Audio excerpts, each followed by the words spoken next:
Well, that's a shot of it right there. Famous Lay Lake, about 30 minutes south of Birmingham, Alabama. Welcome to it as we get ready for a day of Bassmaster Live at a very important day of the year, the 2020 Carhartt College Classic Bracket Competition Finals, presented by Bass Pro Shops.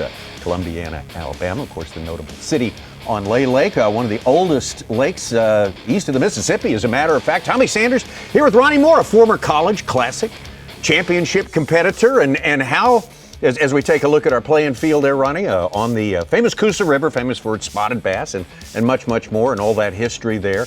Ronnie, how unusual is it to have two team members who've been teammates all year long through thick and thin, now squaring off against each other? It's been done before. It has been done before, Tommy. This is our 10th Classic bracket, the opportunity to go to the Classic from the College Series. This is the 10th time we've done it, and over half the times it's been two college teammates facing off, and it's very interesting because these guys know how each other fish. They probably share info, they communicate, and they've gone through thick and thin, like you said, Tommy. And at Lay Lake, it's a great playing field. Not super huge, enough that you can run dam to dam in a day, but it does have a great population of largemouth and spotted bass. And we're going to watch the two anglers duke it out final day of the season today.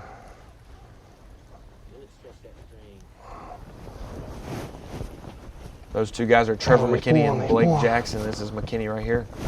Oh, he's bigger than I thought. Holy crap.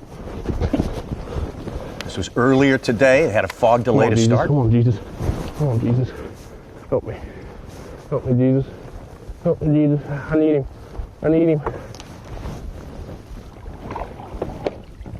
Woo! Yeah! Barely hooked, baby.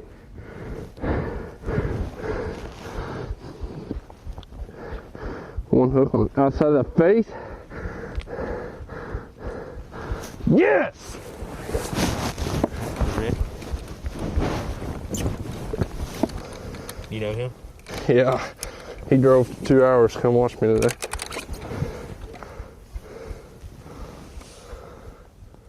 Two nine. A 2.9. I'll take him. It's tough. Beautiful spot. Absolutely beautiful. One of those big Coosa River spotted bass for Trevor McKinney. That was earlier today. Come on, Lord. Tommy, basically, since he got to his starting spot, he hasn't stopped catching them.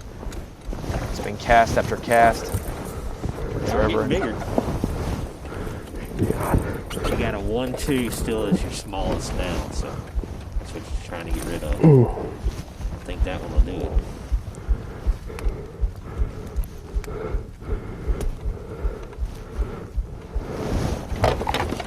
Zeroed and ready. I say he'll do it. 114. Thank you, Lord.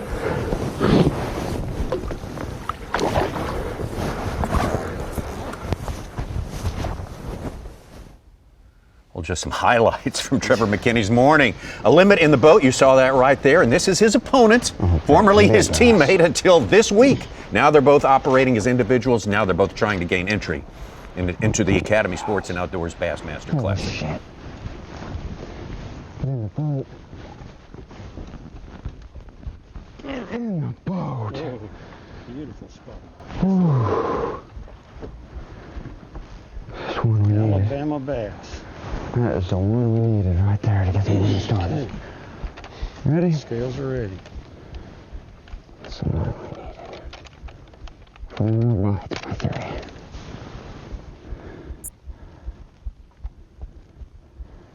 .311. 311. Yes, sir. Let's go.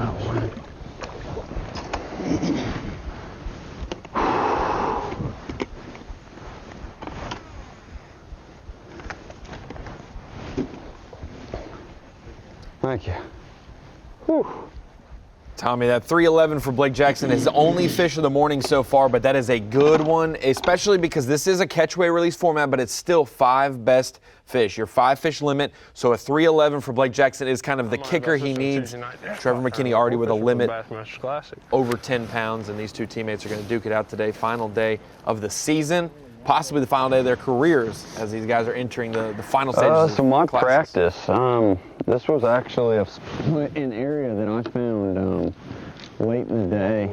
My practice actually started up below the Logan Martin Dam, and was trying to play in that current a little bit, and thought I found some really good stuff up there. I had in one area, and I was feeling really good. And then I said, well, I need to come down here as just a backup, kind of, if that dries up on me. And I came down here, and what I mainly looked for was channel swing banks with the main river that touches up on it. And the points are key. The points is what's holding a lot of the bait, but I've caught a lot of fish just going up and down these main lake banks. There's a lot of little limbs and some sand and timber here, but mainly it's got a real hard rock bottom and a rock wall. Basically is what I'm targeting. And a lot of these fish, they're not sitting right up on the bank, but they're sitting out here and anywhere from 12 to 25 foot, chasing these balls of bait around. And when I can catch them is that when they push up on the bank, they're chasing these shad up to the bank, and that's when I'm having my success throughout the day. So we'll see. My morning bite was great yesterday. I've got one good one so far today, so we'll take it. But I would like to definitely get a limb in the boat, feel a little better about myself. So.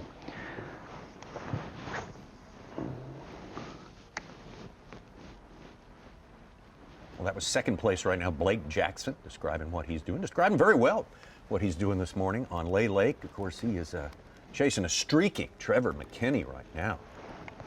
Had his limit for some time and just keeps catching it. Yeah, Tommy, it's been very impressive.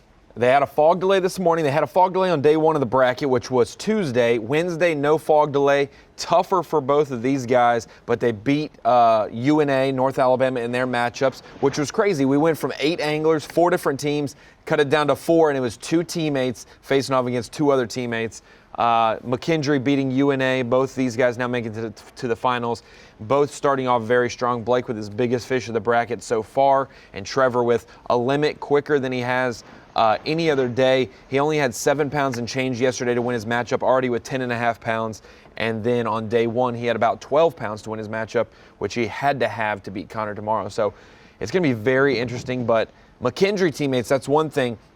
We know the Bethel universities. We know the Bryan College, the national champions this year. McKendree is also one of those schools that offers scholarships. And these guys, we know Trevor McKinney from high school. He's been in a lot of our high school shows coming through the years. So this is a great training ground for the college series to prepare them for the opens, which we also have an open going on this week. So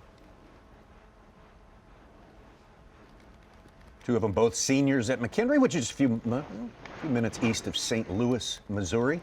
These guys grew up 30 minutes apart from each other in small Illinois towns, fishing those tough Illinois reservoirs, and kind of prepared them for what's going on this week.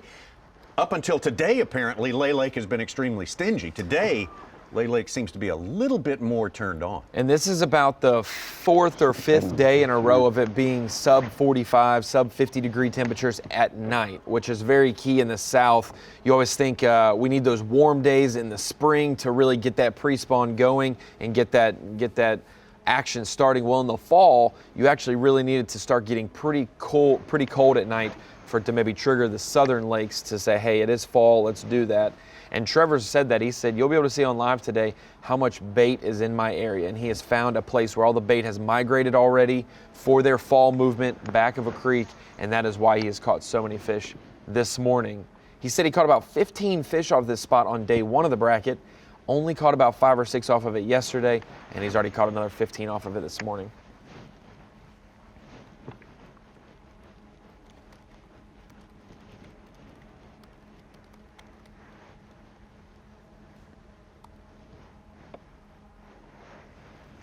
Talk about Trevor probably dodging a bullet on day number 1, having to catch the biggest single weight that's been caught in this tournament to beat the second biggest weight that's been caught in this tournament by Connor tomorrow. Then went on to pretty handily close out Benson Dowler, who's from the Logan Martin area, just one lake above. That's kind of the deal. Jackson, yeah.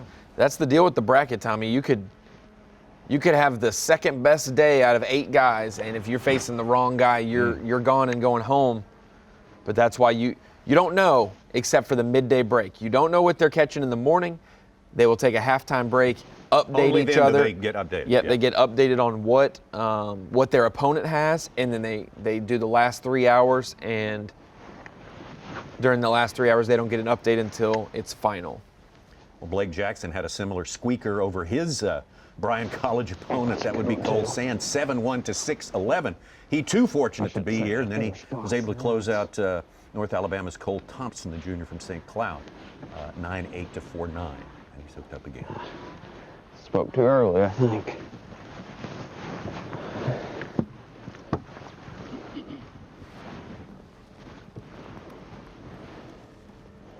Man, these Coosa River spots are something else.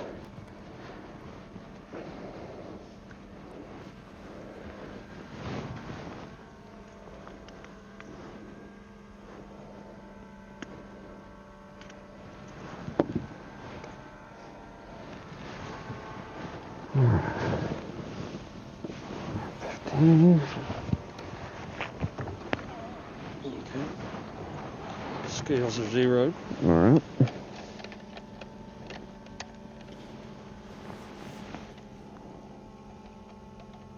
One 8. All right. Take it. Pound and a half.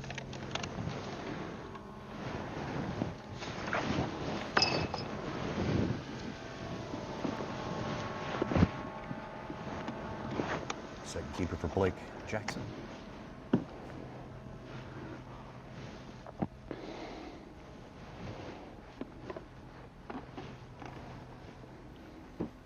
We've seen some crazy big leads in the first. I'm not going to spoil it. I don't know what's happening this afternoon, but we have seen some crazy big leads in the morning dissolve by the afternoon. When you get that midday break, you know what to do. Yesterday, Trevor only having, or on day one, Trevor only had 1 fish at the break, was down about 8.5 pounds to Connor, and said, I got to scrap whatever I found in practice, ran in this area, caught a bunch of them, ended up having enough weight to advance, and then he knew, hey, I got to keep my foot on the gas. And so people might be like, how do you manage fish? Well, you just got to catch what you can catch today. There's no managing, because this is the last day of the season. Started off with a bunch of 11 ounces in the boat.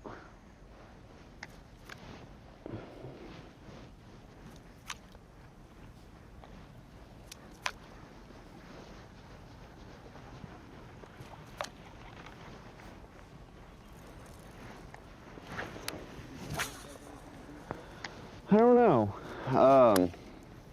I would like there to be some wind, but I've had 2 good bites, so I think as the day it's going to pick up a little bit. Nothing crazy, but we're out here on the main lake, so it doesn't take a whole lot to just break up the water a little bit. I think I can catch them either way. I think it's just a matter of, it's really a timing deal of if I can hit these fish when they're pulled up and they're feeding, they bite it. And I mean, I've caught a handful this morning, 2 or 3 now, and every one of them's getting it good. So that's always a good sign when you're crankbait fishing. It's them treble hooks, a little scary if you're fun fishing, a little really scary if you're fishing to go to the Classic.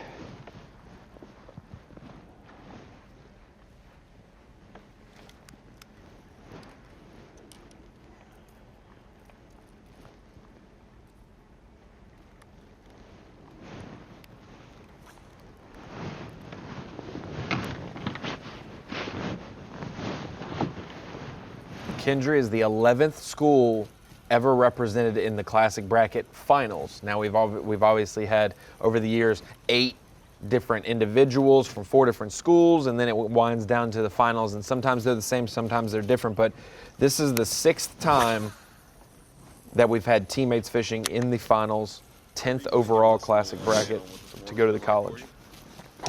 Yeah, it's been a fantastic start. I mean, all I can say is the Lord's blessed me. I mean, everything happens for a reason. God's got a plan, everything you do in your life.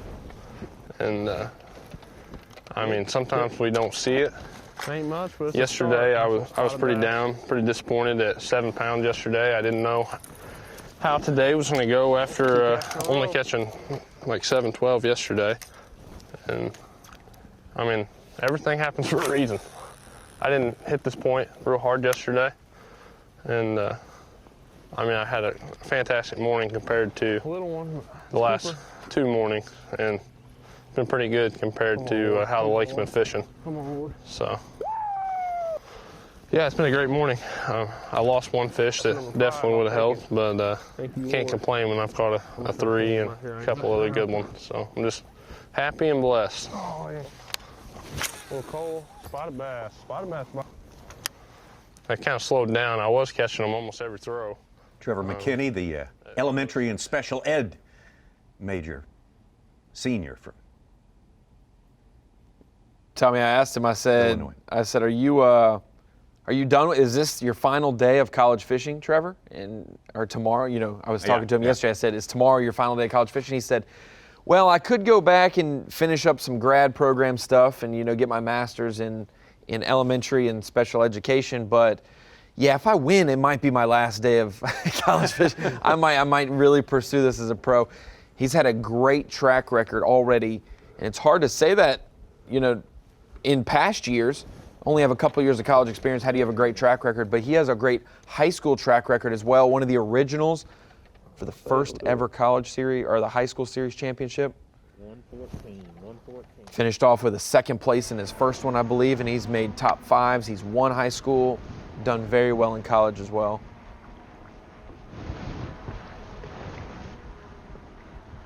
Of course, you mentioned he wins today. He may be he goes to the Classic, which is huge. Yes. A lot of other good stuff comes his way as well. We'll get into that later on. For sure. Yeah. A lot of prizes in store for the champion today. An opportunity, Tommy. That's really the biggest thing, is these thousands of college anglers just want the opportunity, and they're so grateful to have that chance, and what the college series has provided. Oh yeah, it's a 2-pounder. Jackson hooked up again. And for number 3.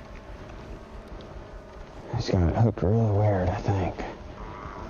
Oh, get out of that tree. Get out of that tree. Oh no. Oh no.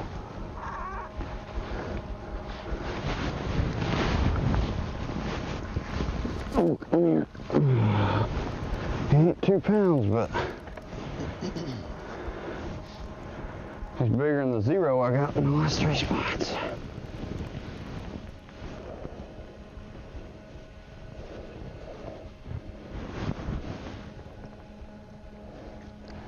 These fish are so fat down here. Yeah.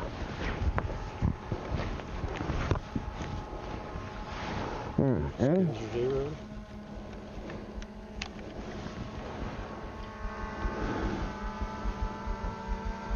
2-6. 2-6, we'll take him, that's for sure. That is for sure. 2 more of them. Whew. This never happens to me. Big tournament, have a good morning. End of the day now. Don't get me wrong, I still want to win it, but there's days that big ones are biting, and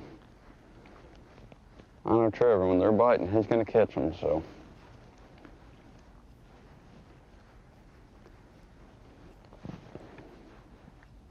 Oh, come on. Chasing it. Make that sun come up, I'll get them fish to bite. Better.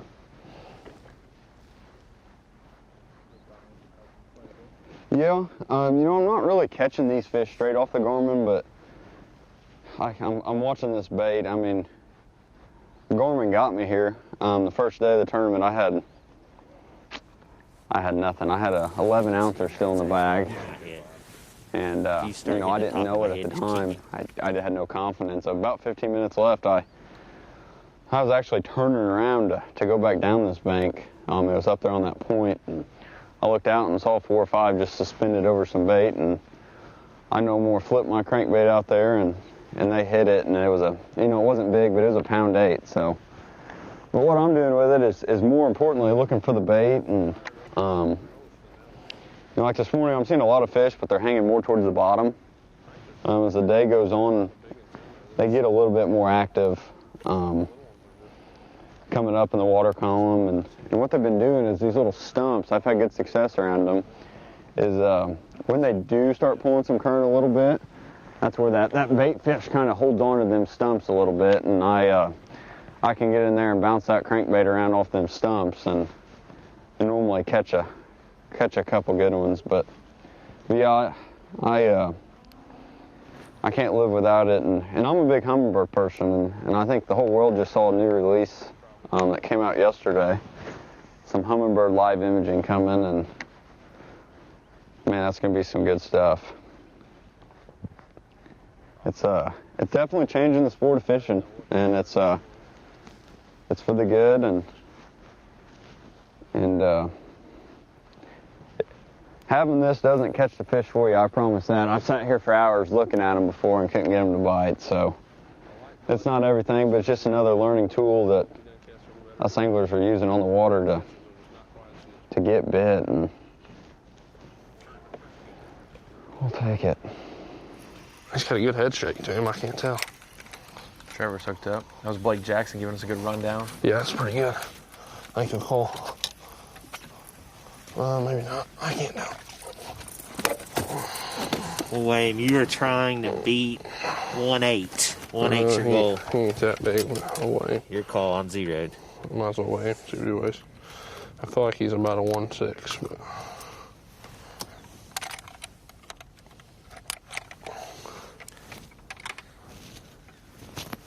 1.7, 1.7. Close. Tournament director Hank Weldon there weighing the fish for Trevor McKinney, his boat official today. That won't call for him, Tommy. There's some down there. It's kinda getting fired up again. Hitting that 10, 11-pound wall has been the biggest that we've seen anybody possibly do this week. And with Blake having that 311 and only 3 fish right now up to 7 or 8 pounds, like that's going to be the thing to watch today. If Trevor can get that kicker and make a substantial cull to that 12, 13-pound mark to just prevent his teammate from edging closer.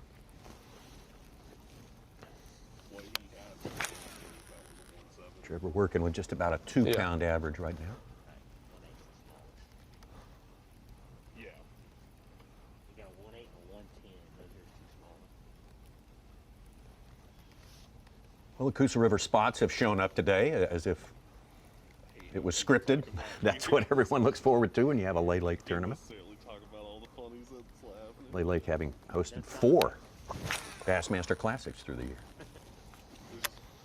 There's a guy that works in the office that's been doing this for years, and they're in there arguing about what weight y'all were talking about and who had what. Middleton and Lipke. It's hilarious. No. Looks like Blake has made his yesterday, I turn thought around and it going sounded back down that line same bank Blake he had just caught those 12-12. 3. That made me nervous too. I had 7 pounds, he had 12-12. I was like, man, 12-12. When I found out he had 9 pounds, I felt a little better about it. I thought he actually figured him out pretty good. He had 12-12. Just get a limit the boat. Oh man, one just Gotta crushed me. start with 5, I know that.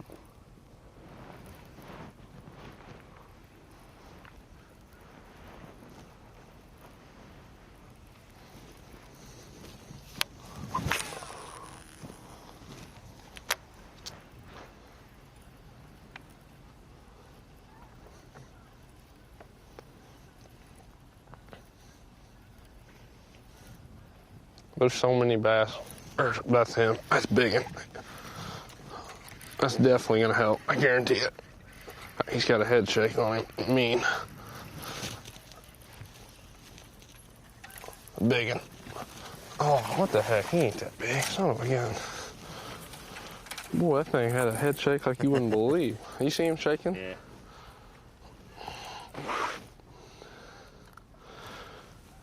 You're zeroed. He's a fat son of a gun. We need 1.9. 1.5. Does not help. He's got a belly like me. He's been eating. Coosa River spots are healthy.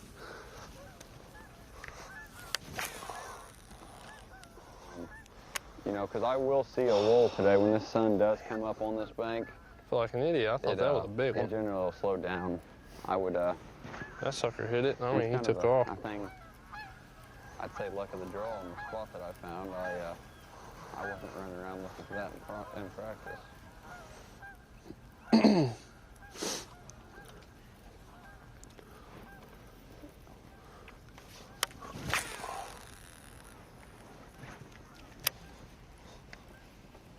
This little rod, I guess, like a crappie rod, is so flimsy. Surprised it didn't break when I boat flipped that 3-pounder. Yeah. That was probably stupid.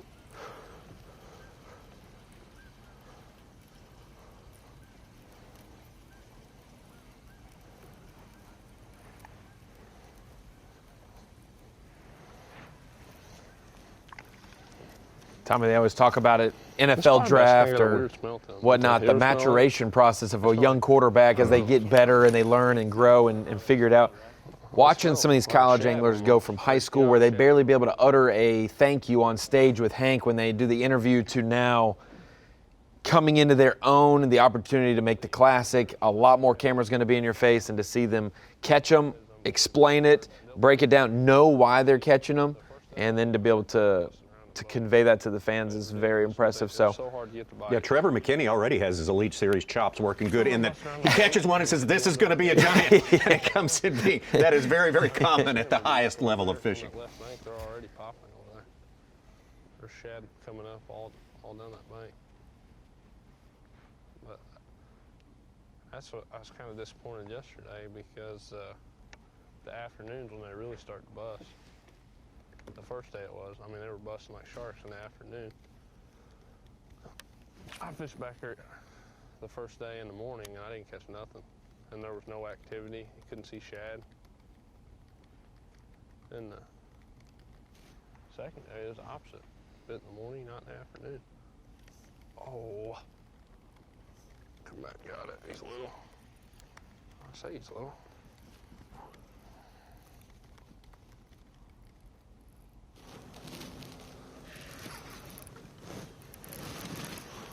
Trying to see if he had a big one following it. I'm going to try to do a Blake and catch a double. Man, that was cool. You want to weigh him or no? No. A little largemouth. Yeah.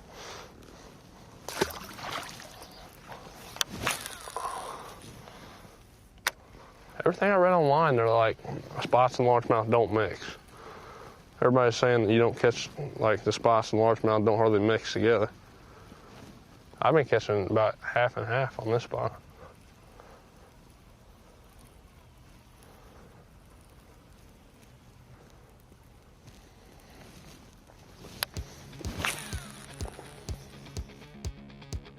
we've seen some topwaters come into play in past days of competition here. We've seen jerk baits, underspins. Today it looks like is the day of the crankbait. Both anglers using a crankbait very well. Tommy and Trevor and Blake going to go head-to-head the rest of the day. Bassmaster Classic berth on the line. A spot in the Opens next year. Prize package, money, entries paid. The opportunity to jumpstart your professional career is right before you guys. I'll take him. It's tough. Certainly the aspiration of Beautiful spot. every competitive Absolutely college bass angler to be here on this day. Lord. These two anglers have Lay Lake all to themselves, all 12,000 acres, at least within the context of this tournament, even though they wound up in the same area to start yesterday. Trevor and Blake, teammates. We said this is a reoccurring theme. 6 of the 10 college classic bracket finales. The opportunity for the classic has came down to teammates 6 of the 10 times. Today will be no different. McKendree University repping for the first time in the college classic bracket final. Two college anglers from the heartland, from the land of Lincoln, Illinois, squaring off against each other down here in Alabama. We'll be live all day from 9 a.m. to noon Eastern time, and then 1 to 4 p.m. Eastern time. So we may be saying goodbye to you guys on Facebook, but we will be live all day long to see how this matchup goes. Trevor already with an early advantage, a limit. Blake Jackson, though, good quality so far. Absolutely. Blake Jackson with plenty of room to grow as well. That's something to keep in mind. We'll take our first break. Come right back. The Carhartt Bassmaster College Series, presented by Bass Pro Shops, is brought to you by Carhartt and by Bass Pro Shops.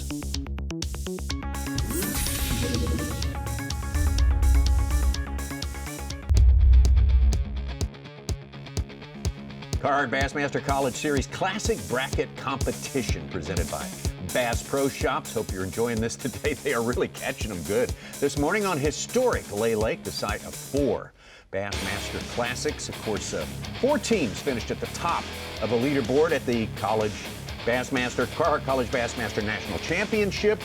They went on to Lay Lake here, not as teams, but to compete as individuals. And the winner of this bracketed competition will gain entry to the Academy Sports and Outdoors Bassmaster Classic 2021. And running more, we have a good match going right now between Trevor McKinney, the numbers guy, and Blake Jackson so far has been kind of the size guy.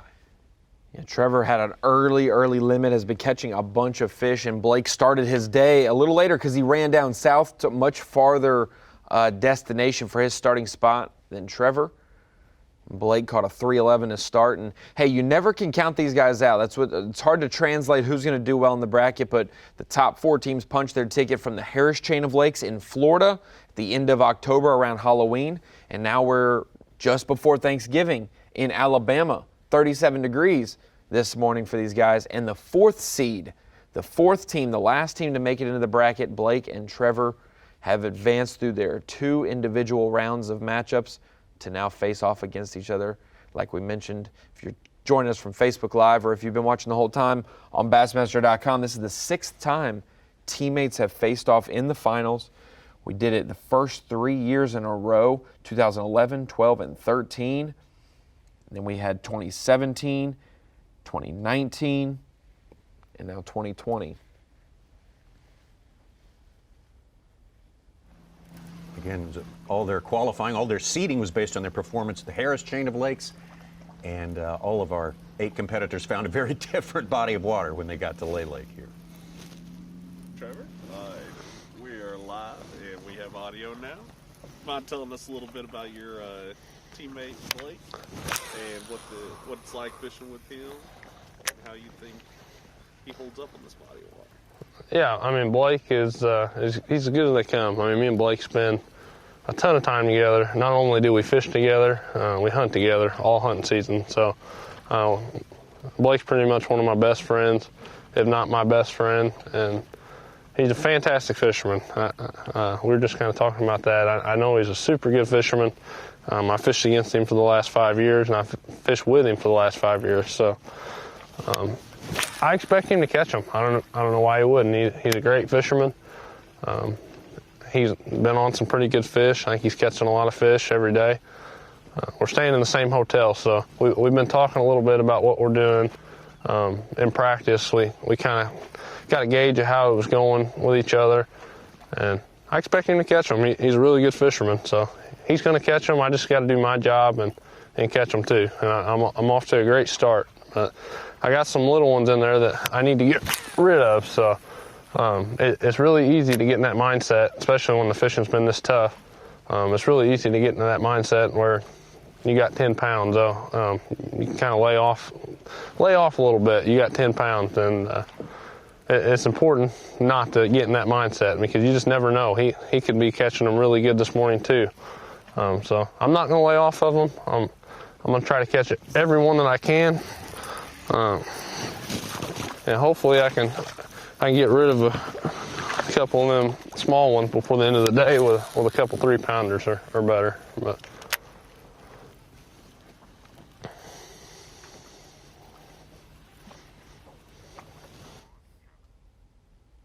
Trevor's caught a lot of keepers today. I mean, a ton of keepers. Yes, indeed.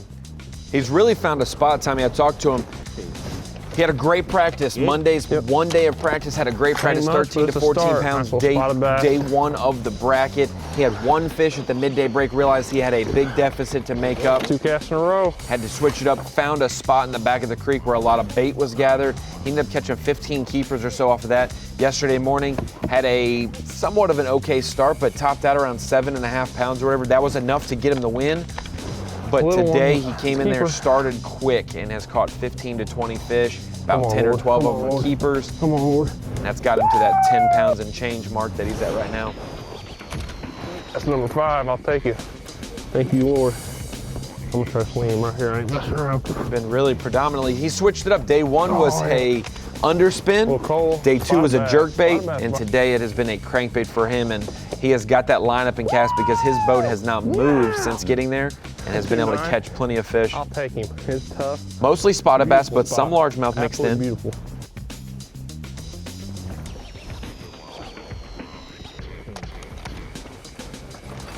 Thank you, Lord.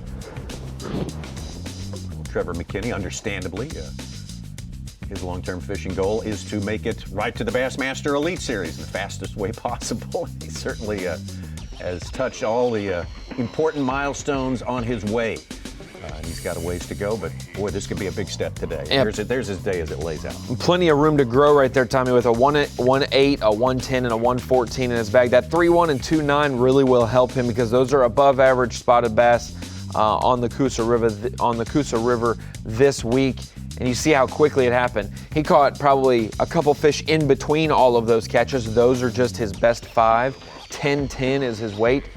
And even though we're doing the catch-away release format, because it's only one-on-one, not a full-fledged weigh-in, they're doing one-on-one. And to do that midday break, you need to know what's going on with your weight, and you do that by catch-away release. But they're only doing the best 5 fish. So Trevor's on the way to culling. Blake has 3 fish and 2 more to his total before he can cull. Yeah, so I'll give you a rundown.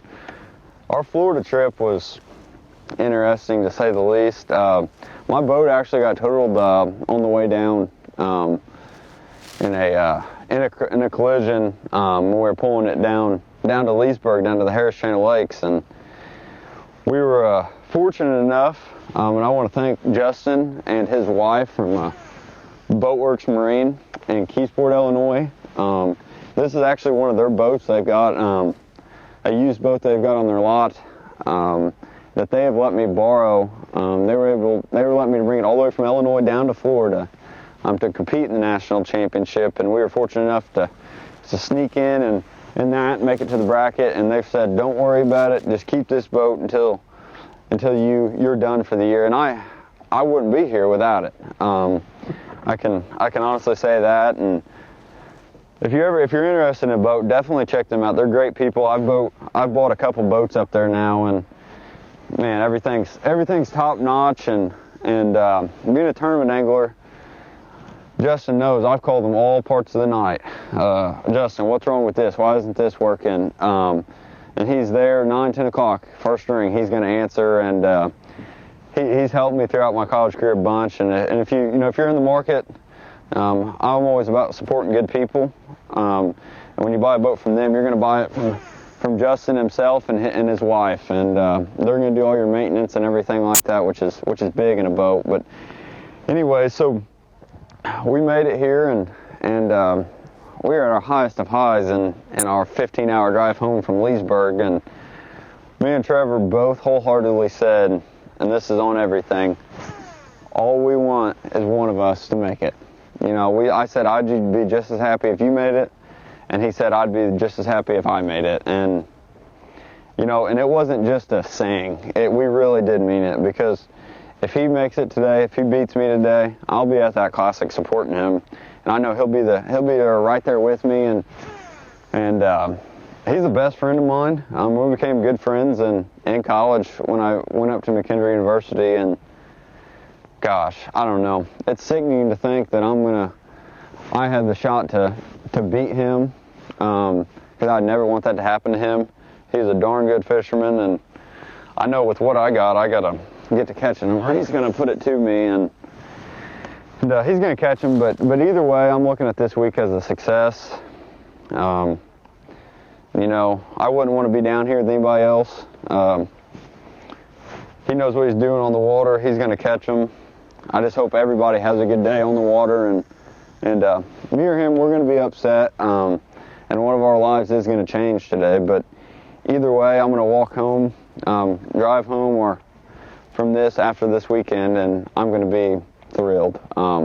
Either way it turns out, and hopefully one day, I know it's both of our dreams, that we are going to be fishing professionally at some point in our life, and I hope we both get that opportunity at a young age to give us a shot and really get in there and follow some footsteps that other anglers. I know Cody Huff's on the mind of everyone right now. He won this event last year, and he's made the college world happy. I mean, he's performed like you would think he would, and he's going to make it, I believe, and he's got the right mindset and everything. So that's all we can ask for. But all in all, we're best friends today. We're going to be best friends tomorrow.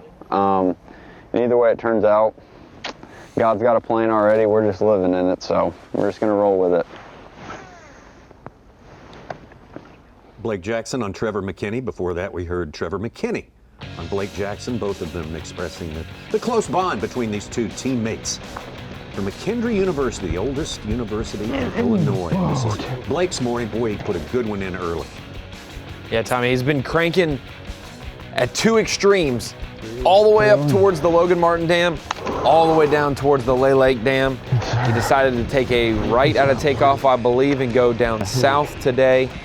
And that 311 got his day started. Then we saw another 1 and change there. And then about a 2 and change for his third keeper. Gene Gilliland, our conservation director with Bassmaster, is his official today, his marshal.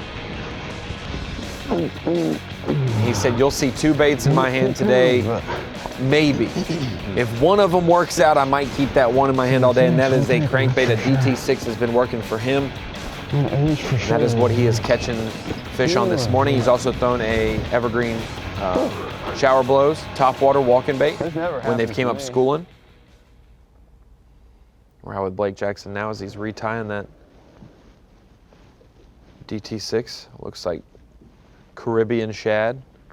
It's a great, for that stained water, a little bit of color in it, it still gets that brightness of a shad or a bait fish. Could be a bluegill. A lot of these fish are bait eaters as the fall starts to really hit Lay Lake and the Coosa River. Blake told us earlier about stumps coming into play if he gets some current running today. I believe they did have some current yesterday, did they not, Ronnie? Yeah, and that's been the biggest thing is it seems to slow down. It's not super swift unless they get a big rain or snow later in the year, and it might put some more water into the system. But it's just been a consistent during those certain windows of time. Nothing too dramatic. All right, let's catch 2 more on this point. It's like Trevor's actually hit his trolling motor for the first time today to move along somewhere else. He might have actually cranked up the big motor to make this move here. We watched him just a few minutes ago. He's gonna stick around a lot of those creeks and whatnot. He did say he's also fished some points where some bait might blow up on. Tournament headquarters, the ramp is Beeswax Creek, of course. It's one of the big creeks here, Cedar, Paint, Spring Creeks, all played big time through the years, and there's a lot of history here on Lay Lake.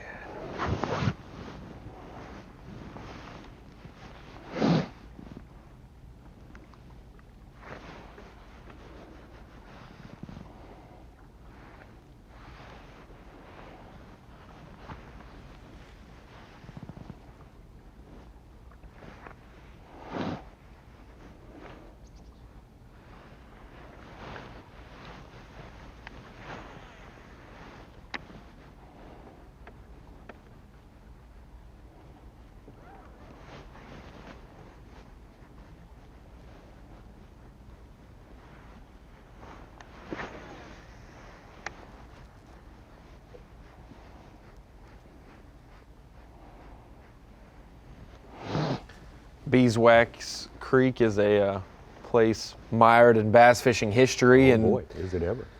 Classic one there? Yeah. That was the first ever classic I went to in person right there at Beeswax. Didn't really have to go that far because everybody was in Beeswax, 2010. 2010, yeah. It was about this cold as well in the 30s. It was colder than that because I was there for the practice day and it was plenty cold that day.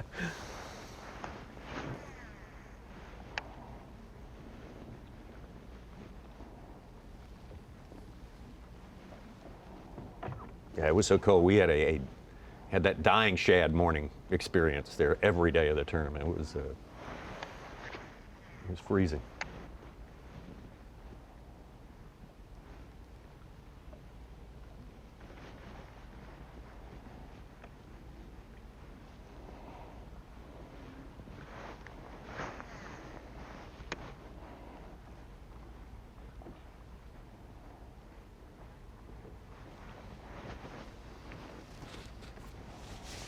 You said McKendree University is the oldest university. The oldest in college Illinois? or university in Illinois, which is hard to believe. Really? You're thinking about Chicago? Champaign, you Sure. know, over there, the University of Illinois. Since we got up there. McKendree's the We oldest. hooked up so it's my 4th year, my senior year. Trevor's double majoring. So this spring is going to be his final spring semester. So he's a year older than me. But when I was a sophomore, is when we paired up, and we are both from Southern Illinois. I'm about an hour and a half from campus, and Trevor's about an hour, and we're house to house. Me and Trevor, we're 20, 30 minutes apart, and we fished against each other for, you know how local tournaments are. We were there at all of them, and I've seen them around since, high school. I mean, we kind of came up fishing the same stuff, but we teamed up in my sophomore year, so this is be our 3rd year fishing together, and we wouldn't want it any other way. I know that we fish a lot alike together. We fish well, and another big thing too that I know we both have. We have really good families that support us. But the fishing is not cheap, and it's not easy, and it's rough. I mean, it's not just a lot of people watch and see the good parts of things, but there's a lot of work that goes into it, and you need a lot of people, and we both have families that are behind us 100%. If they weren't, that's tough. Me and Trevor have been blessed with that. Raising up, I know I was talking to Trevor's dad this morning, and he said, man, this is weird, and he's almost in tears. He said, I've watched my boy grow up dreaming of fishing in the Classic, and he said, I know you have too. And he said, I want you both to win. And he wholeheartedly believed that. And that same thing with my family. I've got my sister and my grandparents driving down today. My mom's been here all week, and it's something else. But I don't know. It's really weird to think about it. I thought about it. Never would have dreamed it would have happened, but I thought about it in a jokingly way. That was kind of our joke. Well, I'll see you on Thursday. Is what we kept telling everybody. And but it's something else. I wish we could both win, but that can't happen. So we'll see how it shapes out at 3 o'clock, anyways.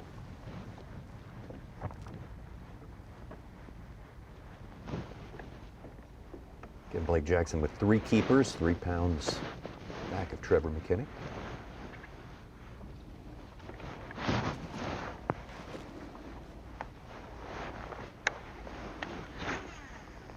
Blake says his home lake is Kincaid Lake there in Illinois.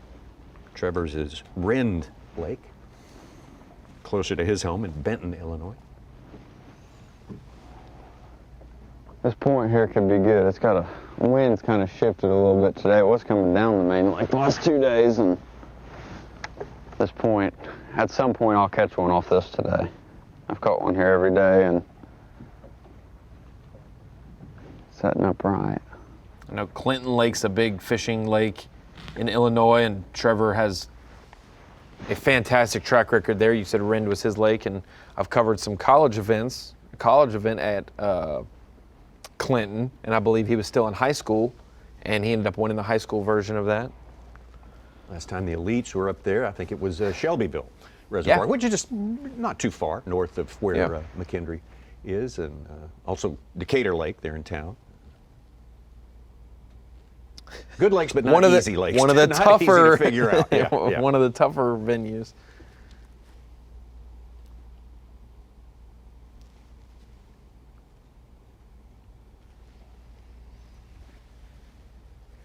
Might be why that point's so good. They might be moving to that point.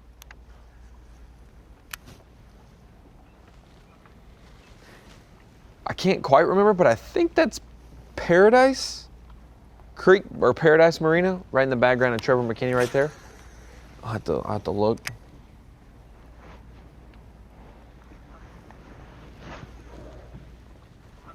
Launched a boat there about 2 months ago. Much tougher lay lake. If we think it's tough now, it was much tougher then.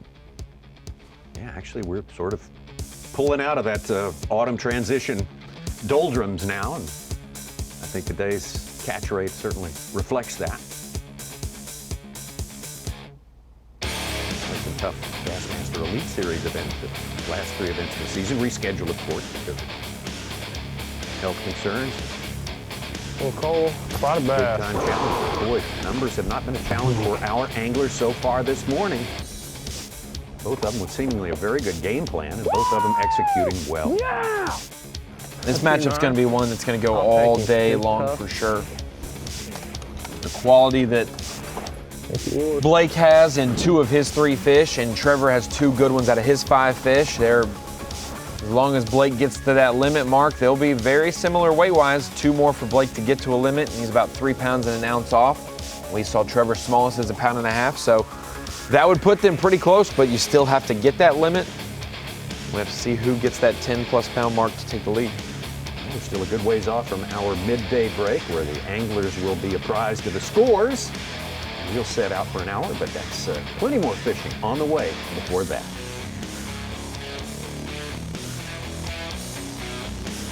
The Carhartt Bassmaster College Series, presented by Bass Pro Shops, is brought to you by Carhartt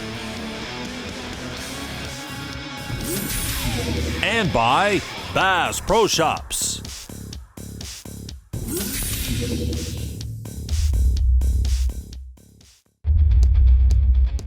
Carhartt Bassmaster College Series Classic Bracket Competition. This is the final match. 2 teammates from McKendree College, Blake Jackson and Trevor McKinney. You see the scores right there. Blake Jackson with 3 fish, 2 left to his limit. Trevor's had a limit for a good long time now. It sits at 10 pounds at 10 ounces, 3 pounds ahead of Blake Jackson. So closer than it might appear, Ron. For sure, Tommy. With it being the best 5 fish limit they could possibly get, it doesn't matter how many you catch.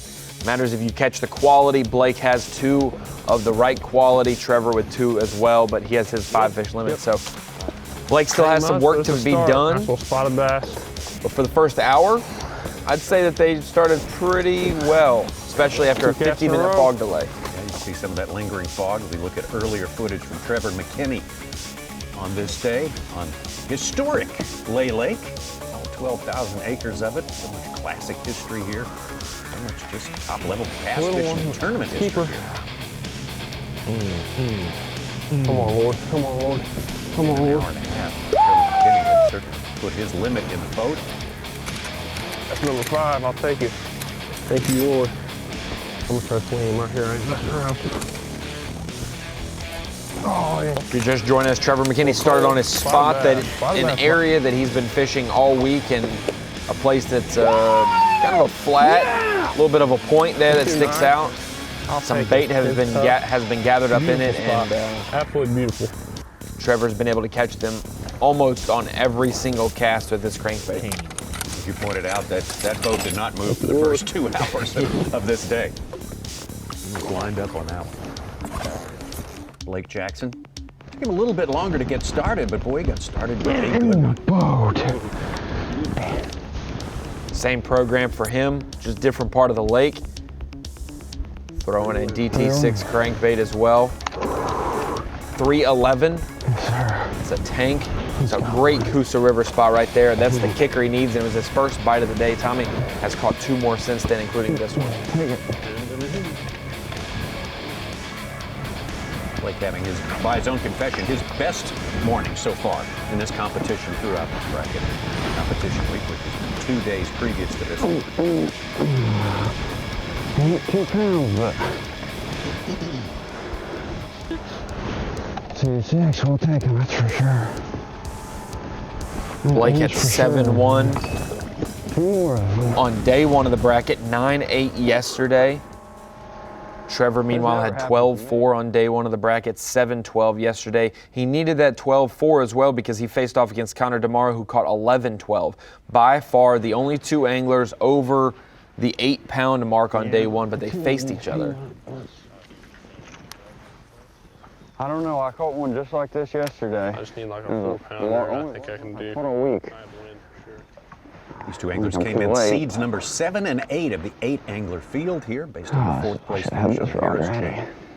meaning they had to take on the top 2 seeds. And Yes. each of them, as you just mentioned, defeated their Bryan College rivals. But hats off to Connor DeMauro and Cole Sands for setting the all-time record in the championship back in October for 3 days of fishing, not just in college, but any platform, any tournament series of the Bassmasters ever goes back to 2000. Byron Velvick at Clear Lake, they caught 84 pounds and 12 ounces over 3 days. I told myself all week I'm going to catch a big one on topwater. Incredible for that duo in Florida. Hey, we'll be able to watch the TV show this weekend and see all the action, right, how we got the bracket members formed from the Harris chain. But hey, Connor DeMauro, Cole Sands, they got second in the championship last year, Tommy, on Chickamauga, where their school's located. This year, down in Florida, Connor, growing up in this region, had somewhat of a sense of what was going on. And then they went to a spot on an obscure lake, one that's often ignored on the Harris chain. Oh my God. And caught nothing but big ones. 29 pounds on the final day to win by over 25 pounds. Oh, that's a big one, buddy. 28-pound average each. That's another 5. 3 days of competition there is just otherworldly stuff. Just absolutely a record that may stand for a good long while, Ronnie. I asked you, Tommy, how would you feel, Tommy, if you caught 20 pounds a day and got second and lost by 25 pounds? Because that's what happened during this tournament. That's what lives here, though. Get one to bite. Good fish, buddy. Connor go, DeMauro says, baby. man, I've seen That's so many big another- fish Thank come you, out of God. this area. I feel super comfortable 4.5. here. We're going to drag Get him, Connor. a worm around and feel good all day, and boy, they had reason to. Yes. Broke rod, 7 fighter at all. They were living right that week for sure. A lot of things happened.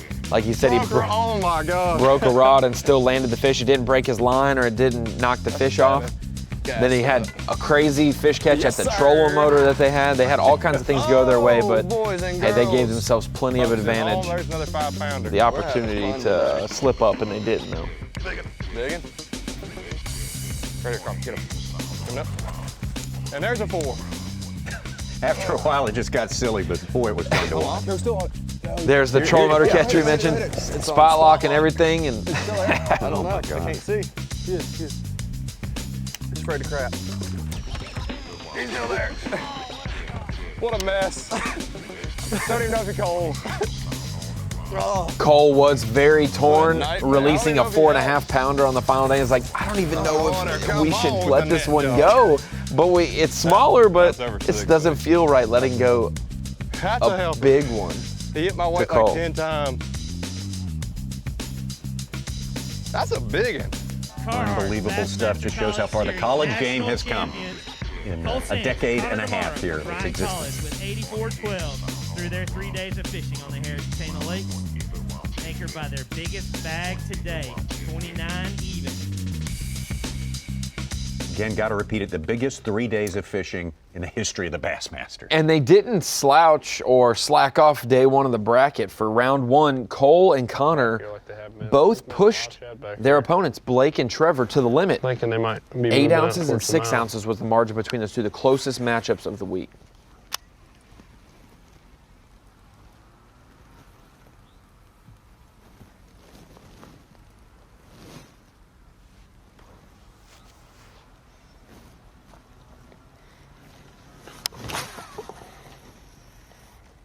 Mentioned it before the commercial. Trevor McKinney fishing around Paradise Point region.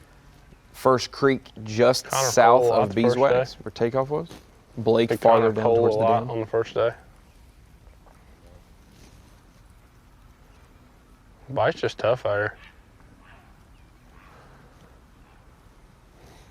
The old conventional wisdom about Lay Lake, especially more during summer months and spring months, is that you go downstream toward the dam for largemouth, upstream towards the Logan Martin tail race for the big spot.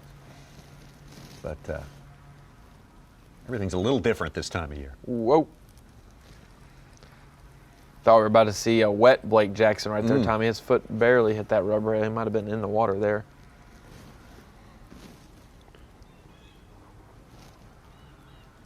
Looks like he's dealing with some stump action.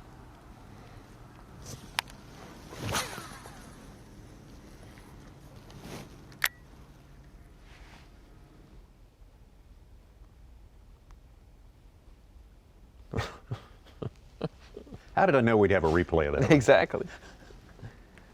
Okay.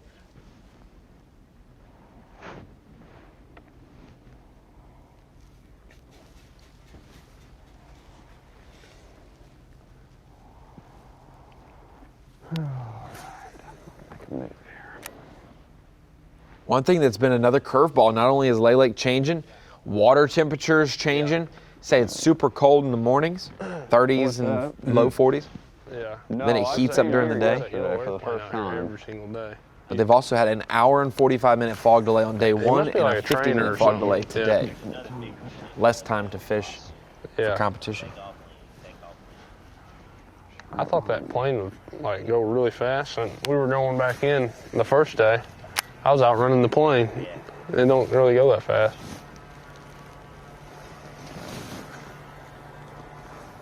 Pick up your drone. I think what Trevor's mentioning, I not gave the him a hard plane, time yesterday. I but the caught drone. 2 right off the bat, and he showed up. which I is never a caught kind of another one. He small left. I plane, caught one within helicopter. 5 minutes. Yeah. I would say usually the drone brings good luck. Yeah. What I saw. Blake switched up now to that evergreen shower blows we were mentioning is top water. It didn't bring me no luck yesterday. I'm probably fishing so shallow. It's like a foot deep back here. The bass probably see that drone flying over them. Think, what in the world? The drone's not lucky. It likes to go swimming. Or their operator likes to test its waterproofness. Their operator seems pretty dangerous.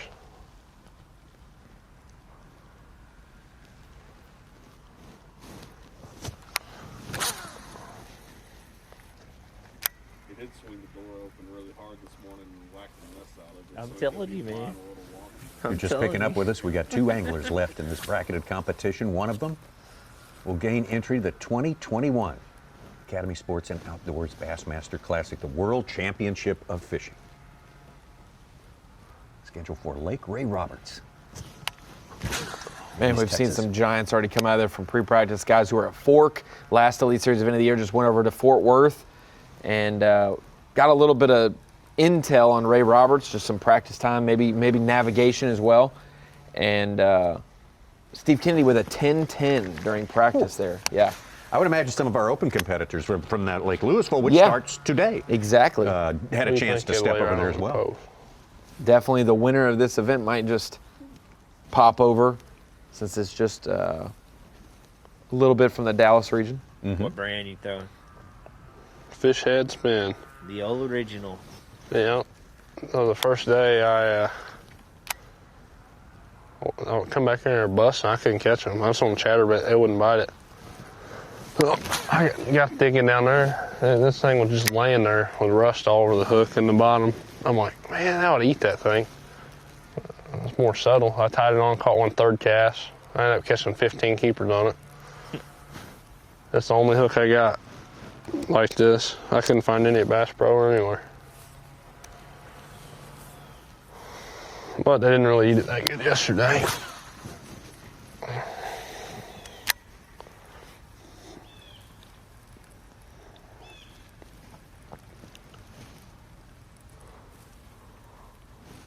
Boy, that hit it hard. Bite.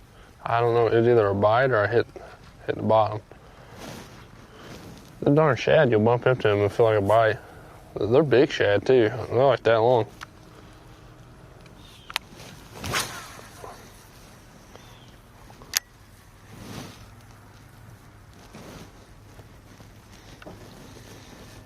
Trevor McKinney, the senior member of this team. Well, it was a team until this week. Now they're competitors. That was a bite. Hold on. Trevor 22, Blake 21. Just months separated. Trevor with that That was definitely a bite of some sort. swing and a miss. Throwing that underspin, that's been a thing when he gets so shallow or he does get around that bait, that underspin really imitates shad well, and that's what he's been throwing in the backs of these pockets and around some of the docks, some of the more open water, right where the pockets narrow down.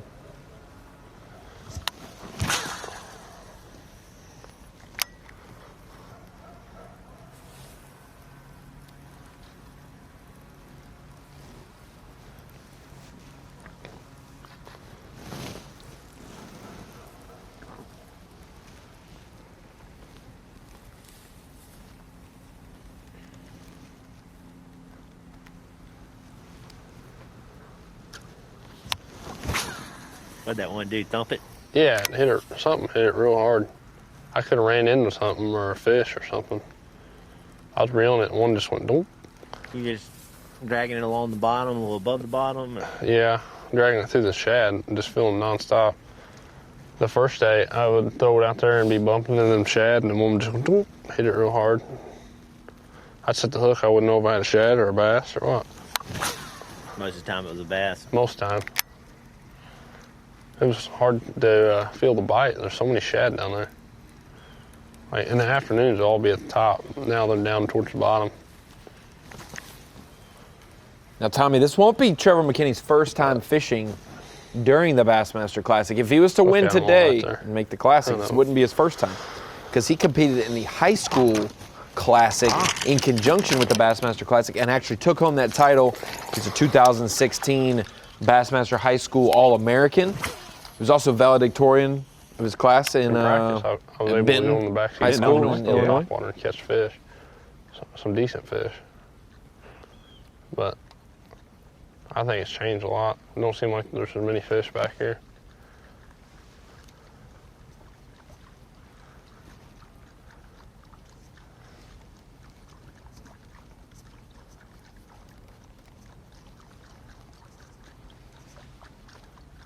I'd say if I get a bite on this, so it'll be a good one.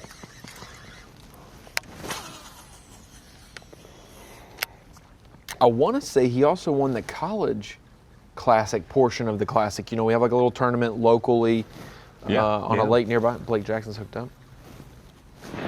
Oh. Ooh.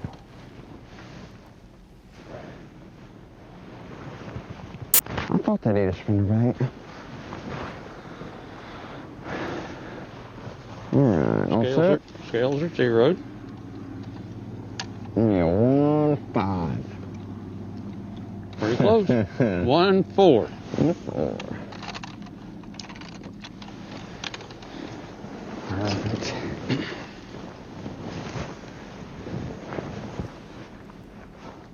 I think this afternoon, I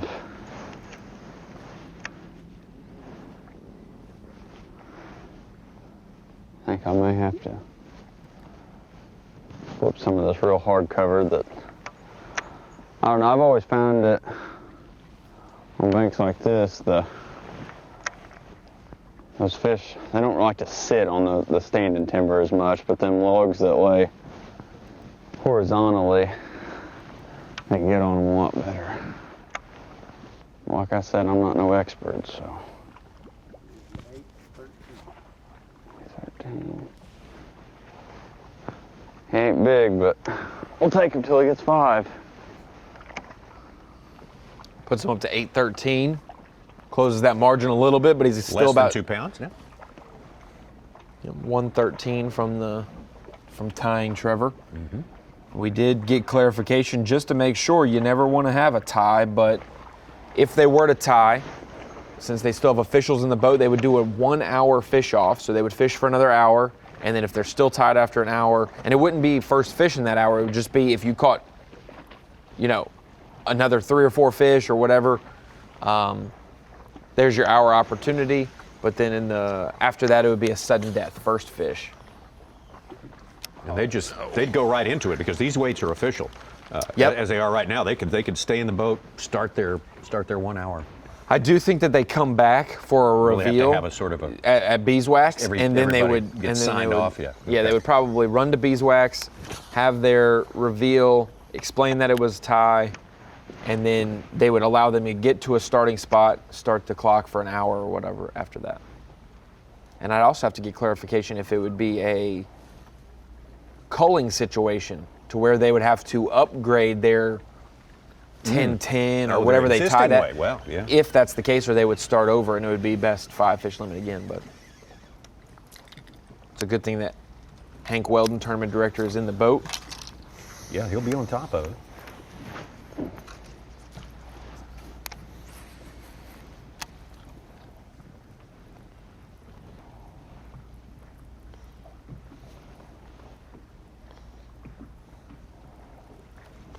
So shallow, you can see the bottom here. I'll go catch one up here in the Same setup, couple big trees laying down.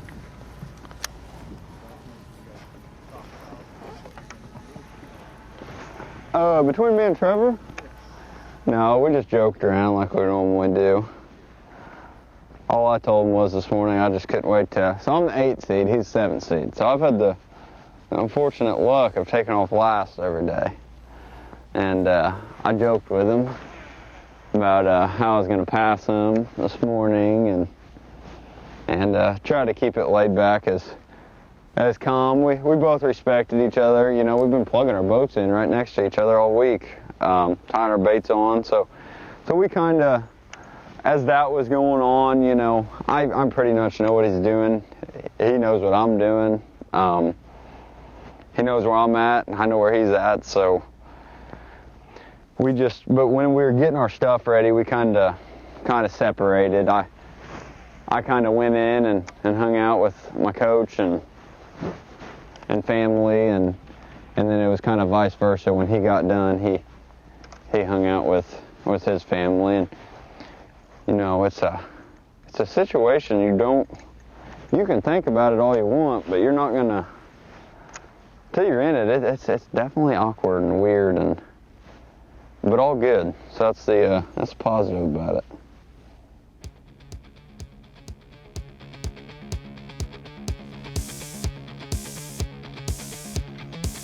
Oh, swing and a miss there for Trevor McKinney. Blake Jackson keeping on his cranking regimen we go through this morning.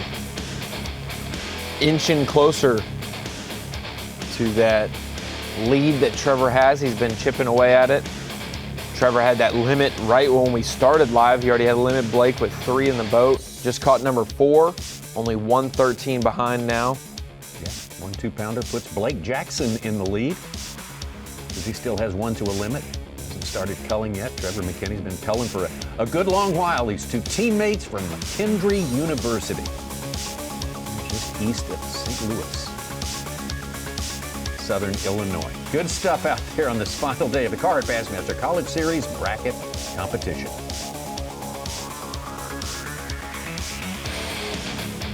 The Carhartt Bassmaster College Series, presented by B.A.S.S Pro Shops, is brought to you by Carhartt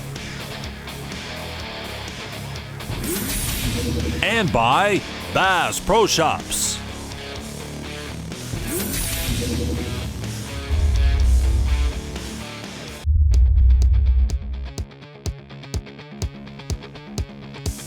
The Carhartt Bassmaster College Series bracket competition, classic bracket competition between, well, 2 teammates for this full season of 2020 with all the twists and turns. A great season they put together. They made it as individuals. This classic bracket competition, Blake Jackson and Trevor McKinney now having a great battle out there on Lay Lake. One of them will pass on to the Academy Sports and Outdoors Bassmaster Classic, the World Championship for 2021. The other one, they both said, will be there to cheer the other one on. We are on Lay Lake, 12,000 acres here on the famed Coosa River, which flows out of the mountains of North Georgia, southern end of the Appalachians. And just one of the great rivers for producing great fishing reservoirs. I mean, that was probably like a 3-pounder, 2 or 3-pounder. It was a pretty good fish.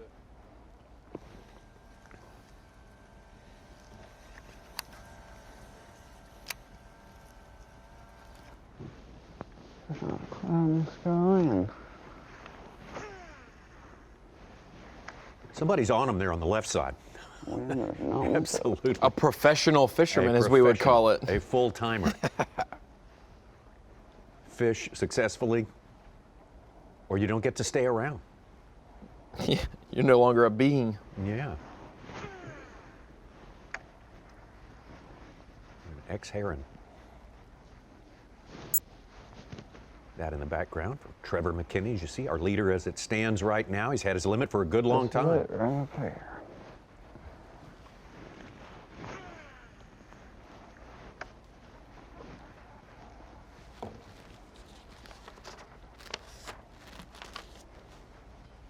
Well, again, as we said, these anglers both vying. Today it will be decided Which of the two is going to be awarded the slot in the Academy Sports and Outdoors Bassmaster Classic World Championship? Hold on. Oh, we got a keeper in the boat. Should be a limit. Yeah. Limit for Blake. It's not going to be 113 to tie Trevor, but we'll bridge that gap, put him within. Inside a pound, anyway. Yeah, I'll say. Scales are ready.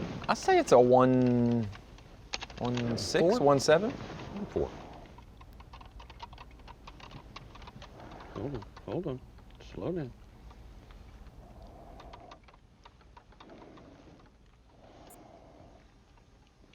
One 7. Oh, you shamed me again. You are the 6 ounces behind now for Blake Jackson. We'll take it.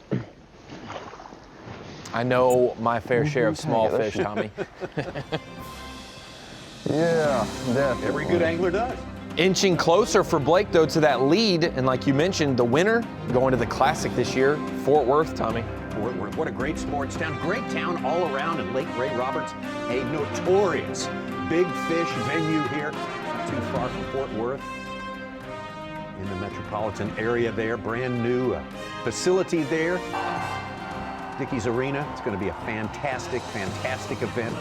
Great bass fishing community there in that part of Central Texas as well. We really haven't had a dud of a Classic ever. There's been a lot of great crowds, a lot of great moments. Gunnersville last year with Hank Cherry, Knoxville the year prior. Lake Hartwell's always a great one, Grand Lake. Sure. Now Ray Roberts for the first time a Classic going to be there. That's an awesome opportunity. And hey, we mentioned it during commercial, me and you just talking. Some of our elite pros after Lake Fork went over to Ray Roberts to kind of scope out the place navigation-wise, but also just what they might expect. And Steve Kennedy with a 10-10. Clark Windland's been around there, our Angler of the Year winner. He's been there this week.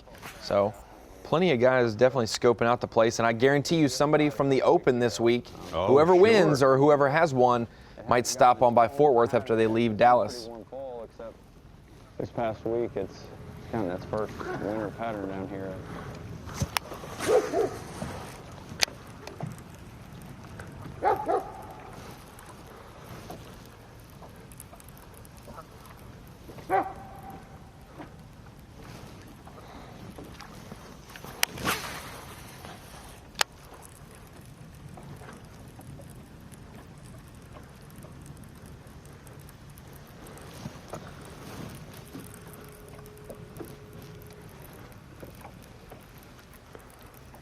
We want to keep our eyes on the game here this week for sure with the college series, but Saturday, big time final day for Louisville. Even tomorrow, today and tomorrow are very important. Final Central Open, the final Central Open for the Bassmaster Open Series will decide 4 Elite Series berths this week, and then when we get to Lay Lake, this venue in early December, we'll decide the 4 Easterns, and then we'll also know the 4 overall, and we'll have 12 Elite Series invites, plus there's still 2 more Classic berths. I know there's a lot of Elite Series pros, especially Keith Combs sitting at home hoping pretty fun to catch in the summer when you get someone offshore. who's already in or someone who hasn't fished all the Opens wins at Louisville They this probably week. stack up out there, I'd say.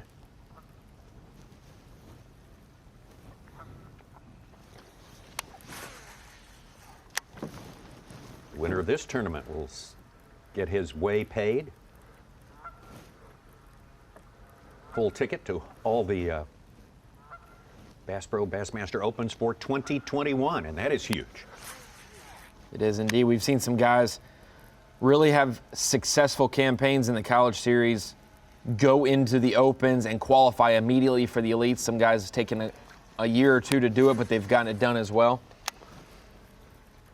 Currently, 4 of the 10, well, we haven't decided a 10th today, but 4 of the previous 9 Classic bracket champions are professional fishermen, which is a good indication. And then we've got guys like John Garrett, Cody Huff, who are fishing the Opens and continue to fish the Opens. Jacob Fouts, Nick Ratliff, and Trevor Lowe, the other ones. On that point. All right. I'll be around here at the break. After that, I might run a little bit of new water. Some stuff similar to that I caught them on this morning. Trevor, you ever been through a Classic, man? You ever gone to watch it? I fished in I was fortunate enough to fish in the high school and the college classic that they have in conjunction with the Bassmasters Classic. And it was a surreal experience. I mean, I won the high school classic one year, and I can't imagine what it'd feel like to win the classic with the big boys. Because, I mean, it was just surreal winning the high school. What would it be like to attend it? Just to attend it would be, I mean, it's been my childhood dream ever since I was a little kid. I mean, I used to wake up Sunday morning and watch the Bassmasters every Sunday. It'd just be an experience of a lifetime.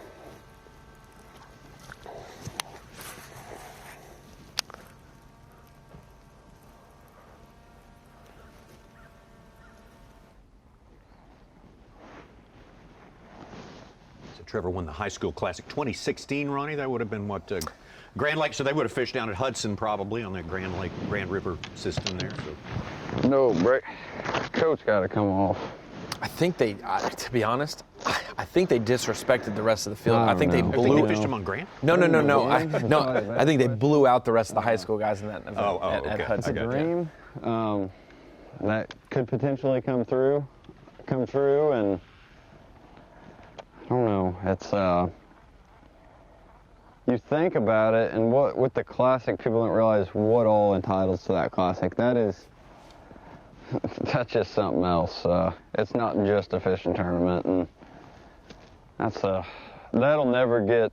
If whoever does make it today, that will be with you for life. And I don't know. It's a dream. I look at some of the anglers out there right now that would put me in the dirt every day out on the water. You know, your Kevin Van Dams, your Jared Swindles, them guys, and they don't. And I don't know this year. I haven't followed along as closely. We've had a busy fall fishing, and the elites have been running the same time. But it's you don't realize, like Scott Martin. I know he's fishing the Bass Opens in the B.A.S.S circuit, and that dude, he's got basically everything. He's probably fished every lake in the world, but it's not easy. He's not given that every year. And a kid at my age of 21 years old, if I do make it, you better have recording what I say on stage, because I won't be able to think when I'm up there. I promise I'd love to make it happen today, and it'd mean just as much to me as it would my family. They'd be there with me, my friends. I told my friends before I left, I got a good group of guys back home that are just like me. They fish, they hunt, that's how they were raised, and we're good buddies. And I told them all, I said, if I make it, I said it wouldn't be the same if you guys weren't there. And I told them, I said, if we do make it, I said, you guys will have a place, and I'd want every one of you there, because to me, it'd be more of a Southern Illinois thing, where I've came from, and all the people that have helped me just in the game of life, not even fishing. Because fishing is a small part of life, but you learn so many lessons through fishing. Never give up. I wouldn't be here if I'd have tossed in the towel 15 minutes early on the first day. I wouldn't have been here. I'd have been home watching today, and you know, I don't know where I learned that lesson, but I think it was the repetition of all the people that have just helped me in life get through, from my parents, friends, teachers, just anyone that I've been around. And it would mean just as much to me as, it wouldn't just be Blake Jackson at the Classic. It'd be Blake Jackson and everyone that has helped him get to where he is today. I've had so many calls and texts, and I wasn't able to get back to everybody last night, but gosh, the support is unreal, and you got to have that, or it just wouldn't be the same. And you know, I'll never have it any other way, hopefully. But just to make it to the Classic on a personal level would be, whew, it'd be something else, is about all I can say about it.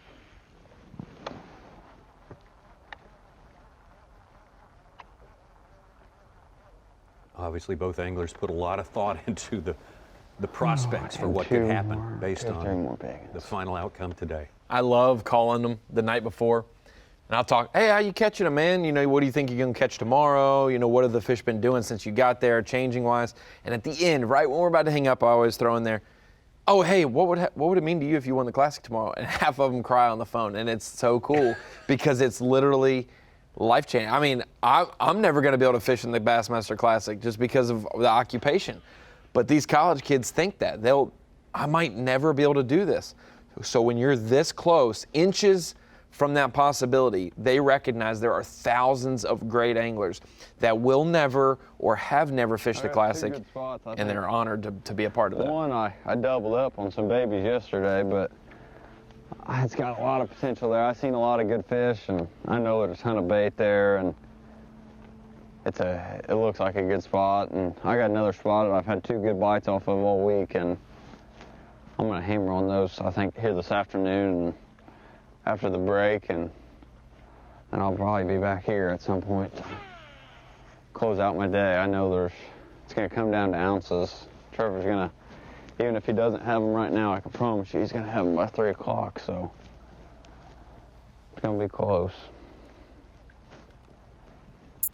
Well, Blake doesn't know it, but they are within 6 ounces right now. They're less than an hour away from their midday break when they will know the actual score, and then take off again to fish the afternoon and settle this thing. Blake's not going to assume that Trevor's struggling, but Blake is having the best day so far he's had all week. He had 7-1 and 9-8 his first 2 rounds, respectively, and then 10-4 today. He's probably flying high because hey, I'm doing this in just 2 hours of fishing compared to all day. And what he doesn't know is Trevor's had the same luck this morning. Blake's been sticking to his area. Did he mention to you how wide his territory is here on Lay Lake this week? He has been dam to dam. He has gone on day 1. He ran all the way up to the Logan Martin Dam, fished for about 45 minutes, and was like, I'm not seeing fish on my graph. I'm not feeling fish. I'm not catching fish, and ran all the way back down to the lake, got down here, ended up hop, skipping, and jumping down and made it basically to the dam at Lay Lake. So he has covered a lot of territory, but he's focusing on a lot of those channel swing banks. That's the big deal. That's why you see him fishing so close to the grass, but casting straight out in front of the boat. He's fishing those channel swing banks where maybe his 6 to 8 foot diving crankbait will hit that right before it drops off. And he's getting fish that are maybe in the grass relating to that break. You know, they pull off, or those fish from the creek channel that come up to feed in the fall up shallow. So it's a real high percentage place to be in the fall, and that's where he's kind of aligned himself. You either have to cover a lot of water on channel swing banks like that, or you have to find a place where a lot of bait is, like Trevor has. Spot that I found in practice. I fished this whole stretch that I've been fishing, but I caught a 1.5 pounds probably here and 2.5 pounder here, and I thought 2.5, if I could get 5 2.5 pounders. This practice was really good for me weight-wise. And I thought if I could go up and down in here and catch 5 2.5 pounders in 8 hours, thought I'd have a chance. And yesterday, first day of the tournament, I caught one here. And I don't think I caught one here yesterday or today so far, but I think this is that little area when that current kicks in, because it's kind of a little isolated stump field. It's got a lot of hard cover that these fish can go relate to if the current does ever get rolling today.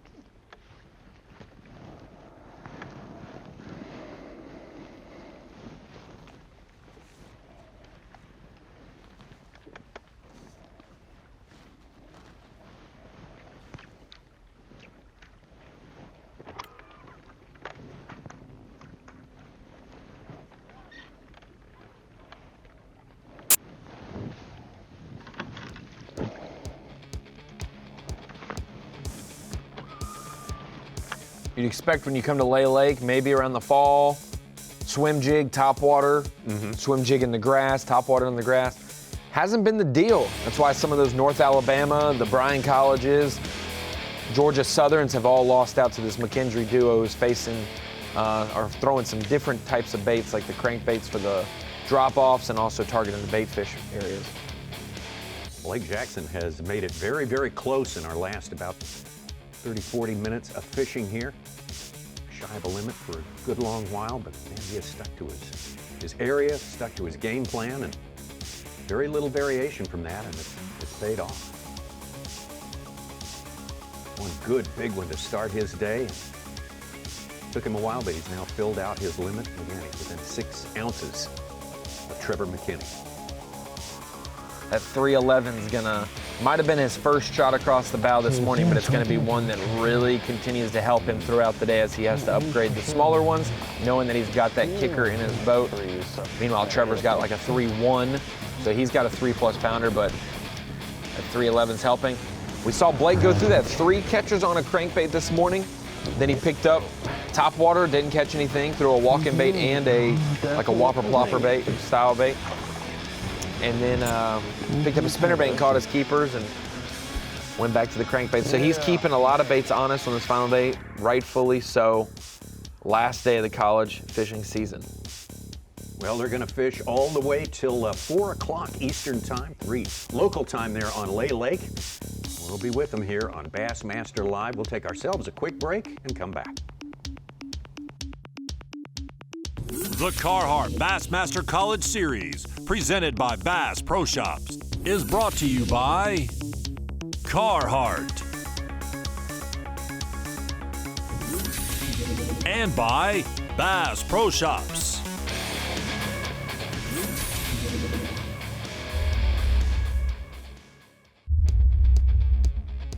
Carhartt Bassmaster College Series, presented by Bass Pro Shops. This is Bassmaster Live, and we are watching, well, the Classic Bracket Competition. Final day, the battle to get to the Classic, and look at this great contest. Hard fought we have going on right now from the 2 who have survived to this final day of bracketed competition. The 2 teammates from McKendree University, Trevor McKinney and Blake Jackson. It's Trevor McKinney jumping off to the quick start, quick limit in the boat. Took Blake Jackson a while to figure out, but now these 2 are, boy, they're just a whisker apart, Ronnie Moore. Neck and neck, and this is exactly what you want the final day of the season to look like for the College Bassmaster Classic Bracket. Fighting for a chance at a lot. The opportunity there to kind of set your pro career off. Yep. A lot of great anglers have been in this position and have made a career out of it since winning this event. Just teammates, 2 very close friends who grew up just a half an hour from each other. And they are very serious anglers, so you know this is not the first time they fished against each other as individuals, as has been the case in some of our college bracket championships. And a lot of these guys, no matter what, teammates or not, fun fishing or not, when you're in college, you're wanting to beat your buddy. Even if you're in the same boat, even if you're competing with him, you're measuring your talents against someone else every time. And so these guys definitely respect each other's skill, and they know what they're capable of. And that's why they mentioned they're both going to be so excited for each other if they make it. Just the opportunity to see a buddy make the Bassmaster Classic is huge, but to make it yourself, I'll take him. Life-changing. Trevor McKinney from Benton, Illinois. Blake Jackson from Carterville, Illinois. Again, just neighboring small towns. Thank you, Lord. Going to the oldest college or university in the state of Illinois, McKendree. You mentioned it, Trevor's home lake, Rend Lake, the biggest one in Illinois. And then you mentioned Blake's home lake. Kincaid. Kincaid is the best lake in Illinois, according to one Mark Menendez, who's up there in Kentucky, not far from there. Yeah, just right south of there. He's watching the show, and he mentioned Rend and Kincaid and kind of broke those down for us in a text message, so we appreciate that. Great to hear from Mark Menendez, our buddy. We've missed him on the Bassmaster Elite Series this year, but he'll be back. Hey, if you can catch him in Illinois, you can catch him at Lay Lake. You can catch him anywhere because it's not the easiest fishing, but it definitely has taught these guys. And they have really been able to challenge themselves nationally. That's what the College Series does. You might be from Eastern North Carolina, you might be from Illinois, you might be from Alabama, but you're able to go and fish places that are different than what you know. Going to Florida in the fall for a college championship opened a lot of these anglers' eyes up. They got to figure out some of that. Coming here, having a toboggan and your rain gear, your cold weather gear on, totally different, and they've been adjusting. And hey, overall, the best fishing day we've had this week for the bracket today. 2 guys over 10 pounds. We've only had 2 bags over 10 pounds all week, adding 2 more today. So a good ratio that both are doing that. Plenty of fishing left to go in this contest. We haven't even reached the halfway The part. boat's in right here. We're probably 20 feet off the bank. We're in 18 foot of water, and 18 more feet out off the bank, you're in 30. And just a matter of getting these fish up here, I think, more than going with the current. I prefer going with the current by all means, but it hasn't. I've caught just as many big ones coming back the other way. That's like today, you know. Current wasn't really running this morning, but at 3:11, I caught it coming down. So, but yeah, generally I go into the current just due to the fact of you want to make these your bait look just as natural as you can get it. That's what these fish are really, what they're eating every day, and I think it's a combination. You know, I haven't seen a lot of the bait up on top or anything like that. It's all staying 6-10 foot down, but I think it's a lot of small bait. I'm not seeing a lot of just real big. I think it's a lot of minnows, a lot of tiny bait fish just in big balls, and that's kind of what they're doing. But I had a good flurry yesterday when they started pulling some current, so I don't know. We got a good breeze. And what I was also talking about this morning, it's coming on 10. It's 10:11 right now, and this bank looks like it did just do this high bank here with the sun. I mean, I haven't had any sun on this bank, and I like that. You know, then I will come back I'll be here at 2 o'clock today unless something changes, and I'll have the last hour for sure on this bank. And I know there's a lot of big fish around here and what's going to happen in the sun is I'd say our bite's going to slow down a little bit, fish catch-wise, number-wise, but this bait's going to come to the surface. It's going to get out of that 20 foot of water, and it's going to kind of come a little shallower in sun. That's what it's normally been doing every day, and you can still catch them because I'm definitely throwing a reaction bait, and so we'll see. That's my game plan. If something changes, it's probably changed for the good, so I wouldn't mind. I got 18 minutes for the break. I wouldn't mind catching 2 4-pounders, and we'll just go up and down this bank all day.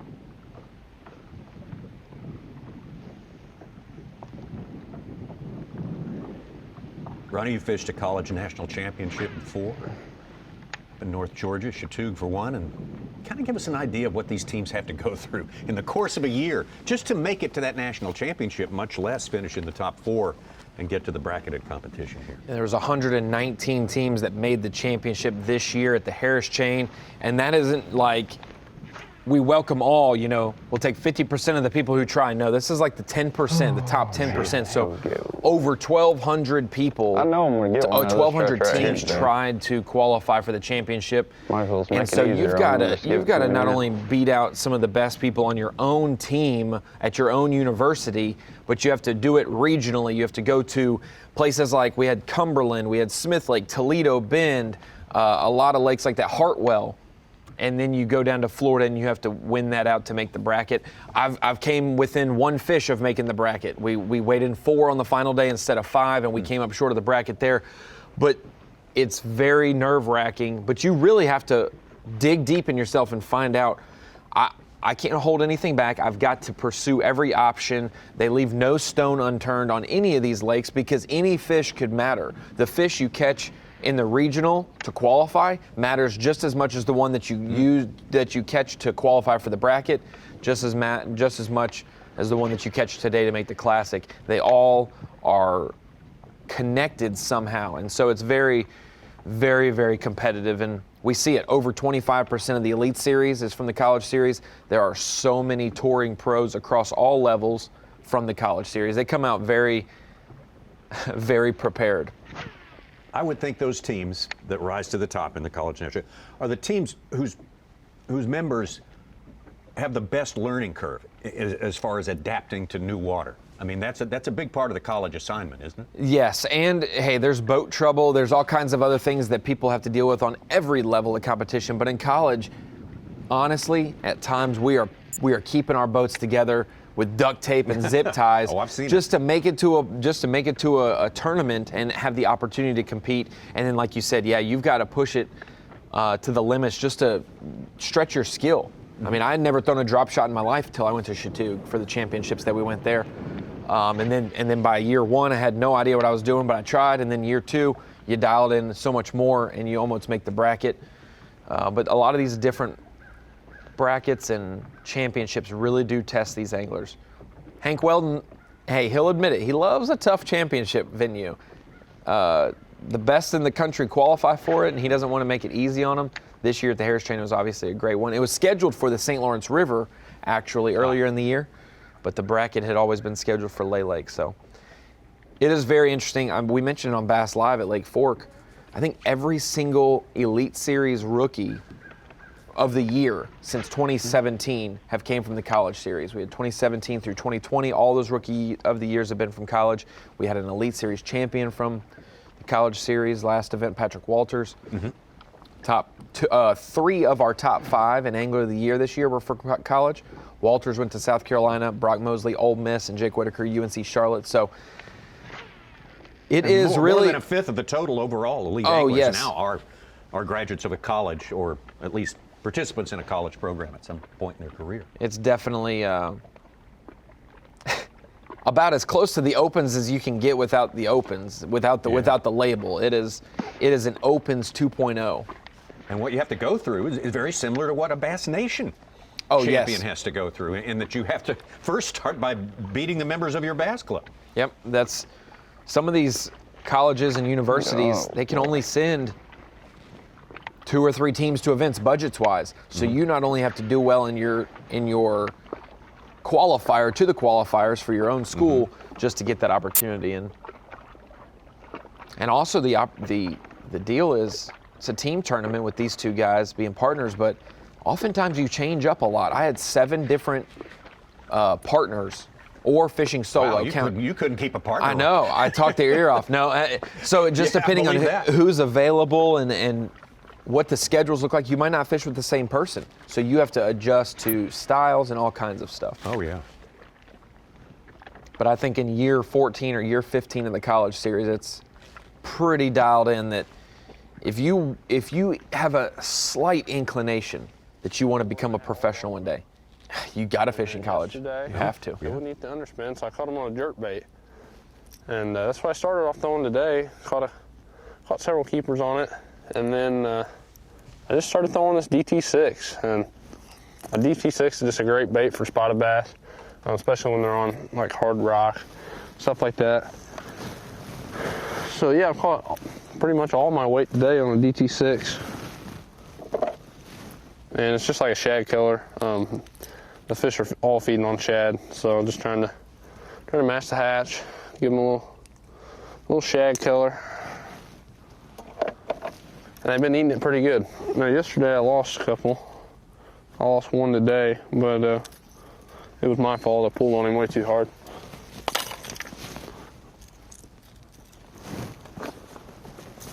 But they were eating it this morning. There was a lot of them down there and they were eating it.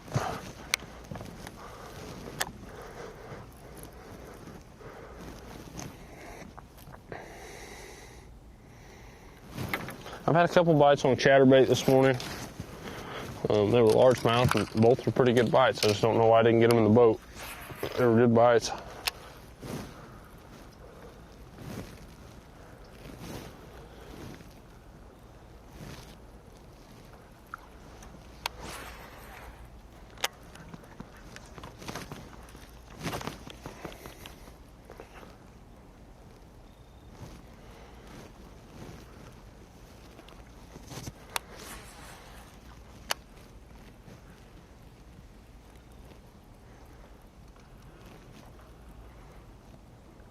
Beautiful day here on Lay Lake with the bank all wrapped in its fall colors.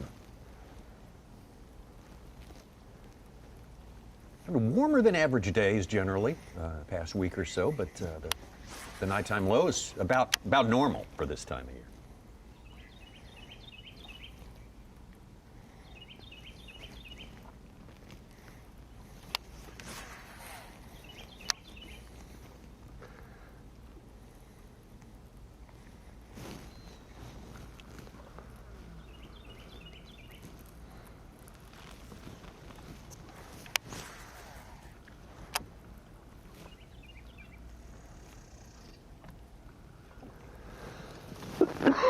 All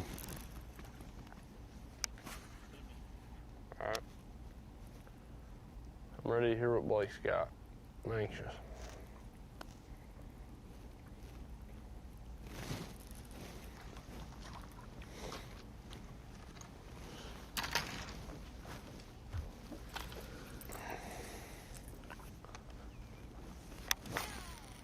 This is where we really see it go down for them.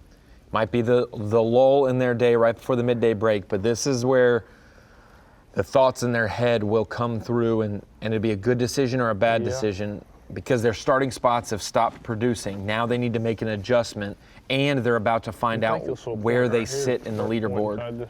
It'll be interesting the last 3 hours how they do it. Switch it up.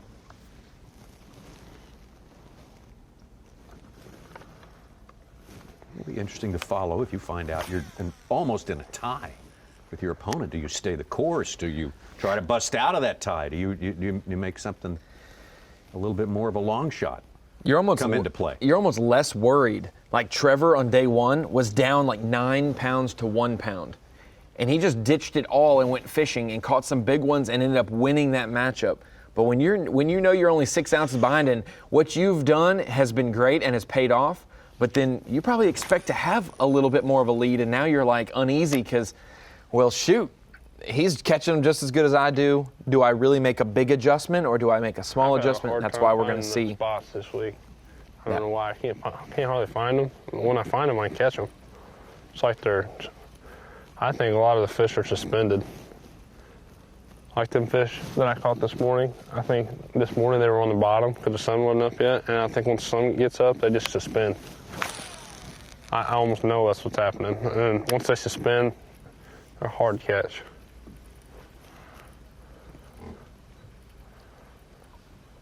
Tommy, it'd be hard for me to believe that we won't see I think the first day I just kind of got lucky. Good fish on a dock from one of these guys today. Back there. It's the one thing that's been missing.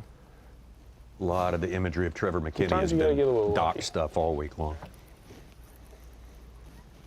Unconventional baits around him as well, and that's why somebody's got to catch a good one.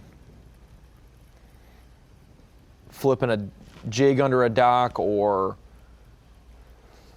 something. Maybe Blake picks up a frog on a sunny patch of this water willow. Something different. One key bite. They might catch their fish all day long on a crankbait, but they'll attribute success to one bite on something else. That'll be a game changer for them.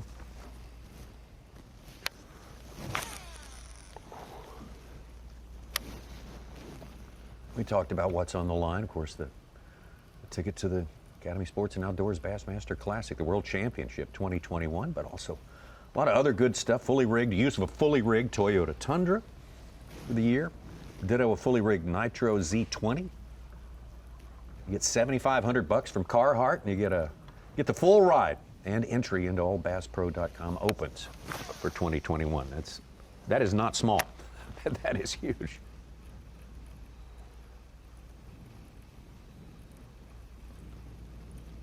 Guess the Hank Weldon could tell them, the wrap folks, ahead of time, hey, you can go ahead and wrap the trucks and boats in purple and yellow because it's going to be one of these two guys. It just depends on what additional accents that they want to put on there sponsor-wise. I think a toy Bearcat might be, stuffed Bearcat right on the front grill would be nice. Staple it to the windshield. Yeah. Just to use the roofing hammer or something like that.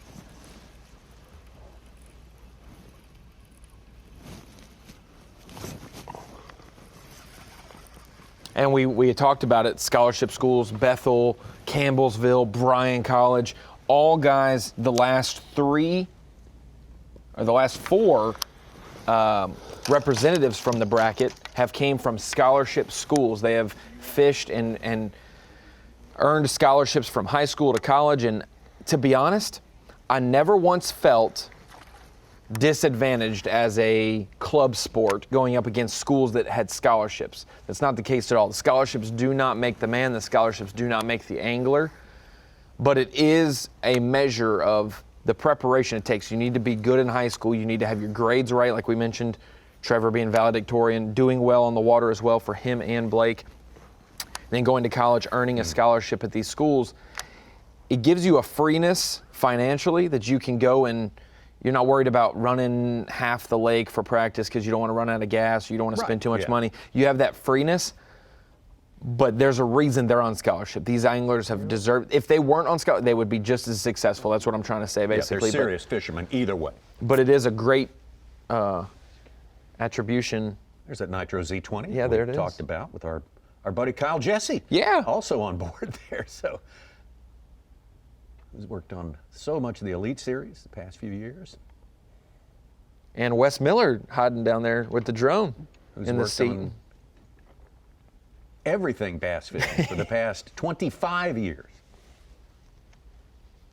So kudos to John Render, the coach of McKendree. We know all of those different coaches, the ones who really are behind the scenes making sure schools still see the value and appreciate the college fishing team. Hey, to be honest, I don't know where else McKendree would get this much love in other sports, but in college fishing, they are one of the big name schools, and they're showing it today with two fantastic anglers that have made it through. I think they just so many hoops. Transition did McKendree as far as the NCAA, which is this is not an NCAA sanction. Yes, bass fishing is not. They just thank goodness. They transformed from the NAIA into NCAA Division II. Yep. Great Lakes Valley Conference now.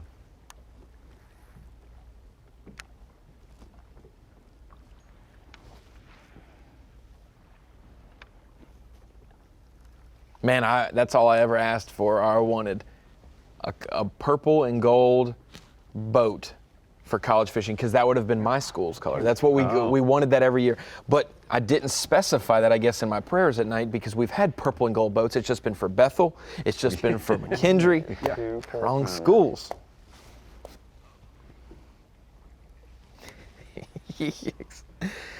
As I'm hearing in my ear, East Carolina is one of those other schools that doesn't get any recognition in other sports as well, except for bass fishing. Right, and then they even delegitimized what we did, and now, so maybe not so much in that. We may be going a little bit over the edge there. Hey, we've pushed Arkansas to the edge in some Liberty Bowls in the past. There you go. In the glory years of the Now Razorbacks as well. Yeah.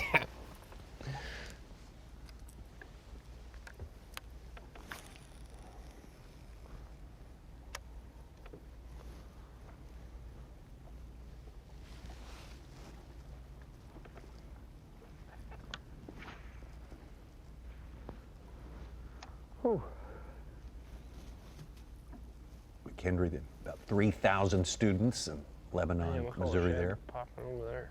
Founded in 1828. Again, that's the oldest college or university in Illinois.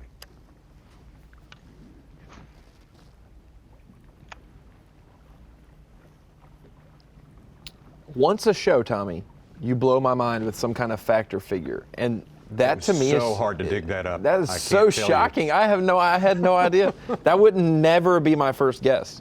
No, you'd figure someplace in Chicago, right? Yeah. 1828, Chicago was basically a Wild West town.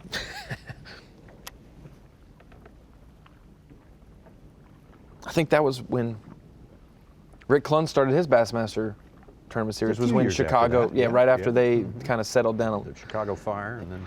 Kidding, obviously.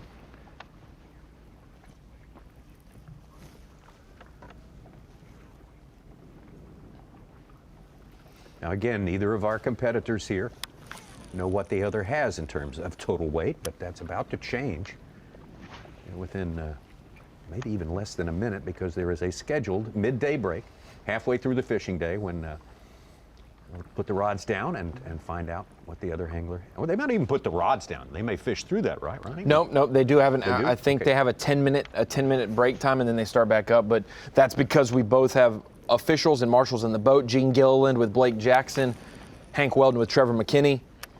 They will count it down for them. They stop fishing. They do the update, and then they can go resume at a certain designated time, so it's fair for everyone. Same fishing time. Catch one the first day that didn't get over or something. I don't That's know. what my marshal said. Said he had one at the break and didn't get it over the rail. Really, I didn't know that. 10 seconds. 10 seconds. 5 seconds. You done? Yeah. 1. Mark. And it's All right, halftime. shut it down. All right, you ready? Yep. You're ready. I pulled it up to make sure he didn't catch anything. Until halftime. I'll take my first half. I don't know what Trevor's got, but I will take my first half.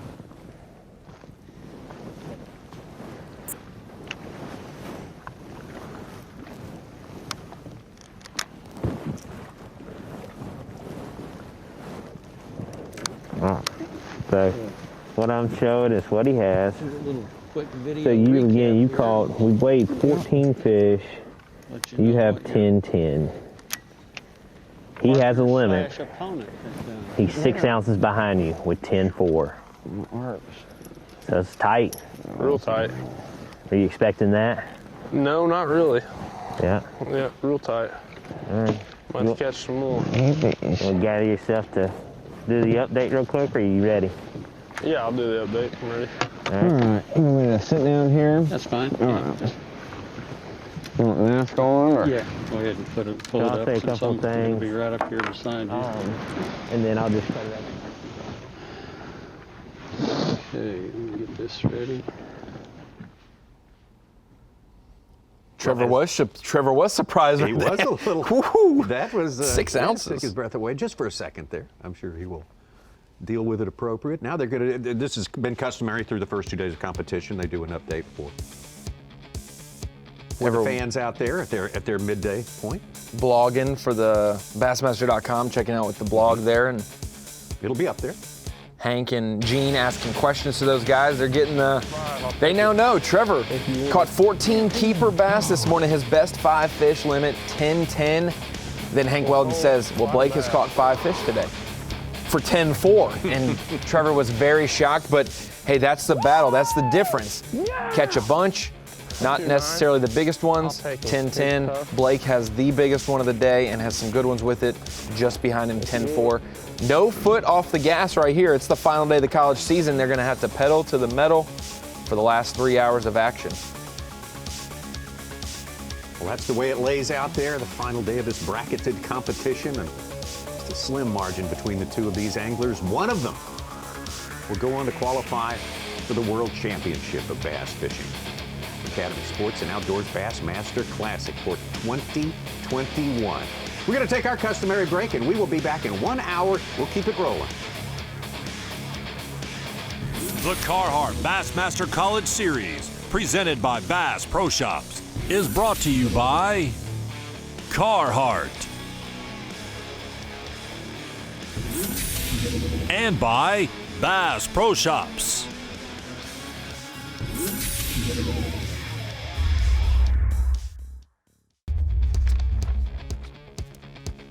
Carhartt Bassmaster College Series. This is Bassmaster Live, and what we are witnessing today, a very, very important day in the sport, really the apex day in the sport of college bass fishing. This is the College Classic Bracket. Final day competition between two, under normal circumstances, teammates from McKendree University, Trevor McKinney and Blake Jackson, and look at how tight this race is now. We are just past the halfway point. This final day's competition, at the end of it all, we're going to have one of these two headed to the Academy Sports and Outdoors Bassmaster Classic. You wanted action. You wanted intensity and drama. 6 ounces separating these guys halfway through their day. Nice little spotted bass. That's exactly what you want. I know John Render, coach of McKendree, is excited watching this because both guys are showing out, doing well. One's not struggling, one's not blowing it away. Tight, and both are showing that they're very good representatives of the College Series if they were to win today. Got there a little bit differently. It was a quick early start for Trevor McKinney. Good limit in the post early. Get some of the footage of that right now. One spot that he worked very, very hard. Yeah! That's number 5. I'll take it. Thank you, Lord. I'm going to start swinging right here. Yielded 5 keepers, and he tried to cull up from there. Well, Cole, spotted bass. Spotted bass biting this morning.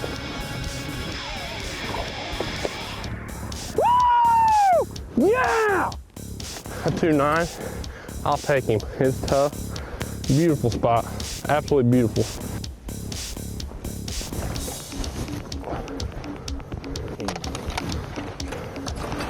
Thank you, Lord. That 3-1 and that 2-9 are the ones that are really anchoring Trevor's bag right now. Everything else under 114. Meanwhile, for Blake, his first bite of the day, a 3.11, almost a 4-pound Coosa River spotted bass. Great way to start his final day. Really? Yes, sir. He's got one. Jackson, senior from Carterville, Illinois. Take it. Both of these anglers in their 4th year. McKendree University.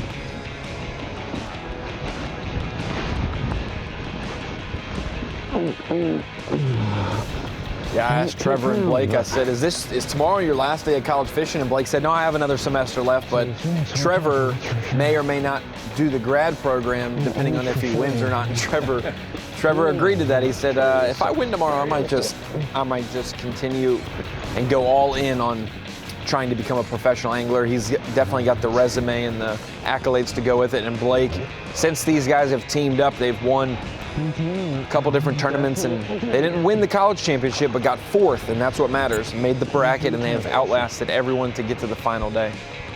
Yeah, definitely. Well, you just about have to pursue that. I mean, we talk about the career possibilities opening up. It doesn't open up any better than it does for the winner of this competition. Here today on Lay Lake here on the Coosa River. The Coosa River comes out of northern Alabama up there in the mountains of southern Appalachians.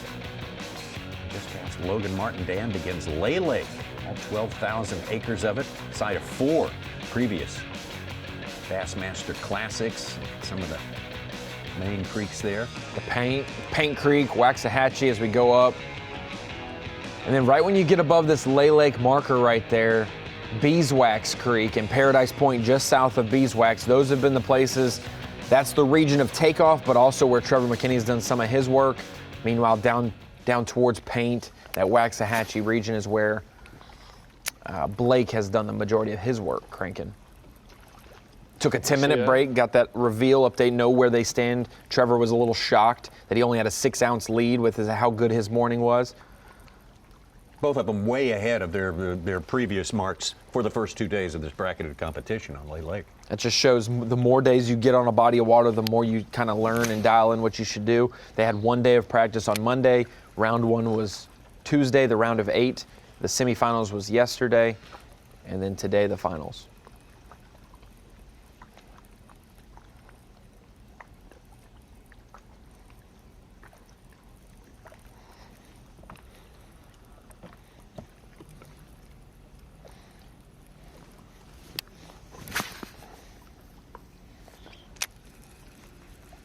Got 4 hours and 15 minutes of fishing ahead of them. It was a very, very important day. That's a good one, I think. Maybe not. No, he's not big. Little one.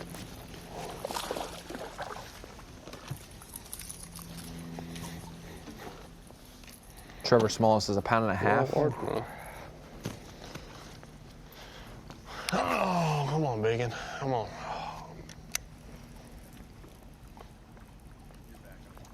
All right.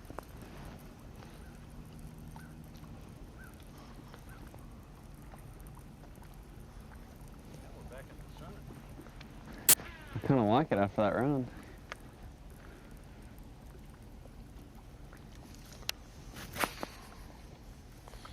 We did not get to hear Blake Jackson's reaction to the Blake reveal. didn't really catch much yesterday afternoon, did he? I bet it was similar, though. Yeah, I bet there was a little yeah. surprise in that, too, think because that he's is. way outstripped his start for the past 2 days. It's been his best day Yeah. of the bracket so far. Trevor did have 12 pounds on day one, but then a slow 7 pounds yesterday. Meanwhile, Blake's gotten a little bit better every single day.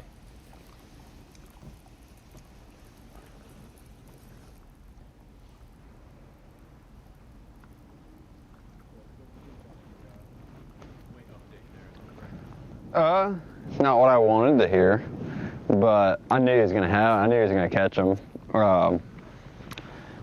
We got about the same stuff. He's got me by, I think, 6 ounces. He's at 10.10, I'm at 10.4. There's one right there. Don't be a striper. Caught some stripers here yesterday. If not, it's gonna help. Come on, be a spot.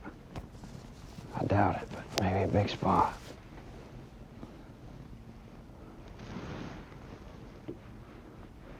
Yeah, it's a spot.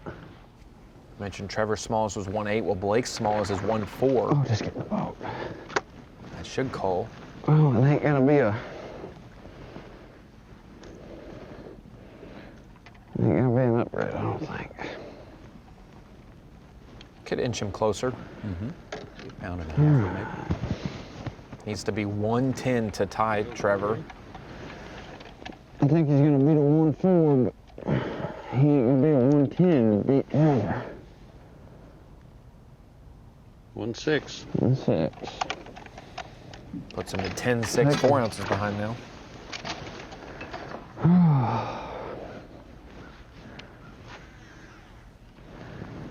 Yeah, so back to what I was saying, I think we got the same bag. He's got a good one, I got a good one. We each got a 2-pounder, and we got a bunch of one somethings. It's gonna come down to who can catch a big one in the second half of the day.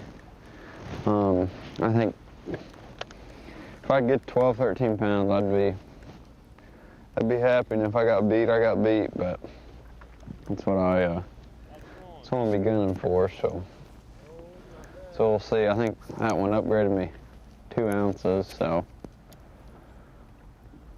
I'm 4 ounces back anyways. So 3-pounder, that's a big jump on this lake right now. I can go from a 1.6 to a 3-pounder. You can jump way up there, and they're out here, and one of us will catch one today. There ain't no doubt about it. The second half of the day, one of us will get one, and probably be who ends up taking it home today is my guess. I don't know. I've got this little point and bank around the corner that I'm not liking what I'm seeing, but there was a bunch of bait here yesterday and caught a few stripers, caught a few bass, but there was a bunch of bait, and it's a good area. It's a main lake point coming out of a big spawning pocket, big pocket. So you know it's used by a lot of fish, and then I got one other area that's got some fish on it. I'm gonna hit these two and probably strategically time it out and go back to where we started today and run with it. Probably gonna keep a DT6 in my hand the rest of the day and see what happens. But I'm confident. Couple big bites. I've caught a big one in the afternoon every day, so we shall see.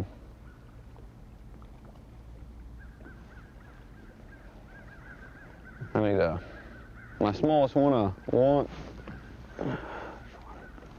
He's little.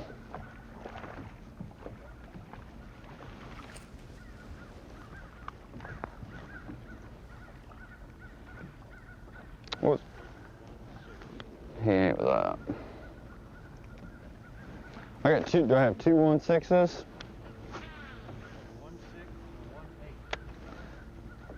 and a 1.7. 1, 6, 7, and 8. We need to replace that 6 with a 110. Just keep the trend going. Had a lot of catching before it's going to go up by an ounce every day.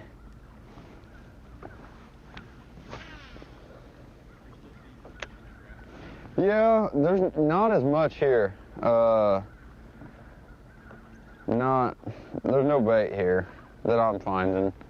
It's gonna be around here somewhere, but I don't see it like I saw it yesterday here. And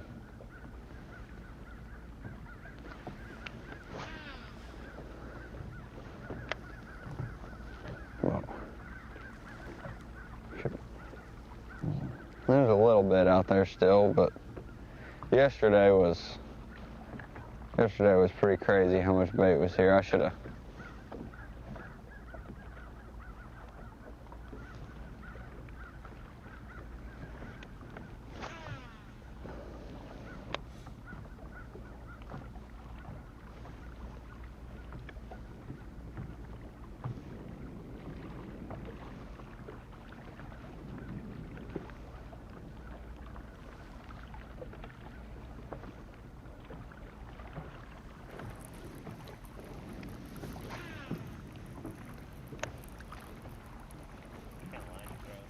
£12 cigar. I throw 20 on everything else. Crankbait, I throw 12.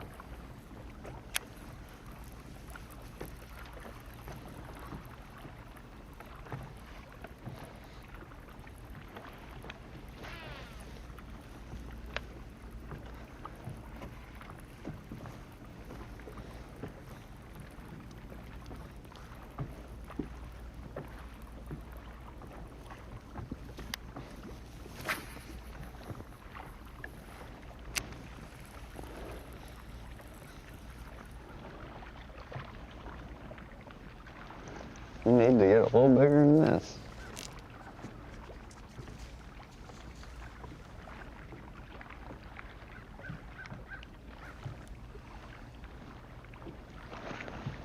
Pretty suckers.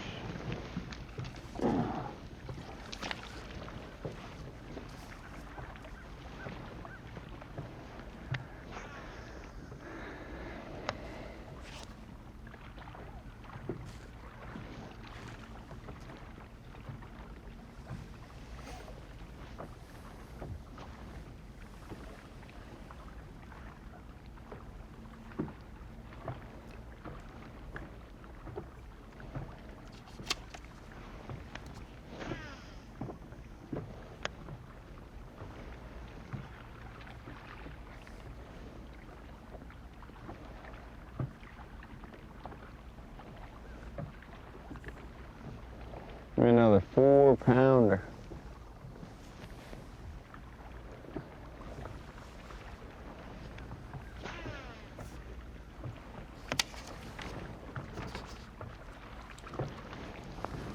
Got to say congratulations to all the 4 teams and who made it here to compete as individuals in this classic bracket competition for 2020. Cole Sands and Connor DeMauro, Bryan College, Cole Thompson, Benson Dowler of University of North Alabama, Ty Black and Avery Thomason of Georgia Southern. All great seasons for those teams and those individuals. I don't know, I think I'm about to get out of here. Not seeing anything, and I didn't catch any big ones here yesterday, and I haven't either today.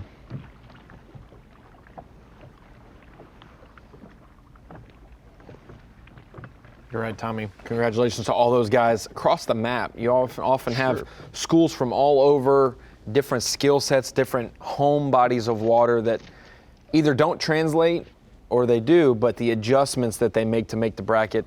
It's one thing that you can always say that, hey, I've made the college classic bracket. Even if you didn't win, you got within inches of doing it at the college level, the highest level you can do it while you're in school there. You've got guys who never won the college bracket that made the Elite Series, that qualified. But there are also some that use it to propel it. But guys like Tyler Rivette, Jake Whitaker made those brackets but didn't win them, but still used that momentum in the Opens to then make the Elites and to now make Classics and to compete for Angler of the Years and whatnot. Like we mentioned, 3 of the top 5 in Angler of the Year this year for the Elite Series came from the College Series. Basically, the last 5 Rookie of the Years have came from the College Series. And it happens quick. You got guys that are 24, 25 years old in the Elite Series, which means they graduated just the year or 2 that it took to make the Opens. They just jumped straight into it. And performing as top-tier anglers for sure. Yeah, just to have made it here has been a big boost for all of these individuals here. It's great feedback for them to know that how seriously they take bass fishing has paid off. And I think there's hope. There's a lot of hope seeing the Andrew Upshaws, the Matt Lees, the Jordan Lees, the Brett Pruitts of the world, the first 4 classic bracket winners for college, and that they're touring pros now to this day. It's been 2014 was when Pruitt won his bracket. So it's been over almost 6 years ago at least since that happened, and they're still touring pros. I think that is a big hope for these guys that, hey, if I can make it, it's not a fluke, it's not a one-off. No. I've shown enough potential, and I've adapted on specific days to make it happen. People who have performed like me in college have gone on to do very well. Yes. That's a good reinforcing thought.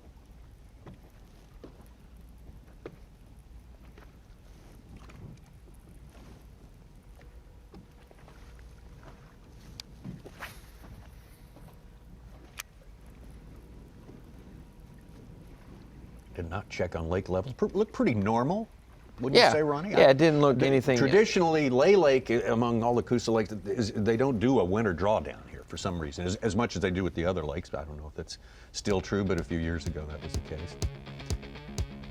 You've got that whole Coosa chain. You got Weiss to Neely Henry to Logan Martin to Lay Lake to Lake Mitchell, Jordan, and then it dumps into the Delta Basin. Great Coosa River fishery Lay Lake is. Fantastic. Also, one of probably the better Coosa River fisheries for largemouth. We know a lot of those Mitchells and Neely Henrys for spotted bass, Lay as well, but largemouth at Lay have played. We'll see if we can get a big one to help upgrade their 10-10 and 10-6 bag today. Well, it couldn't get just a whole lot tighter than it is now. 4 ounces separating Trevor McKinney and Blake Jackson, the 2 McKendree University anglers. Thank you, Lord. Who have really overachieved all the way through their season, and it continues for them on the final day of this 2020 college season right now. We're going to take our 1-hour break now. In just a moment or 2. We'll let them mull it over. They know the numbers, but now they're trying to get back into the game of fishing this first hour. We'll be back at 1 p.m. Eastern Time, take you all the way to the final minute of fishing at 4 p.m. Eastern Time. So we will see you then on Bassmaster Live.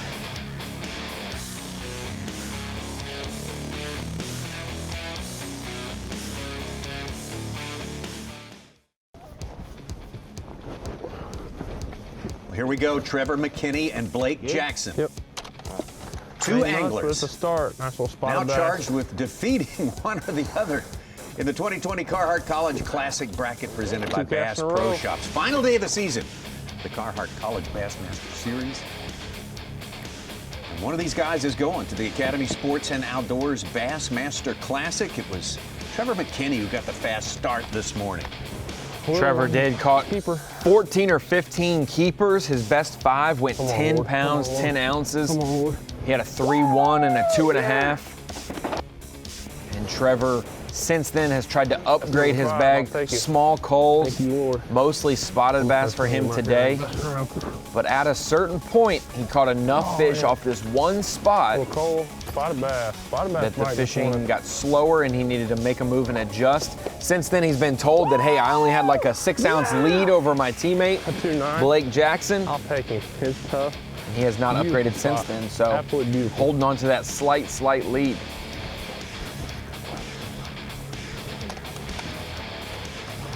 Trevor McKinney, 1/2 of this team from McKendree University have made out great in this bracketed competition over the past 2 days. They are the only 2 left on this day. This is Blake Jackson. This is his first fish of the day, one of the big classic Coosa River spotted bass. 311. That 311 is looming large, keeping him in the game because he hasn't gotten nearly as many keepers as Trevor. He's only caught 5 or 6 keepers, culled once and upgraded to pull himself within 4 ounces of Trevor. But that 311 is the kicker that he's going to hold on to the rest of the day because that's going to allow him to be able to move. 311 and still losing means he's got some small ones he can definitely cull. And for Blake, that crankbait is going to be key for him. That and a topwater are the only 2 things he's really caught fish on this week, and he said he's going to lock it in. That is for sure. Again, as you pointed out, trees. more than an hour ago, actually, both these anglers were apprised at the midday break of what the other score was. They're now aware of where they stand, which is very, very close to one another.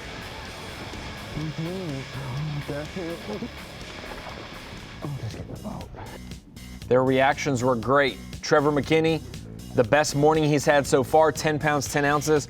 Blake Jackson, the best day he's had this week, 10 pounds, 6 ounces. Trevor got the update that his teammate was just a few ounces behind, and he was completely shocked. He thought he had at least a sizable lead. Now this is the adjustment period, Tommy. We see that 10 pounds, 10 ounces to 10 pounds, 6 ounces. Who will adjust this afternoon, pick up something they haven't thrown this week, catch him, or make the right rotation going back to what has gotten him here? Well, let's take a look at our playing field here, well known to all bass fishing, tournament bass fishing fans. This is the famous Lay Lake on the Coosa River in Alabama, the Coosa River flowing out of the mountains of North Georgia, and Lay Lake here. Just past the Logan Martin Dam all the way to the Lay Lake Dam here. We're talking about 12,000 acres of water. That Paint Creek, Waxahachie Creek, that region of Lay Lake down towards the south end, mostly been where Blake Jackson's been living today. He has also tested at the Logan Martin Dam up in those tail races in prior days. Meanwhile, Trevor McKinney's been hanging around that Beeswax, Paradise Point, that region of Lay Lake just south of Takeoff. Not nearly as much of a run. We see him now in Paradise Point just south of Beeswax, fishing around some docks. Before we started our customary 1 hour break at midday for Bassmaster Live, the standings were the same as they are now, so no upgrades have been made since that time. I understand they each caught a short fish, is that right, Ronnie? Yeah, they've caught some short fish. The only upgrade was Blake's 2-ounce cull to get him within 4 ounces from his 6-ounce deficit. Trevor just short fish, has really gone to the back of Paradise Point and kind of lived there around those docks. He says it's ultra shallow. He can see the bottom in some places. But it seems like with that sun getting higher, that midday to afternoon bite seems to become a thing in the back of the creek where it's shallower. We've had 30 to 40 degree temperatures in the evenings, definitely cooled down that water and put these fish into that fall transition. But the ones who are living in the backs of the creeks, shallower, enjoy that sun. It also positions the bait under the docks, too.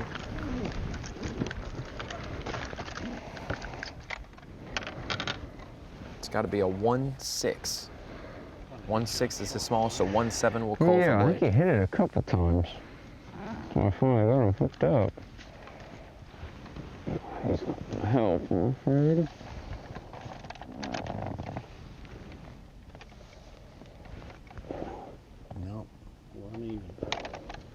Not going to help him there. 1 even.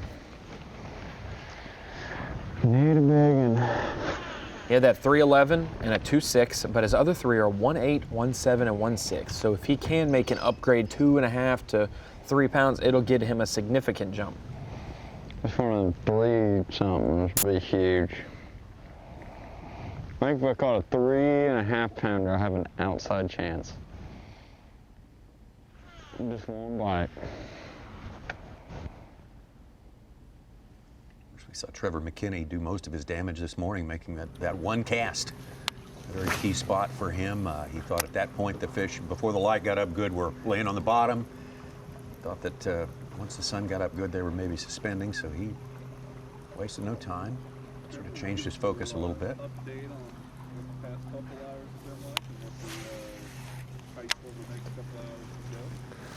Yeah, past couple hours have been very slow for me. I haven't really caught a lot. A couple little ones here and there, but definitely seems like the bite slowed down. The next couple hours, I'm just gonna go fish around, fish stuff I fish, maybe cover some new water, and hope and pray I get another 3 or 4 pounder. I mean, that's all I need right now is like a 3 or 4 pounder, and I feel like I'll be there where I need to be. Bites are far and few between. I've had several fish follow my bait up to the boat that I've seen. They're just not eating it well for me. I don't know why that is, but it's been like that. Yesterday was like that for me. I don't know, in the middle of the day, they just weren't eating it very good. I missed several, but we'll see how it goes. We're gonna leave it all out here on the water. We're gonna fish our hearts out, and hopefully, Lord willing, I can get another good one in the boat and steal the deal.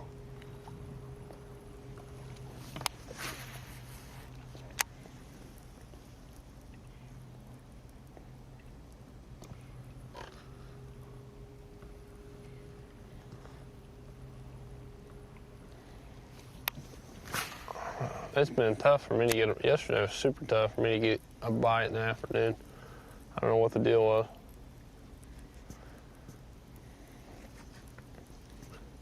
Well, you heard Trevor McKinney, a 3-4 pounder.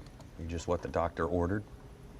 That's sure kind of Blake Jackson's thinking the same thing, I'm sure. That's what the concerning thing for both these guys is when they hear that midday weight update that Trevor's up by 6 ounces, now it's 4 ounces. Blake was down by 6 ounces, he's cut that since. Those guys have done most of their work in the mornings. So now they feel much more vulnerable. They don't know exactly what decision to make this afternoon. They know they need to make an adjustment of some sorts, but what they do in the morning does not work in the afternoon. So that's why I just have that feeling one of them is going to switch up something, whether it's the final hour, whether it's in the next 30 minutes.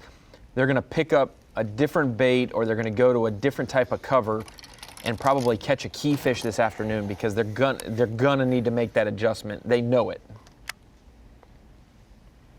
Well, you got to think that one big largemouth could certainly change the face of this tournament. Short order. So far, it's been mostly spotted bass.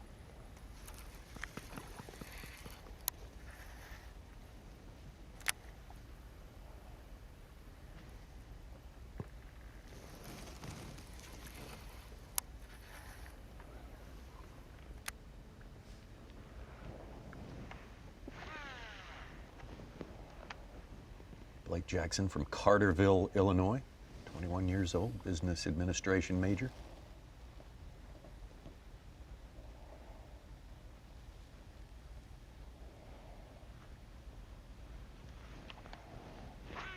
Senior at McKendree. Already in the fishing industry. He owns a crappie rod company, not a terrible one, but for crappie. Yes, but for crappie, gotcha. You know. He owns a rod company and shorts. Tackle shop. I mean, they've been keepers, but they haven't upgraded any. I don't know how it's going to be. I'm about to make a move back to my starting area and just sit there for the next, I'll get down there with probably 2.5 hours left and stay down there till 3 o'clock. I think they're going to bite at some point tonight, or not tonight, today, this afternoon, but I think it's not going to be a big window. I'm 4 ounces down now. I need a 111 from what I know with the halftime break to have a chance. So I'd really like to get that, maybe relax a little bit more. We'll just see what it brings, but you know, I'm expecting it to be pretty slow, probably for both of us. May not be for him. I'd expect it to be pretty slow for me. But at this point in the day, we're only needing a bite or two. So it can happen anywhere. I mean, it could happen now or it could happen on the last cast of the day. So I'm just shooting for a big in the rest of the day, and hopefully we can make it happen.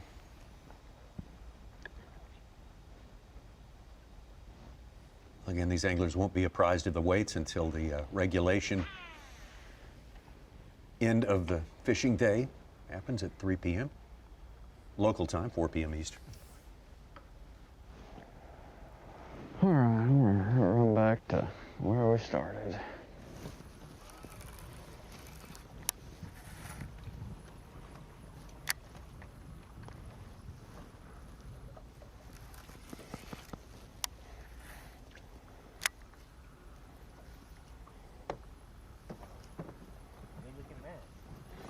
Yeah. Nope, not a bite. I just know it's a good way to catch a big one. Nope. My favorite way to catch them too. I haven't been able to get a bite doing it. I like this. I mean, I don't know why they wouldn't get in it. The perfect water temp. There's a lot of bait back here. It's a good little mat. They ought to be up there.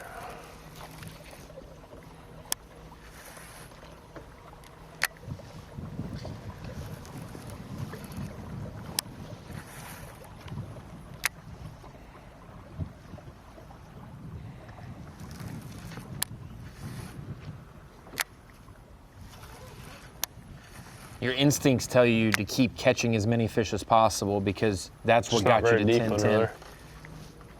But First one this you is want what you anyway, would they'll be normally right there. do when they're in the live well. You need to cull up 1.5 pounds or you're going to pick up a flipping stick and do it. So I like that Trevor's already given this a shot.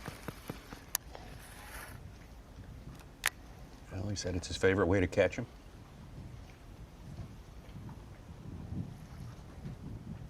Especially some of those mats or canopies of water willow, you know, when the water drops just slightly, they kind of fall on each other and create that canopy or a mat.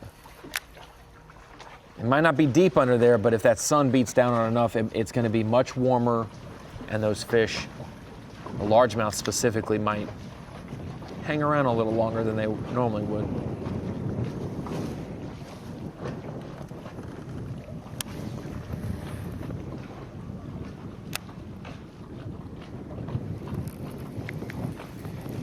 .280 miles of shoreline to work with. Creeks and sloughs and shallows with vegetation. Steep banks, flat banks, and just about anything you want to dial up.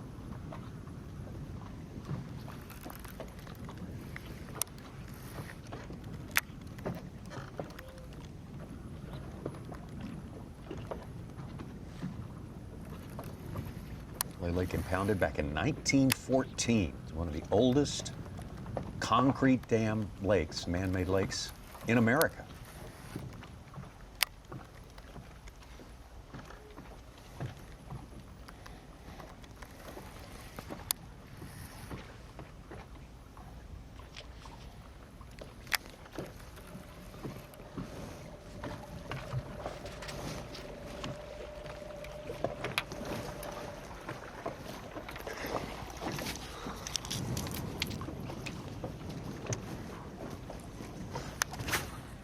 Bassmaster Classic here in 96, 2002, 2007, and 2010.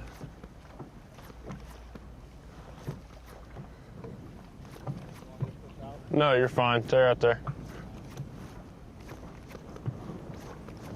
We've had some college wild cards here as well, some high school events. We'll have an open here December. That's first right. week of Final December. open of the Yep. year. Yeah. That one will decide everything. It'll lock in the Eastern Opens points race for the Opens. Also, the overall will be solidified there as well. 12 invites then officially submitted. Got an open going on today at Louisville as well. You'll be able to watch live coverage of that Saturday. Got people like Keith Combs. He's only fished one of the 4 Opens so far this year, so this is his second one. If you win one after fishing all of them, you make the Classic. In his situation, he wouldn't make it via his win, but he would help himself because he's the first man out in the elites if he was to win. So there's some strategy going on. Some guys fishing the last Open of the year to desperation attempt to make the Classic, and one of these college anglers will join them. Yep. I think after that, we'll only have the team champion, representative, and the Lay Lake champion if there is one. After Saturday, I think there's only 2 spots left in the Classic. Yep. Yep. Got our nation champ. We've got our.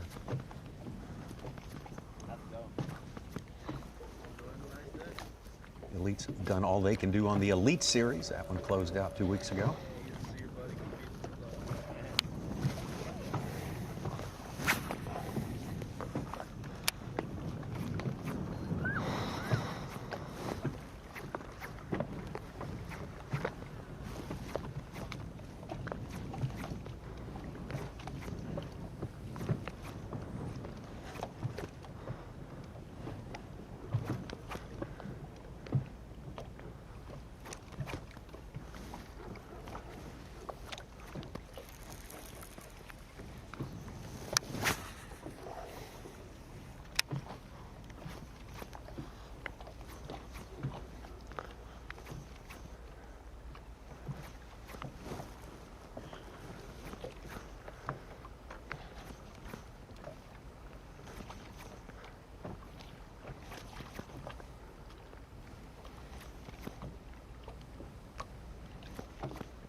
Yeah, the bass are back here too. I don't know, just either haven't figured them out, they're not biting.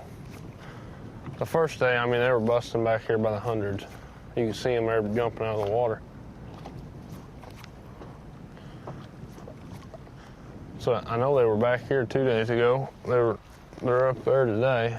I mean, I feel like there's probably a bunch of them right out here suspended in between somewhere.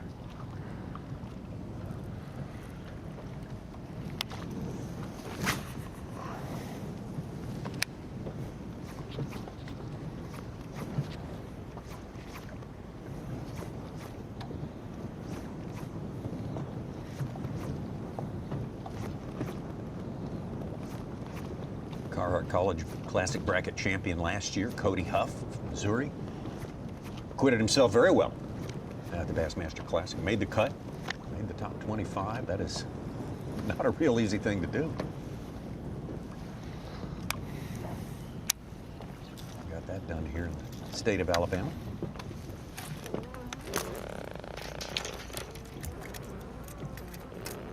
This will be the 10th angler today. One of these two will be the 10th ever college angler to make the Classic.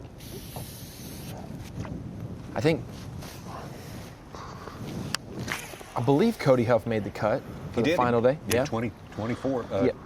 Yeah, he was made the cut, and so that makes how many have made two the cut? have ever made the cut. Yeah. Jordan Lee and Cody Jordan Huff. Lee and Cody Huff. Same lake as well. Both at Gunnersville, yes.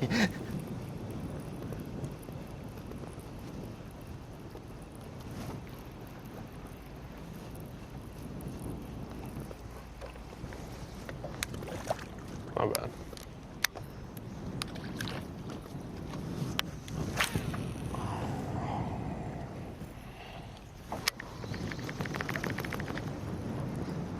Bassmaster Classic is a 3-day event. The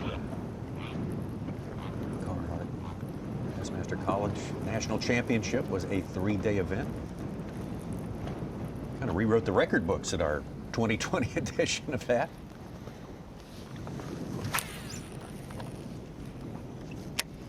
Team from Bryan College caught 84 pounds and 12 ounces. They set a new record for a 3-day tournament ever in the history of that kind the of stuff. Bassmaster. So really I didn't find much out. I mean, I got an idea of the lakes and everything, but nope, Monday morning at I think it was 6:30. First time I've been on here. You mentioned, I think it was a 3-day tournament at Clear Lake. Byron Velvick had that record. Yeah. And since then they got close. Gerald Swindle won in. Not really. I stayed pretty close to home. Just a pound off Kentucky Lake was about an hour and 15 minutes from my house. I go down there some, but not a whole lot. But no, we got a lot of lakes around home. They're not great, but they're not big lakes, but they're good lakes. Got 3 or 4 different ones that's where I mainly fish. And so oh yeah, absolutely. I mean, there's so many lakes I can name off the top of my head that I never would have gone to. You know, like Lay Lake. I mean, I've had an enjoyable time here. If it wasn't for this, I wouldn't have randomly said, let's go down to Lay Lake. I mean, I've gone to Texas 3 or 4 times now, Florida twice, you know, Wisconsin. It takes you all over. I mean, you learn a lot too. It's fun, it's enjoyable. I've loved every second of it, and I'd do it again tomorrow if I was an incoming freshman and wouldn't change anything about it.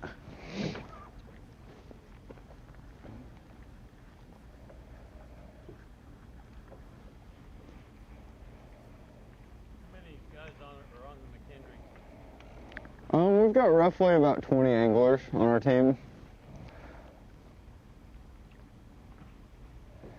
Yep, we've got about 20.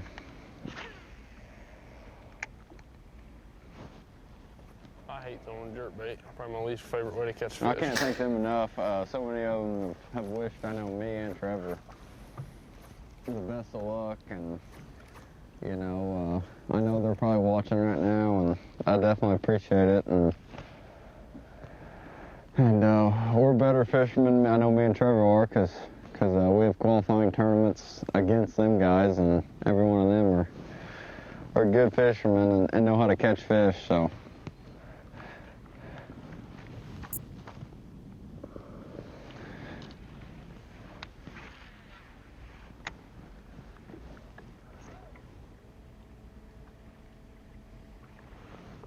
McKendree, you mentioned this. Member comes in, does the coach kind of pair him up with one of the more experienced anglers? It's kind of our preference. He's got control of it, but it's kind of our preference. He's got an idea of who kind of is going to fish together, and what he likes to do is pair somebody up in the same class, because then that way you can grow together. And you know, everyone's different on our team. We've got some kids that don't like to go everywhere. You know, college, you know, traveling's a lot. I mean, you're going for 7, 8, 9 days, and when time gets are busy in the spring normally, I mean, you may be going 7 days, home 2 or 3, and then going seven more days. And so some anglers, they don't want to do that. They want to make sure they are in class and only go to some of them. And we got some guys that, like myself, I go every one I can, and so he kind of pairs people up together once he sees for the first half year how they like to go, if that makes sense. But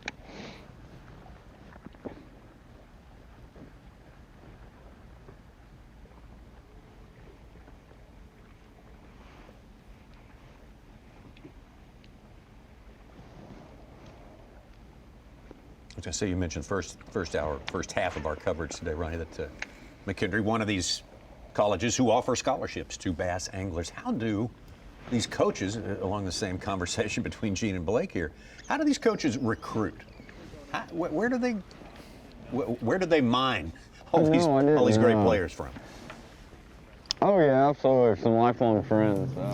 I think really, Tommy, a lot of different factors. For one, you got to do well in high school. You have to catch their eye by actually winning tournaments and doing well. That's not the only indication, though. Yeah. Your GPA. Some of these schools are private for scholarships, so they can't just bring any and everybody in. Right. You know, they have to meet GPA requirements. So Academic requirements. Good in school, a good angler, and you got to either gather your own stats or if they're in your state, like these guys are from Illinois and McKendree's in Illinois. Yeah. It's much easier to notice in your local newspaper or internet that all of a sudden these guys are rising up. They're reoccurring names. So tournament finishes in high school really are important, but GPA and that interview, probably the college interview, that fit, if you seem like a good, like Blake was saying, some guys don't want to travel and aspire to be a pro. They just want to fish tournaments, learn to fish, get better that way. And some guys are motivated to try to make this a career. Mm-hmm. So you gauge that. Sometimes it's probably bad if you have a whole fishing team of guys who just want to fish around the house. Sometimes it's probably bad if you have a whole fishing team of everyone who wants to be a pro because you start fighting each other. No, I'm just kidding. But the competition level, that does create a good environment. So a couple different factors for sure, but these coaches definitely pay attention. Charity and opportunities to volunteer are also big for these guys. A guy who can see potential for growth in an angler too would be a successful recruiter, for sure. Good coach, yeah. And I think that it's the progression. Like I mentioned, I was there at the first couple college or the first couple high school weigh-ins that we ever had for high school championship. Trevor McKinney was one of those first batches of guys. He didn't win that first one, but he got top 5 in a couple of them in a row. And going and seeing somebody go from not be able to speak on stage or really shy or quiet or unsure of themselves to then they start talking a little bit more. Then they can thank their parents and their sponsors with ease. And then they start to explain their patterns and the maturity level. When you see that growth, you know that the fishing's going to come with it if they can do those other things well.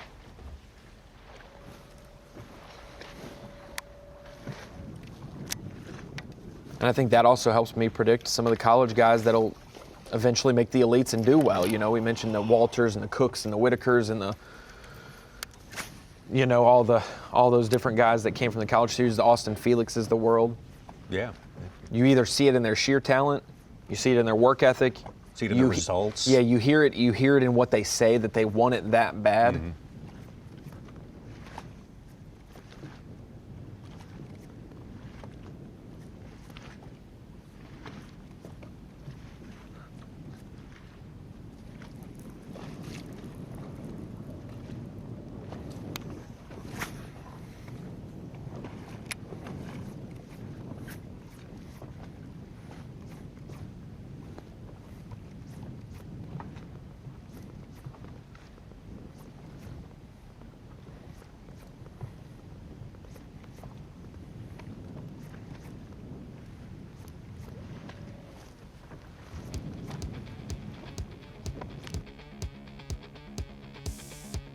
Well, we're definitely in the midday lull period of time here on Lay Lake. It seems to happen everywhere we go. Bassmaster Elite Series, no matter what the format. Just have a tendency to slow down at midday. Not many changes to our leaderboard since we came back. Well, none since we came back, of course. Still just as tight as it could possibly be. 10 pounds, 10 ounces to 10 pounds, 6 ounces. And oh man, it may come down to the last fish caught in the day. Could be a lot more happening before it picks up again. But we're going to take a break right now, and we'll be right back. The Carhartt Bassmaster College Series, presented by Bass Pro Shops, is brought to you by Carhartt and by Bass Pro Shops.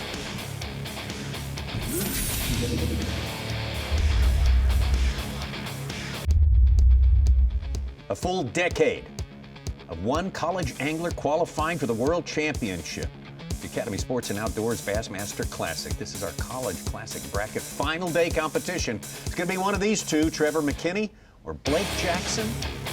Teammates at McKendree College under normal circumstances, but these are far from normal circumstances today. They've got to fight each other all the way to the very end. Regulation time scheduled to stop at 3 p.m. local time, 4 p.m. Eastern time. And that's the tail of the tape right there. That's the sequence of the fish, the size of the fish, and look at the closeness of the competition. 4 ounces separating the two. This is, what a matchup. Plenty of room to grow for both of them as well, Tommy. You saw that both anglers have 3 fish in their 5-fish limit under 2 pounds. So a simple 2-pounder will go a long ways, a half-pound cull for both of these guys. And you only have to win by an ounce to make the Bassmaster Classic. That's all it's going to take. I wish they'd come up doing that again. Those are official weights, too. We'll point out we are catch, weigh, and release here.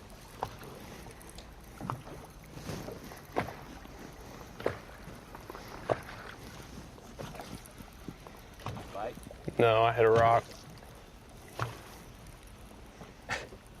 Even the marshals want it to be a bite. I need those darn jerk bait out there.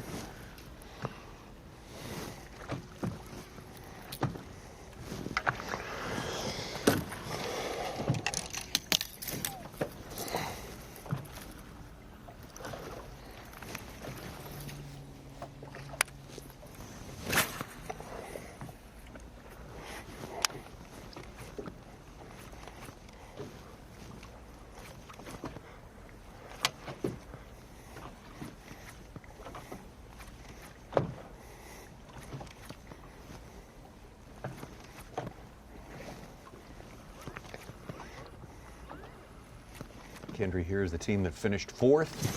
Big one. National championship. Here we go. Trevor McKinney. Maybe not. Oh my gosh. Like a 2-pounder.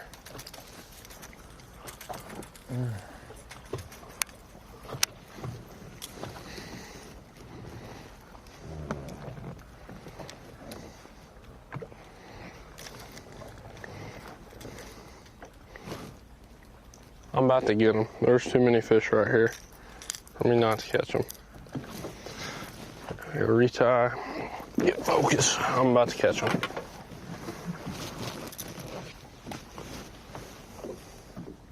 Dang it.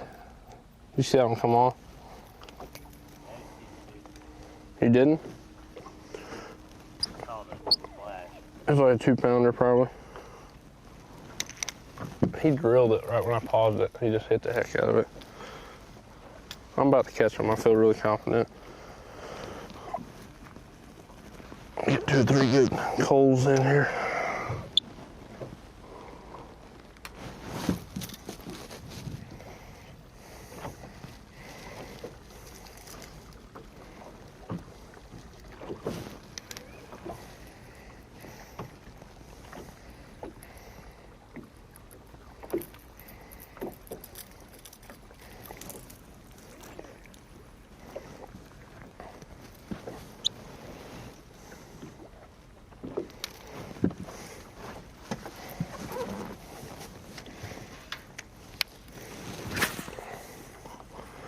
All right, Lord, come on.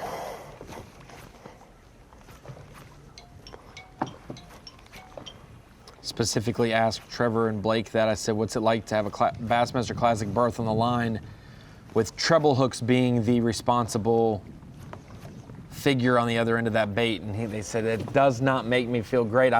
Trevor lost 2 or 3 3-pounders yesterday, so he only had 7 pounds and change and was sweating it out, and he had lost some good ones. Same thing, jerkbait, losing them, and so same thing going today as well. If he can just land one of those better than average fish on that jerkbait. We're calling a 2 a better than average fish today. For sure. They're not too far. It's fishing tough, but they're not too far off what it would take to do okay in a local tournament. 12, 13 pounds does okay probably, and 15 might win it. But for strictly spotted bass bags on Lay Lake this time of the year right now, it's not too far off the pace. No, with 2 1/4 hours still left to fish too. For sure.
Pretty good one.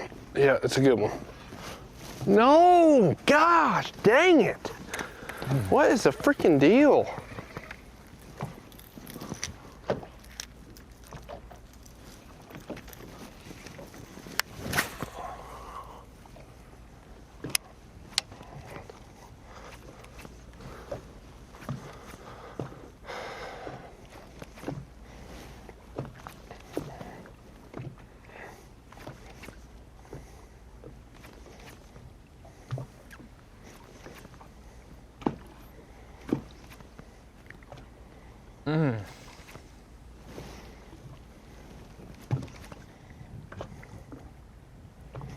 Watch this back. Watching that back hurts, Tommy. Yeah, two great opportunities right just there. There's can't- no doubt about that. Can't figure out how to keep them buttoned up. Sometimes it's not even on the operator. It's just they're it's just just the not way getting it. they're Yeah. so much bait around, competitiveness. They're just slapping or going at it really fast, missing it.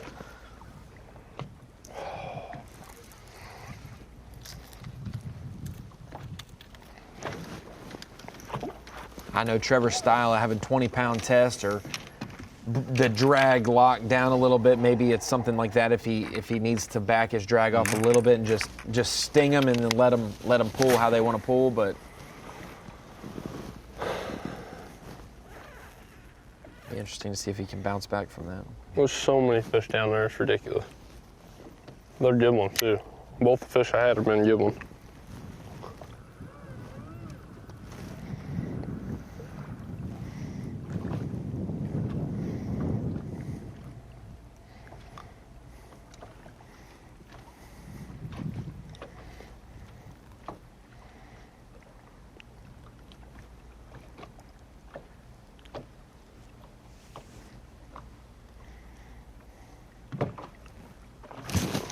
One hit it right there.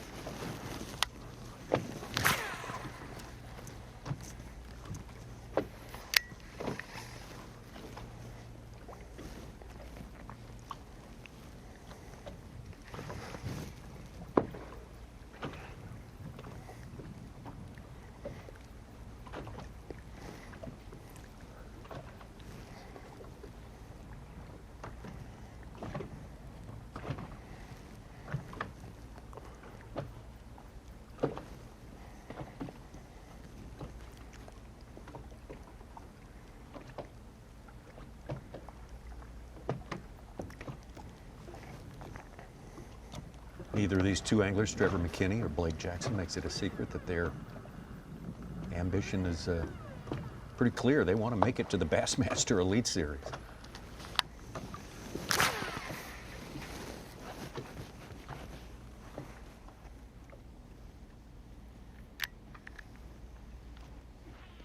Trevor said yesterday, hopefully my professional journey begins today on this final championship day of the Classic bracket.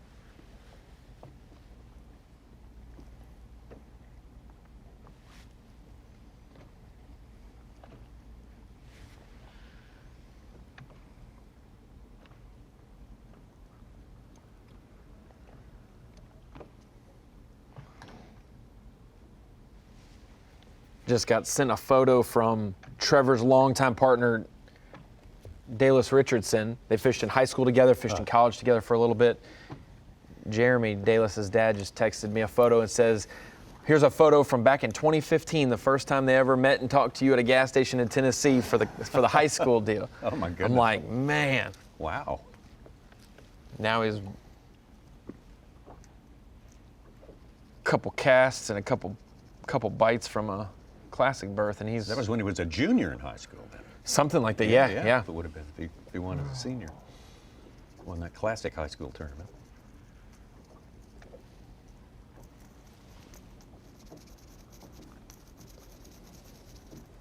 Making some adjustments. Maybe it's a bait color deal.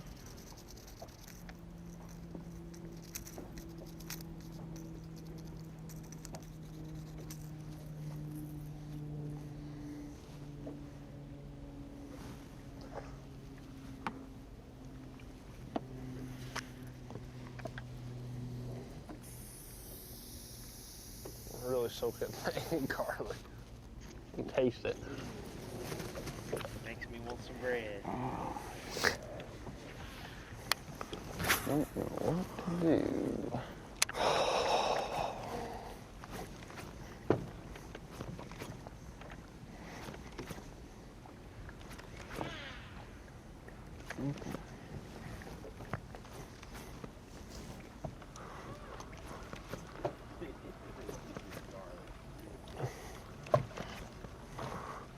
Smells pretty good, doesn't it?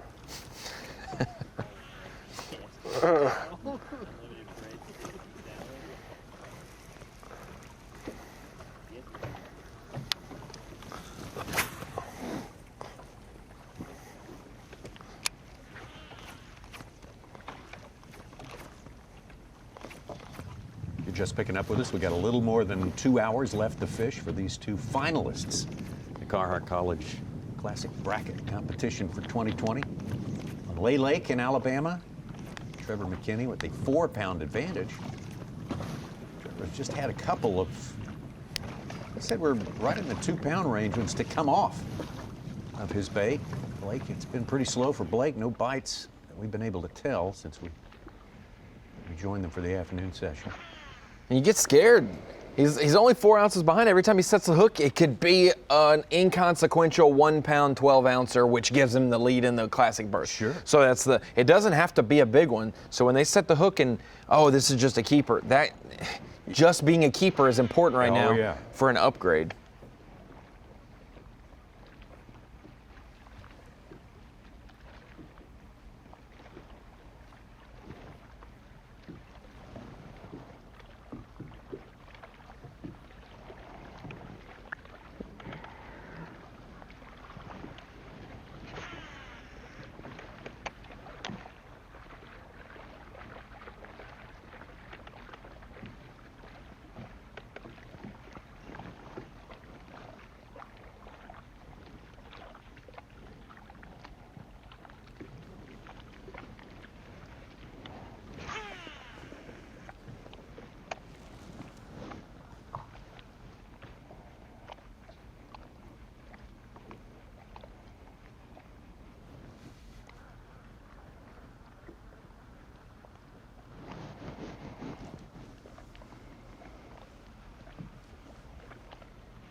Blake Jackson here defeated Cole Sands of Bryan College, co-champion, co-national champion, 7-1 to 6-11, and had to take on another Cole Thompson of the University of Northern Alabama, junior from Florida,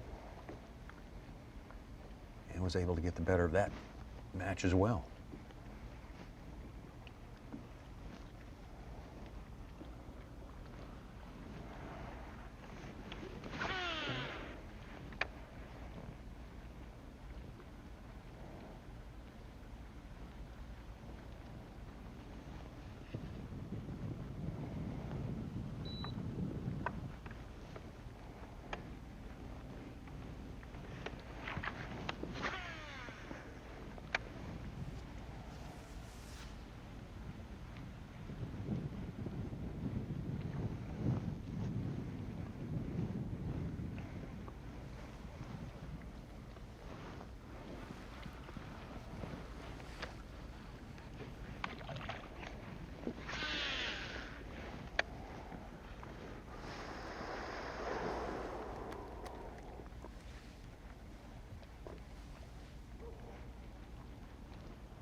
do.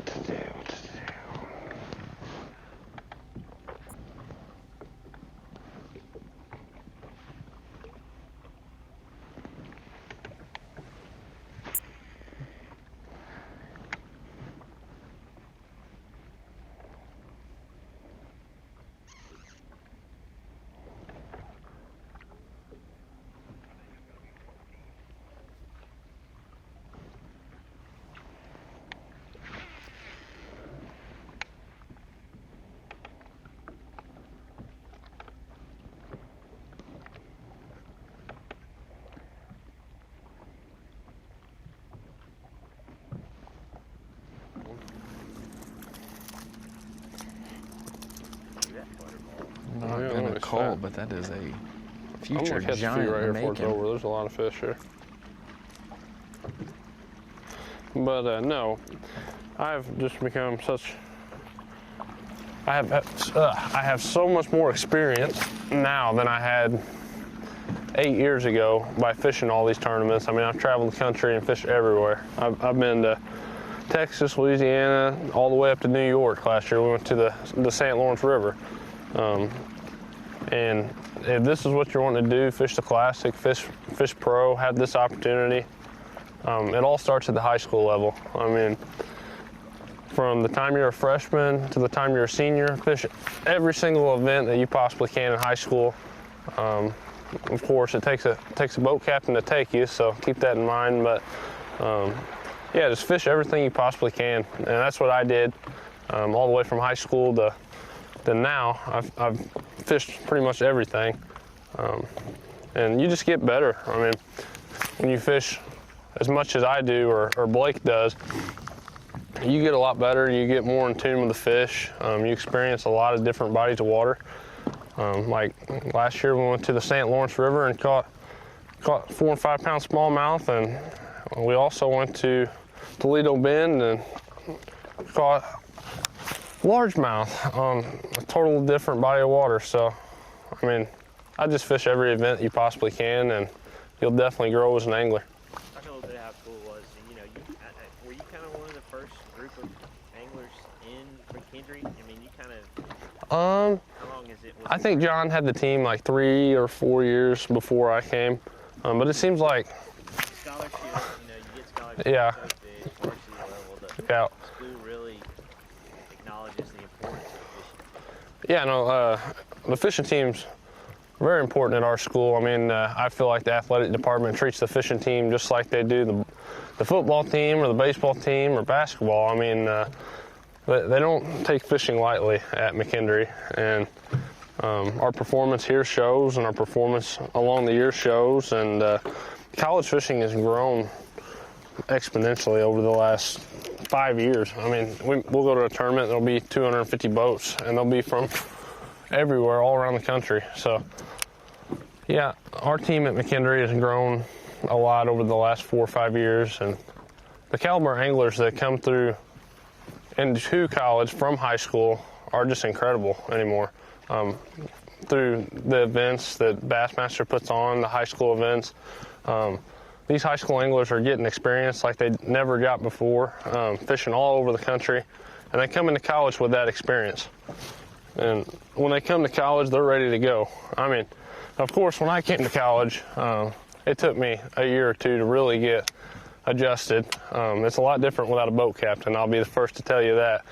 But the experience you get in high school just helps you tremendously when you come to college, and you kind of know what you're doing coming right into it from high school if you fish all the tournaments that you possibly can.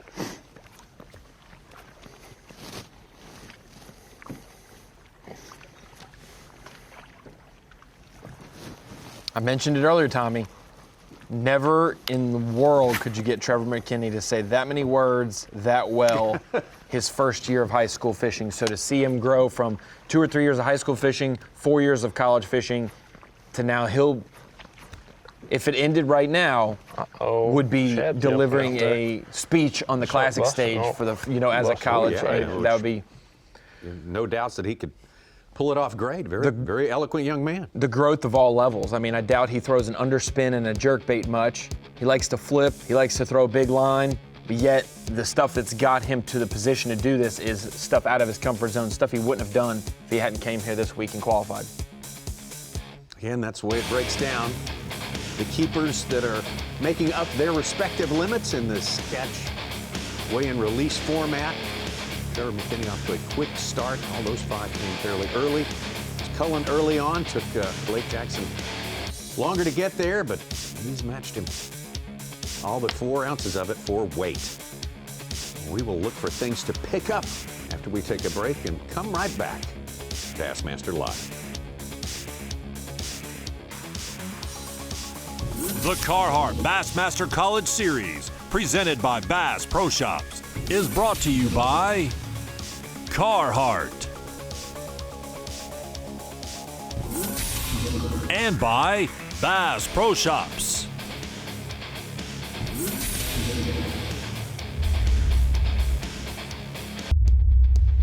Carhartt Bassmaster College Series, the final day of the season. Last day of school, as we like to say on the Bassmaster Elite Series. And this is the College Classic Bracket final day. 2 anglers who have made it all the way to this final, Trevor McKinney of McKendree University, and his teammate in normal circumstances, Blake Jackson. And look how close they are. What a matchup this has turned out to be. 4 ounces separating the two. We go into the final couple of hours of fishing. We are into the final couple of hours of fishing here. And this is basically representative of their first hour and a half of fishing this morning, other than that 1-6 for Blake Jackson, a 2-ounce coal right before the midday break. But otherwise, they did all of their work in the first hour and a half of the morning. After a 50-minute fog delay, they were able to get going. The key, we said, after this midday break, they know what their deficit is. Hey, if Blake doesn't get above 110, he knows he lost because that's what he was trailing. Right, and right. That's what the mark was. If he doesn't get above that, but if he does, there's a chance that Trevor doesn't upgrade. Well, they have to make an adjustment this afternoon to do that. Still anybody's game at this point, and Keeping your world clean. very, very slow the past hour. Setting boxes of it on. They just put it all on. For the biggin, big biggin. Please be a spot, Lord. Come on, if that's a spot. It's like a 4 or 5 pounder if it's a spot. Come on, baby, come on. Come on. Be a spot. Yes, yes, yes, yes. Yes, yes, yes, yes, yes. Yes, yes, yes, yes, yes. Yes! I needed that one. It's not that big. You're wrong. It's not a spot. No, it's not. Largemouth. I will take him. Thank you, gotta beat Jesus. 1.8, man. He beats 1.8. I think you're right. He does. It's a 2 pounder. Thank you, Lord. Thank you, Lord. I needed that one bad. Put it down there. I'm going to catch him. I just lost another one like this earlier. I'm going to catch him. I'm going to catch him.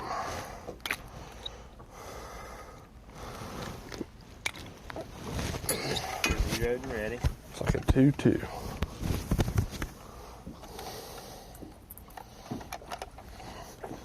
Ooh. Need more. 2-4. 2-4. Nice. 2-4. I needed that one bad. That's a big confidence booster. I'm gonna catch some more. They're here. Thank you, Lord. Thank you, Lord. Thank you, Lord. That's 12-ounce upgrade. Wow. Almost a pound That's upgrade. a good call.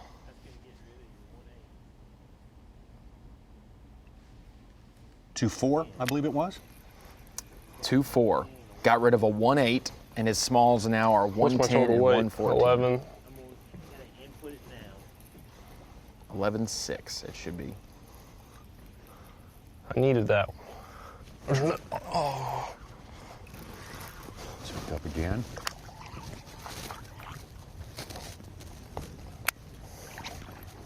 This time it has to be 111, Nicole.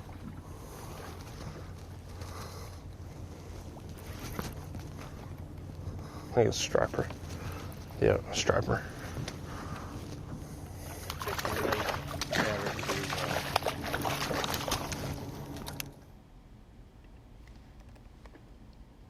That won't help.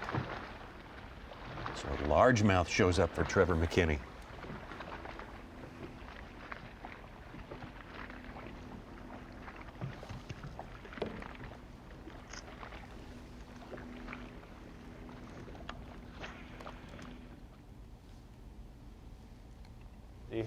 You never know what you're gonna catch. Spot, largemouth, striper. Oh man, not quite as big as I thought. Trevor's upped his lead to 1 pound even now over Blake. I don't think he'll do it, but Needs to be 111. Close, I'm gonna tell you that. That was gonna be close.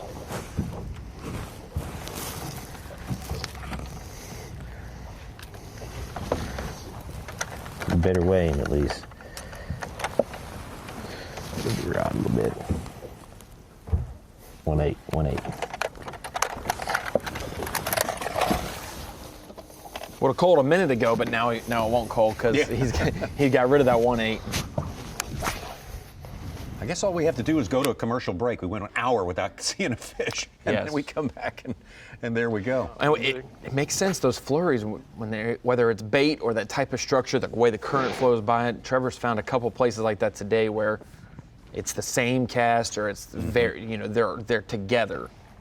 You fire them up and catch a couple spots or largemouth real quick.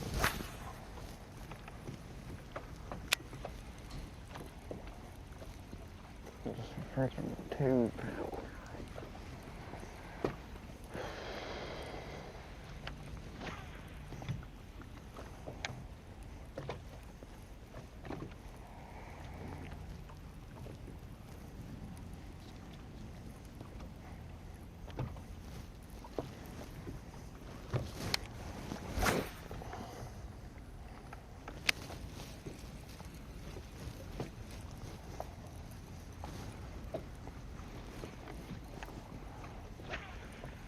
Oh,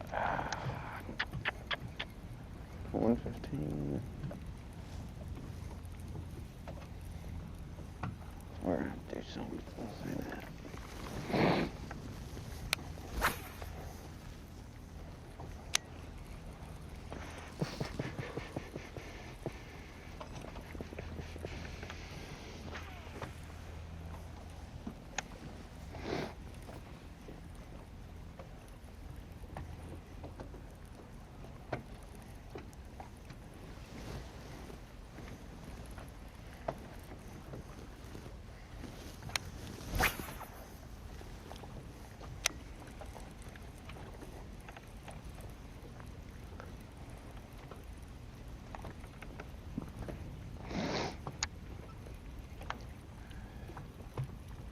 We always see it the final day, you got to catch your biggest bag of the bracket to normally get it done somehow. Even if the weights have been low, you got to catch your biggest bag of the bracket.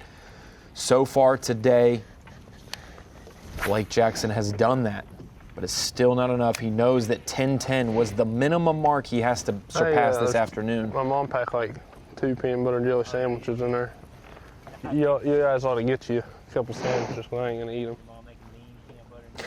I bet they're good. I told her to load them up. Where's it going? I can't tell. It pulled off anyway. Nah, not really.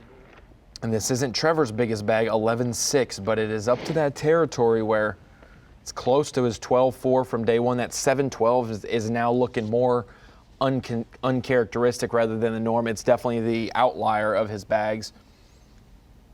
And I think that's contributed to losing 2 or 3 good ones on a jerkbait yesterday. We see he lost a couple and he switched back to the crankbait, able to get him to bite that, and he can land them on that crankbait for sure. Well, both of these anglers had to do something pretty special to get where they are today. That goes without saying, but among the special things they've done is each one of them had to take on a member of the national championship. Carhartt College team for 2020. Trevor defeating Connor DeMauro. Blake Jackson defeating Cole Sands, and real pleasure now to be able to be joined by those 2 anglers right now, going to give us a little bit of their time. And congratulations, Connor and Cole, first of all, on a fantastic, record-breaking national championship. Just tremendous work. It was a pleasure to watch, and everyone's going to get to see it this weekend, right, Ronnie? Yes, sir. Yeah. Well, thank you. We're glad to be here. Yeah, that was a heck of a week. We were both sad to not move on, but we couldn't be more happy for Trevor and them. It kind of stinks they have to fish against each other, but I'm happy for either of them, no doubt. Well, obviously you guys got second last year at Chickamauga. the lake closest to your school, but you guys went to Florida, somewhere you maybe people didn't expect a Tennessee school to do well. But Connor, you have some history there on the Harris Chain. You guys found a magical area that you could have probably caught 100 pounds easily for a 4-day event there. It was really special.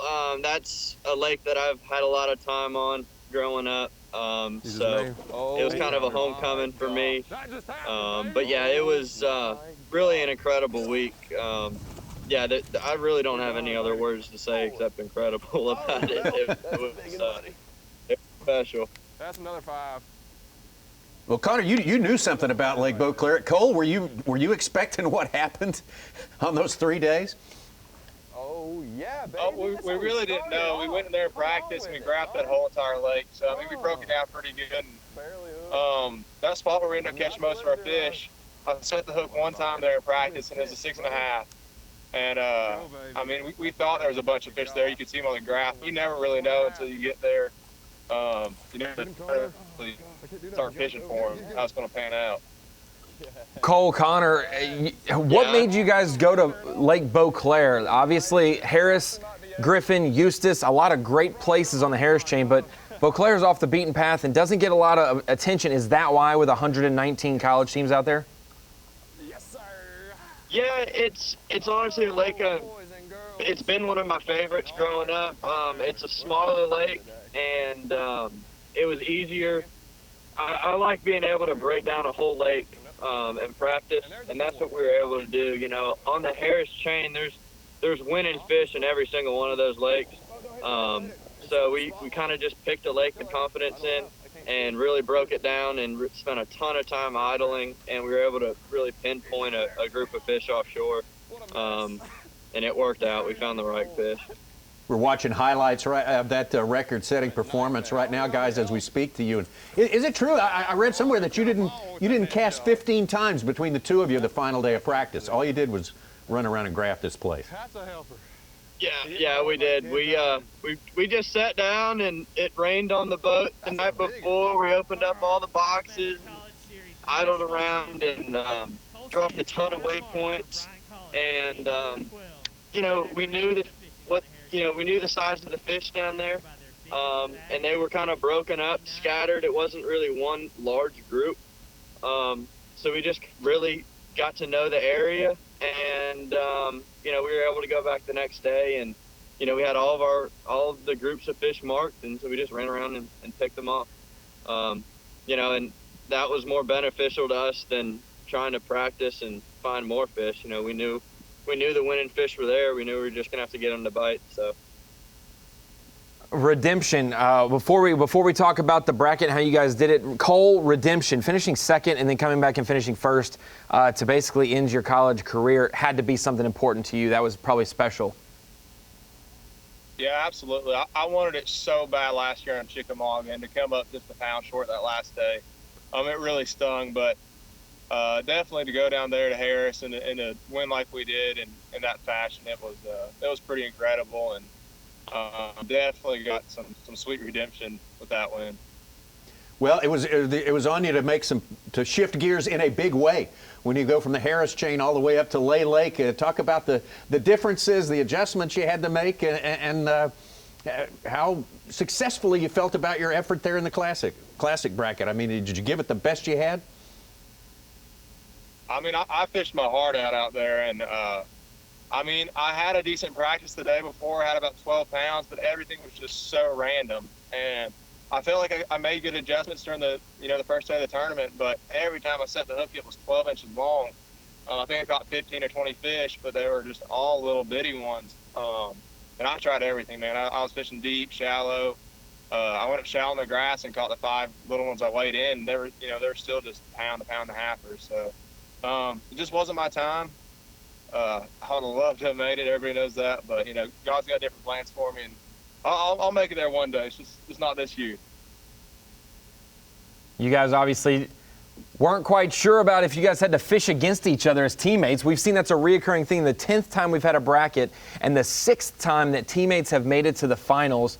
Would you guys be as cordial as Trevor and Blake saying, hey, we're going to be great friends no matter who wins, we're happy for each other? Or are you guys going to go out for each other's necks if you guys had a shot at the Classic via the college bracket? We would have been going for each other's heads probably, but in the end we still would have been friends. You know, we shared information, you know, in practice at the bracket. You know, we wanted nothing more than to have a Brian duo there on the last day, but you know, it just didn't work out. You know, and that's the way it is, and there's nothing we can do about it now. You know, except move on. You know, we gave it a hard. It looks like he's hooked up again. Yeah, Connor, I was going to mention that your 11-pound and change bag on day one was the second biggest bag of the 8 anglers. You just unfortunately were paired up against this guy who had a crazy afternoon flurry and caught 12 pounds. For you, was that normal, 11 pounds? Did you expect to catch that? And do you think you could have caught that multiple days in a row? You just ran into the wrong matchup? Well, to be perfectly honest with you, I didn't know if I was going to catch a fish the first day of the bracket. I ran some completely different stuff in practice and caught like 2 fish all day. So I ditched everything and, you know, ran a completely different pattern. And I stumbled up on some actually right before our halftime break. And I had like 9 pounds at halftime and kind of put a little pattern together and ran it the rest of the day and caught a bunch of, you know, relative quality fish. You know, I caught a bunch of 2-pounders. I was just never able to get a big bite like Trevor did, or a couple bigger bites like Trevor did. Well, guys, obviously a national championship is huge. What a great resume builder that is. And share with us, as comfortably as you feel, sharing with us about what's on the horizon for you. What do you look forward to in the future in the world of fishing? I have another year of college left, so I'll be fishing the college series again. Hopefully I can get another stab at the bracket. You know, but that's on the horizon for me is, you know, finishing up school and, you know, finishing out my last year of college strong. And for me, I graduate in May with my master's. I'll be done with Bassmaster college fishing, but it's been a great run. I'm starting a guide service. Hopefully it'll be up in the next month or 2. And I'll be doing that on Lake Chickamauga. And so I look forward to that. And then I plan on hopping in the Opens and trying to qualify for the elites through them. Tommy, we better watch out because Bryce tomorrow, Connor's younger brother, is coming up through the ranks as well. So we should see him in the college series, maybe in the bracket in the future as well, carrying on the tomorrow name. Why wouldn't it happen? Why would it not happen? Guys, 84 pounds and 12 ounces, a record that has stood since, as near as I can figure, both of you guys were 2 years old. You got to feel great about that as well. We thank you for your time today, and thanks for giving us such a great national championship. Well, we appreciate it. We appreciate, you know, y'all talking to us today. You know, we wish we were on TV today, but it is what it is. We're here on Lake Hartwell practicing for another tournament we got coming up. But thank you again. Well, best of luck in all of it. That is Connor DeMauro, Cold Sands, Bryan College National Championships, Carhartt Bassmaster College Series.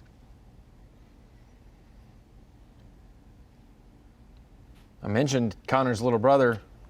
His dad's also a great angler. Oh. Knows my dad real well, and he actually fishes as a co-angler on the Opens at times and has done top 12s before. Wow.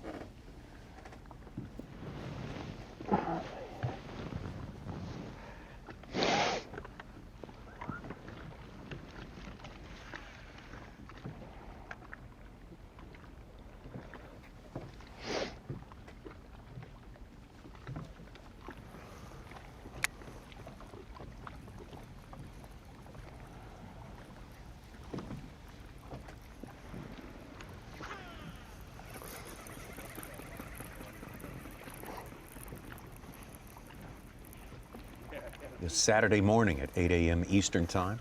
That's when you'll be able to see that Bassmaster College, Carhartt College National Championship. It's worth a watch, I can tell you that. 8 a.m. Eastern Time on ESPNU, right? ESPNU. Yep. And repeats at 5 p.m. Sunday. Yeah, the next day. And then they'll have some re-airs, and it'll be up on the Bassmaster YouTube, you know, a month after that, and Blake's hooked up. not going to be a cull. But if you notice how many casts he made to that little stump row right there, and even getting hung up on it, getting unhung, and able to catch one. An ounce at a time, but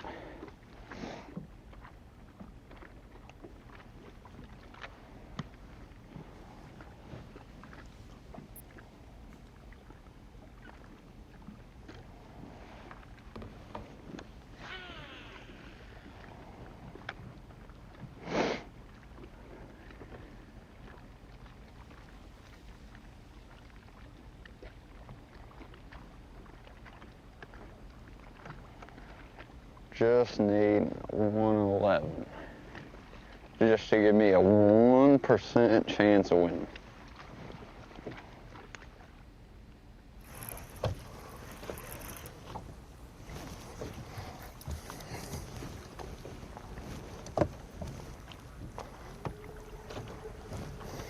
Well, it sure felt like one when I popped it, and it went back. It started going up there. Yeah, I thought you popped it off the rock and 180. I've done that a bunch of times. Something on there. Not a fish. Oh, yeah. I mean, not a fish, but there's when you get the line out of the water anyway. Come on. What in the heck? That is not a legal fish. Wow. That is something else. Yeah. Wouldn't help you anyways. No. What if it's like a 5-pounder? That'd be a gag deal. Yeah, that would. That's probably why it felt like a fish.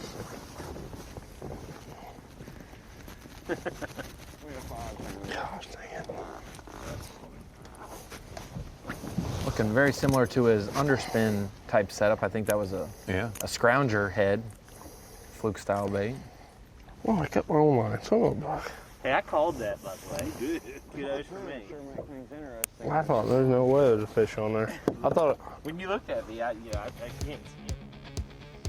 Hank Weldon gonna make sure he gets his due credit in there for calling that. I'm just messing with Hank. Just messing. I do the same thing.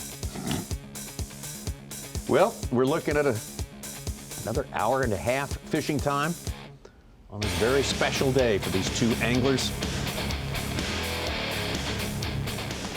Trevor McKinney, Blake Jackson. Quick start of the day, Trevor. Blake catching up to him. Hey, we said there was going to be an afternoon key fish, and that fish, 12-ounce cull for Trevor McKinney right here, might be the one that gives him enough cushion for this last hour and a half of action. That one bad. That's a big confidence booster. I'm gonna catch some more. They're here. Thank you, Lord. Thank you, Lord. Thank you, Lord. Go on to hook up a few more times, but now you can see 1 pound, his advantage now over Blake Jackson. Far, far from over. We will say that for sure. Blake Jackson could catch a 2-3 pounder at any point in time. Anything can happen in an hour and a half. We'll see what happens next when we come back.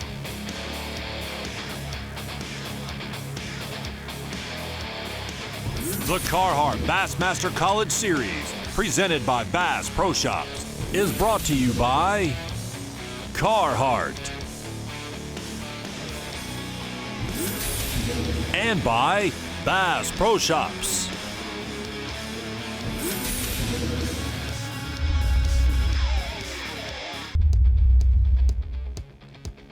One hour, 20 minutes time. The clock is ticking on our two combatants, the two men left standing. This classic qualifier, Carhartt Bassmaster College Series for 2020.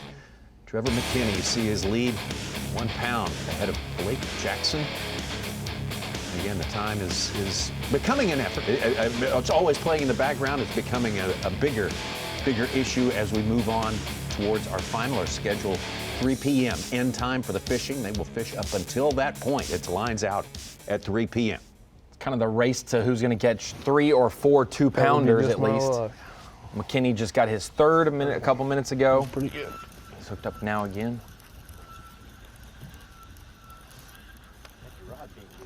Feels good. Come on, Lord.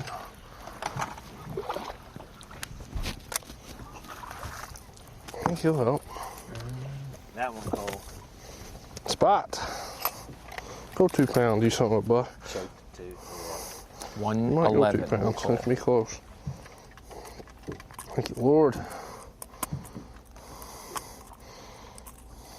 Yeah, what 111 to call his 110, sorry. Again, you're looking to beat right now.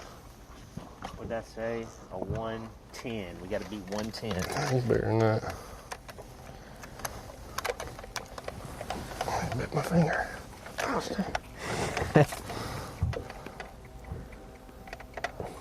So close to being 2 pounds. I seen it. Oh, I'm saying 115. 115. 115. I was mad at you, man. I know. Nice little coal, 115. Beautiful spot. I'm glad to have him. Glad to have him. But we need a couple more. Couple more coals better than that. So that now makes your smallest fish a 114. So an ounce smaller than that one. Is it? Yep, you got a 114. 5 ounce coal for him right there. 1111.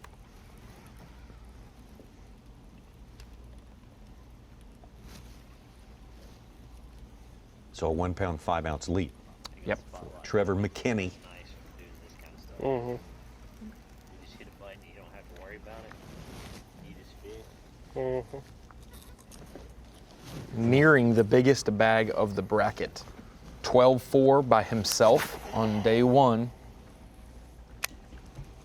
11-12 by Connor DeMoro on day 1 as well, and then Trevor McKinney 11-11 today, the 3rd biggest bag of the bracket.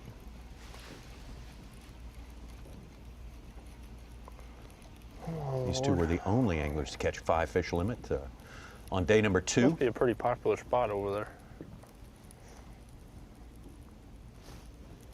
Hey, in the fall, we've talked about it. Chickamauga, 2 anglers for the Elite Series caught a 5 bass limit every day. They finished 1st and 3rd.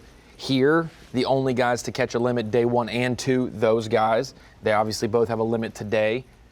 Limits in the fall are so very important. If you leave any weight out there on the table. No, you can't do that.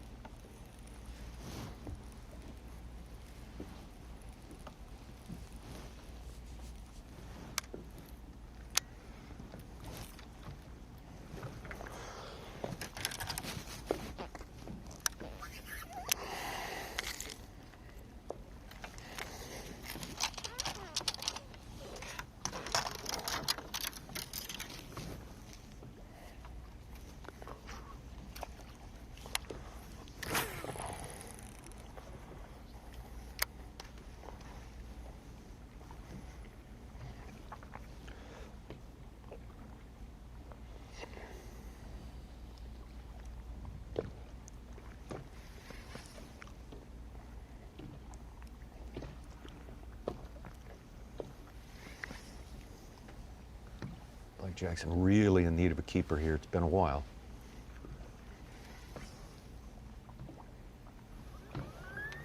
He's made a move up the lake a little bit from where he was, according to Gene Gilliland.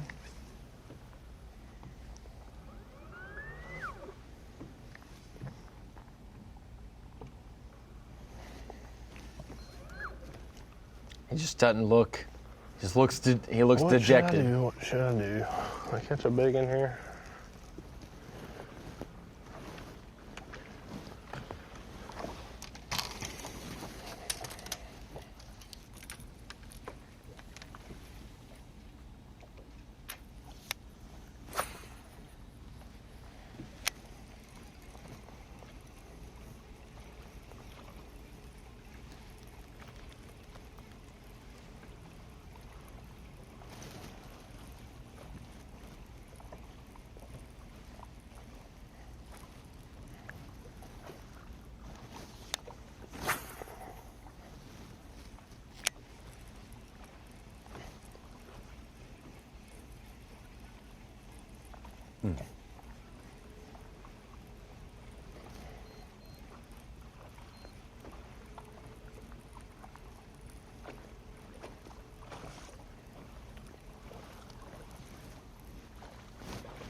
bet a lot of them open guys are watching the live today.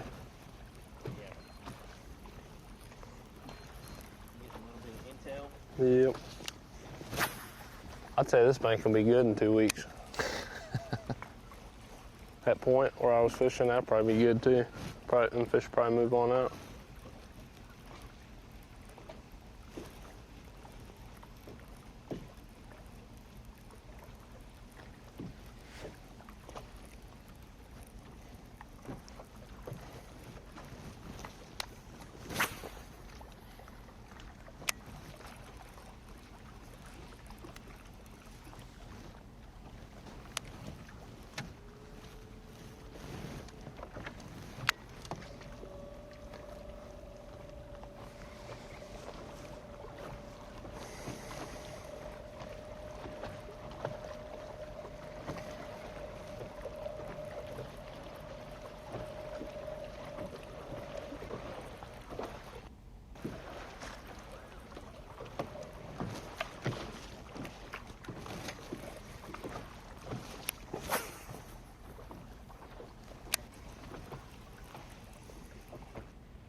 Like you come out here in the spring during the spawn, what's it usually take to win? Spots or largemouth?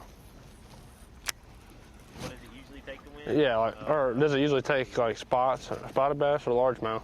Both. Give me Both. one more opportunity to make fish. You'll see a 22-pound bag of spots, and then you can see a 23-pound bag of largemouth. This time of year, it's usually 15, 16 pounds to win.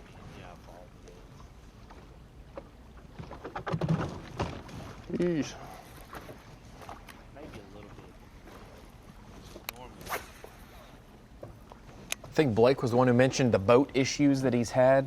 That had was able to one borrow. totaled, yeah. It's hard to get a big bite. Trevor sold his boat, so he's also fishing out of a borrowed boat from a buddy. So it takes a community, it takes a village for college fishing. It really does. Hey, to raise an angler. There you go. I fished numerous years of college, and I never had my own boat. I fished out of my dad's boat and borrowed that. You shuck and jive for what you can to make it work, and then. Yeah, I would say that's probably the case for most college anglers, right? Yes. It's either a borrowed boat or it's their. I used to always tell the freshmen or sophomores when I was a junior or senior, we'd roll up to a tournament, they would be my partner, and they'd be like enamored at the $75,000 boats coming in the water. And they're like, man, I'm like, we'll beat them today, I promise. And we're in an 18-foot older boat. It doesn't make the angler, it helps, but a lot of these people have great people around them to provide those boats and whatnot. And just because that's what the biggest thing that I see college anglers struggle with mentally is the comparison game on what rig. Oh, that guy's a mommy's boy or a daddy's boy because he's got a nice boat or a nice truck to tow to an event. If you're a father or a mother that can help, you will do no matter what, and you're going to offer up your equipment. It's not the angler's fault. It's not at all, and that doesn't. We see Josh Butts. He won with a boat that was halfway falling apart in college, and Alan McGuckin did great stories about that. So many people help guys stay on the water, and you never know. They could have had their beat-up old boat with them on the way, and it break down, and someone lend them a nice new one. Everybody deserves a break or so. Good things to come their way. So I'm glad to see Trevor and Blake being able to fish out of a boat in general, provided by some friends and family that help out. Blake gave a glowing endorsement of the boat provider that helped him out, and well deserved too. I mean, that was appropriate because that explains why he's here today. And that's you see that a lot in the fishing industry. Even Brad Watley in the Elite Series getting his truck totaled in Detroit right before that event, and Frank Talley and some of these other guys, Lee Livesey, just jumping in to help and doing what they can. Sponsors send in trailers, different equipment to help, and very cool to see our industry do that stuff, even all the way down to the kid level. It was interesting when Trevor was talking about high school fishing and the jump you have to make when you go from high school to college. He said one of the hardest parts was getting rid of that, was losing your captain in the boat. High school always requires to have an adult, a coach, a parent, whoever it is, to serve as the captain, to drive the boat and do that. The high schoolers don't have to trouble themselves with all of that stuff, all those logistics. And it's a big jump. That's another part of the transition.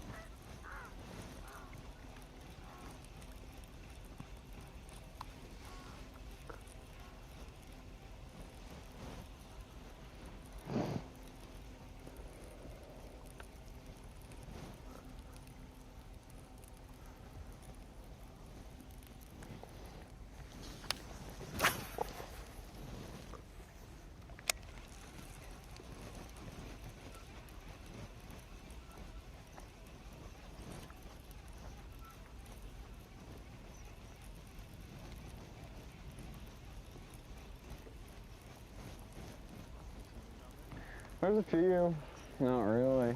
I haven't seen anything that I've seen last couple days.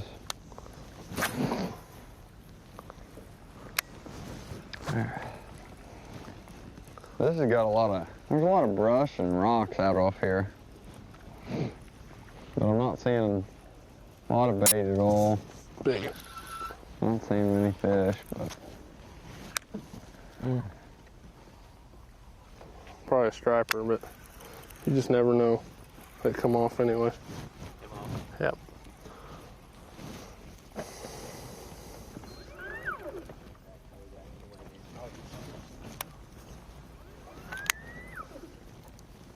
On a big scale, whatever it was.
Probably peculiar for people watching online to see Trevor McKinney throwing a 6-foot diving crankbait just out away from the bank, just in the middle of nowhere. Yeah. But there's a lot of little points and knobs that stick off of this.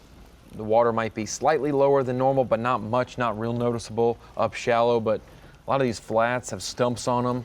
A lot of the bait wants to congregate there when they come out of the channel before they get up to the actual bank. Mm-hmm. They can stay shallow while off the bank.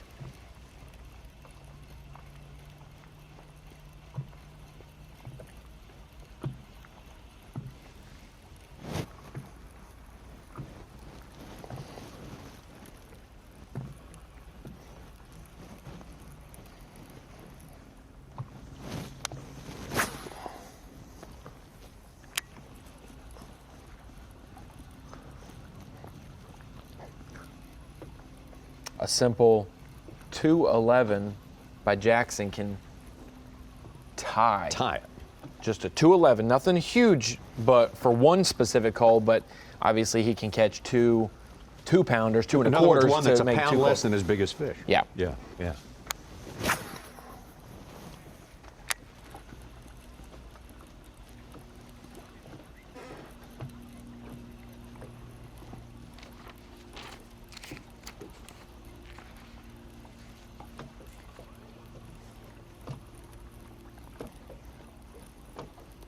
Well, again, you know what's at stake here in this College Classic bracket. A trip to the Classic to compete for the World Championship 2021. City of Fort Worth.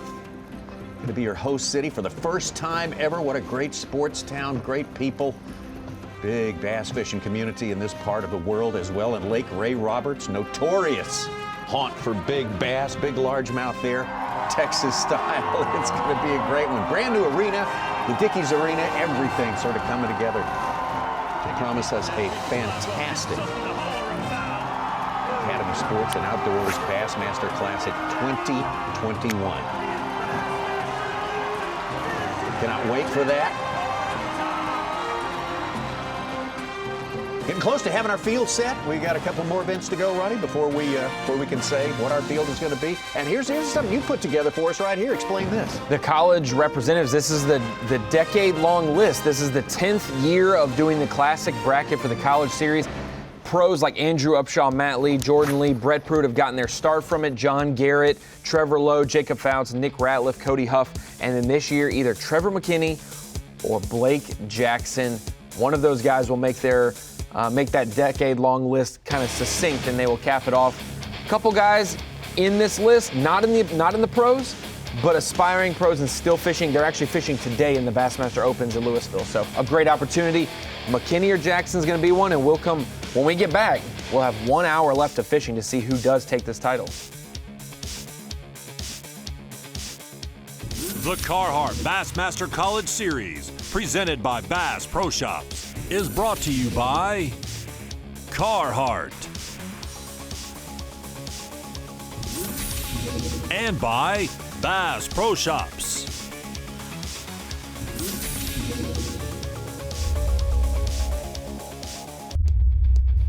Final hour of the final day. Carhartt Bassmaster College Series. This is the bracket competition classic qualifier. And for Blake Jackson, well, he doesn't have to have a shining hour. He doesn't have to put together a shining hour, really. As you mentioned, all he has to do, Ronnie, is catch one fish, 2 pounds and 11 ounces, and he can tie this thing up. He already has one a pound heavier than that in his virtual live well, as we are catching and releasing here today. Catch, weigh, and release. But Blake has not had a keeper bite for a good long time, and I was getting choked up about that, Tommy. Right when we came out of commercial there. Okay. The fact that it is still anyone's ball game. Yes, Trevor's in the driver's seat. Yes, Blake has not made an upgrade since just before the midday break. The key, or just after the midday break. The key thing is though, a 2 pound 11 ouncer gives him a tie. So nothing out of the norm. Maybe 2 pound, 2 different fish that are 2 1/4 will give him the lead as well. Trevor McKinney's gotten the job done. He's taken the lead here. He's had 2 good ones, 2 pounders, each one of those by his estimation to come off on him. So he's been around them.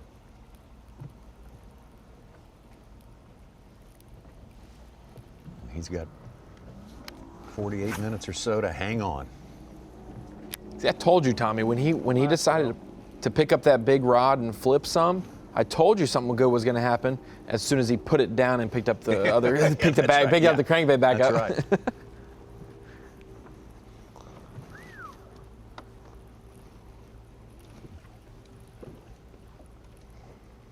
Well, spot produced a couple.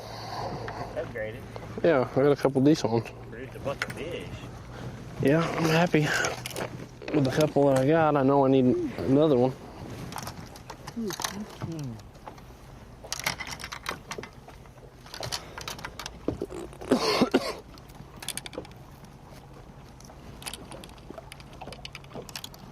Both anglers have filled out their 5 fish limit.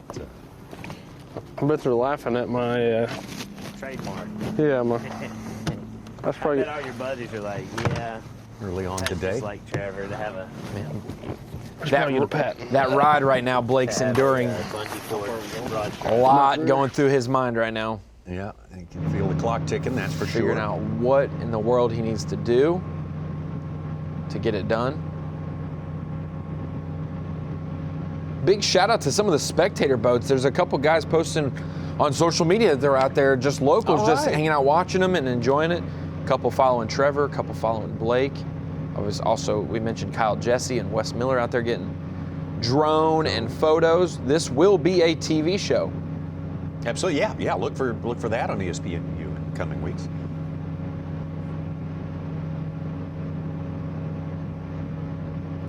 remind you again that on Saturday it's 8 a.m. Eastern Time.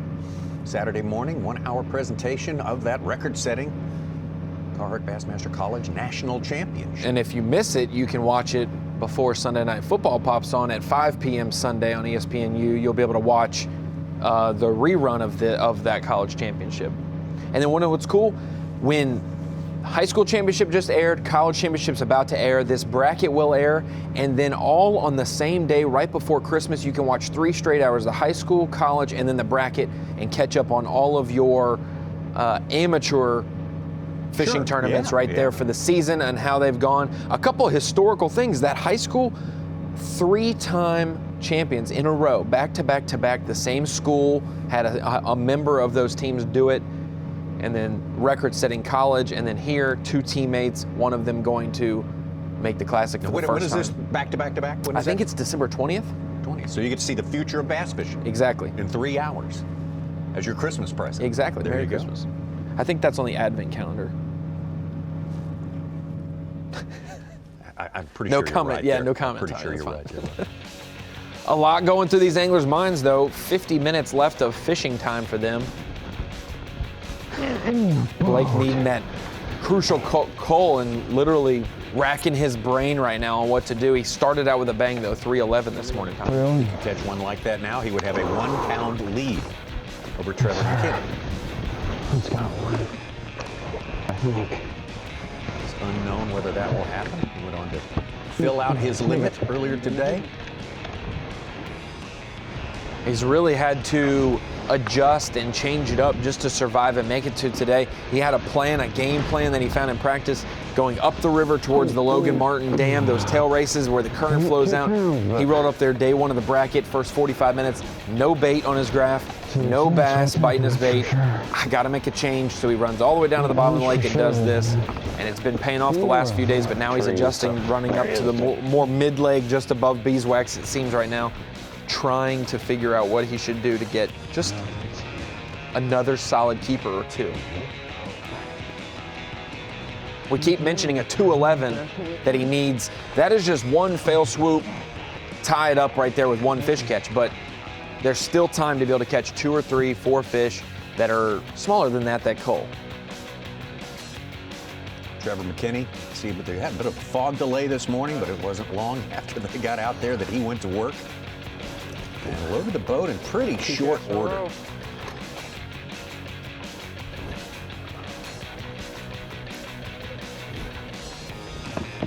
Trevor really dialed in a great spot. Day 1, midday break, found out he was down by 8 pounds, needed to make an adjustment. He ran to an area, saw a lot of bait present, caught a bunch of fish in short order. The whole afternoon was huge for him. He beat Connor tomorrow with him having the biggest bag of the bracket, 12 plus pounds. Miraculous just to make it to round 2. Then he leaned on it pretty solidly yesterday morning. It was slow. He had 7 pounds and that was it. Lost a couple key fish. This morning though, trusted in that spot that, hey, if you're around the bait in the fall, you're around the bass. And boy, was it not every single cast seemingly. Caught 10 or 15 fish in the first hour of the morning. Had about 10 pounds and has slowly upgraded from there, from 10.3 to 10.10 to 11, and now 11 and change. Yes, yes, yes, yes, yes. Yes, yes, yes, yes, yes. Yes, I needed that one. Nice. 2-4. I needed that one bad. That's a big confidence booster. I'm gonna catch some more. They're here. Thank you, Lord.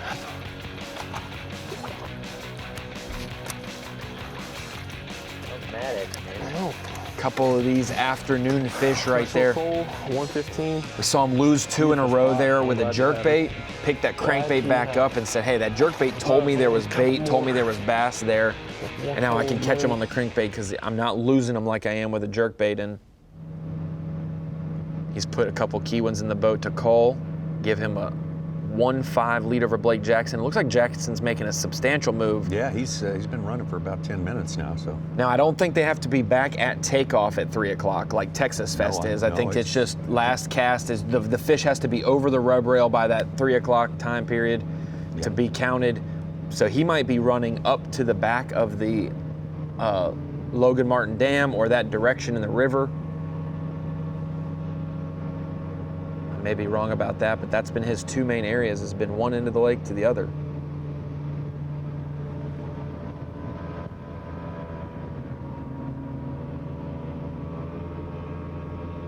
Well, he knows it's do or die. He found himself down by ounces at the break. Kudos to our two cameramen as well, Zach Brown and Brian Evie. Taking the this waves is not the on. easiest thing to do. I mean, No. usually that camera's stowed away and you're hanging on. Keeping the shot. Both of our guys moving, we appreciate that. That's sometimes the biggest concern, Tommy. We'll be real with the fans watching on right now. When you only have a guarantee of two cameras, man, you hope the service is good or something doesn't break on them. We want our guys to have a good day. Yes. We always want our guys to have a good day, and usually they do. We've had fantastic pictures today, for certain, as both our pictures lock up.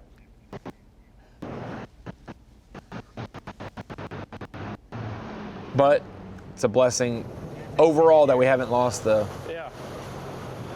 picture for the most. Looks like Blake is finally idling to where he wants to start fishing. His picture is going to clear up for us, and Trevor's there. Get into the back of a creek. All right, Lord. You see that lip right there, that where his sonar started pinging it right up on that flat in the back of Paradise Point right there where Trevor's at. He spent some time already there today, and every day, I believe, throughout this tournament. 12 to 13 pounds, what I thought I'd need. I've had the bites to have that easy today, just haven't got them in the boat.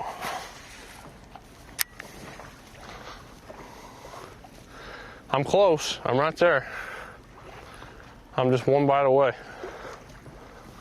Blake got that kicker. That 4-pounder goes a long way. He got a 4-pounder.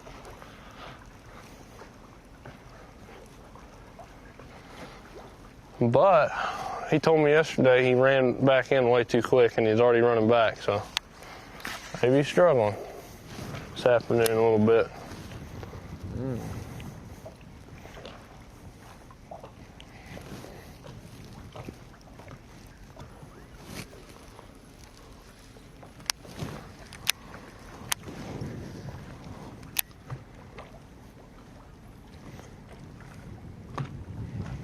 Picking up top water, Blake is. Afternoon adjustment, that's what he told me on the phone. Crankbait and a walk-in bait and evergreen shower blows. Was responsible for one of his fish yesterday, and he said he might throw that today some.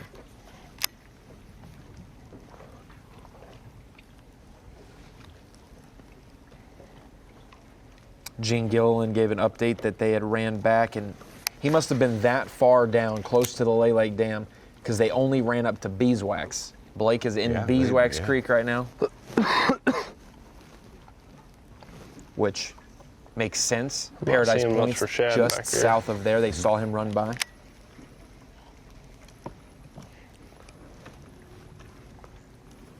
Beeswax State Park has served as our launch for each 3 days of competition here.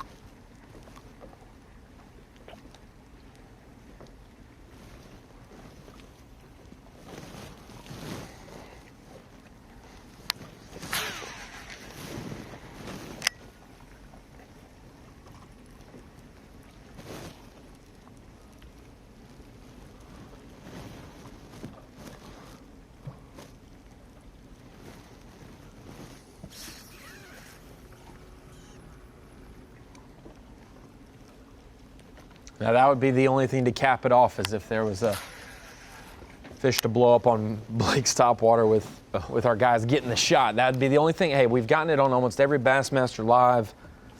Pretty much. Been a great year for that. Yeah. Since the Northern Swing ended, and I wish you could have seen them here 2 days ago. I mean, they were eating like sharks.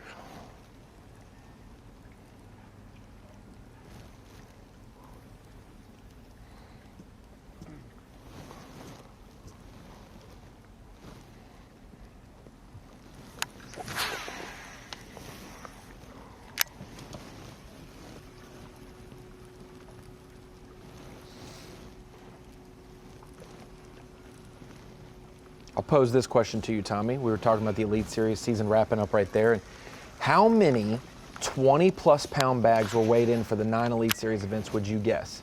20-pound bags, 9 events. 2 of those events we didn't even have a 20-pound bag, Chickamauga and Gunnersville. How many would you expect for the 85 angler elite field? All 4 days of every tournament. Yeah, total for the year for the elites, not the classic. 150. That's closer than most people's guesses, 182. Wow. I sold them short. Yeah. I sold out the guys. That's not good. There was a couple guessers That's yesterday. impressive. I put that out on some Bassmaster trivia a couple times a week. I'm starting to do that now that we have the whole season wrapped up. And yeah, a couple guys were getting very close, and I had to just ask them, how long did it take you to count them up? And they were like, a little too long. I knew that there's no way that was a guess. 182 20-pound bags. And Windlet, our Angler of the Year winner, Clark Windlet, and Chris Johnston had the most, 8 apiece. Really? 12 anglers had 5 or more during the year. And only 22 anglers didn't catch one this season. 2 of those didn't fish past the first event, Menendez and Yuski. They only fished Yuski Miyazaki. Only 20 did not have a 20-pound Yes, bag. and I think 3 of those 20 made the classic without catching a 20-pound bag. Hank Cherry, Luke Palmer, Jason Williamson. Well, So that's it's cool cool to here. see that I association. put 1 foot on the dock, so I only had 1 foot in the boat, right? Doesn't always mean failure or success on the elites. It's how consistent your bad days are. Yeah.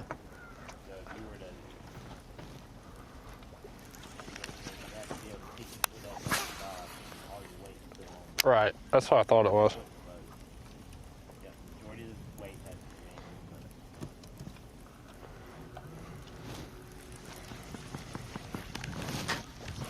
Woo.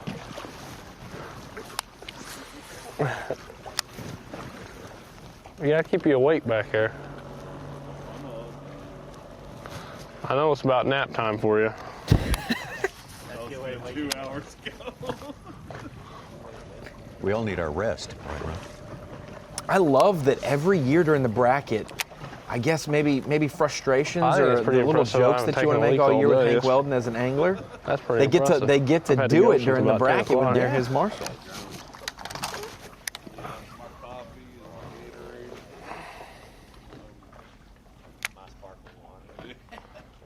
That sparkling water to get you.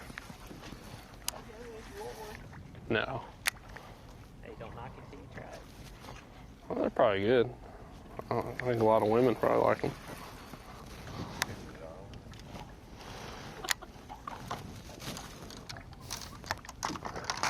And men.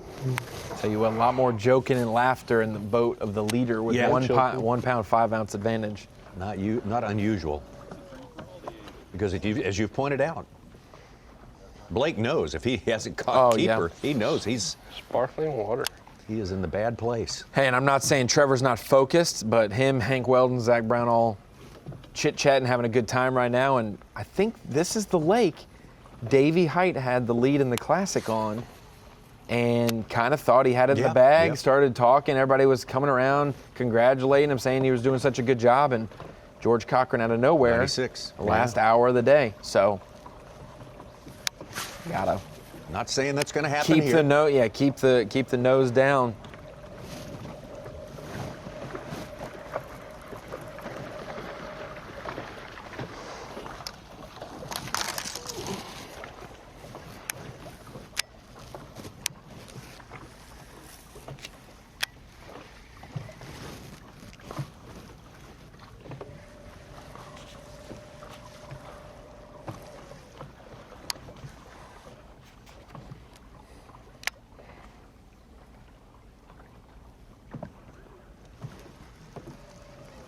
Been a long season for both of these anglers, as we mentioned earlier. You have to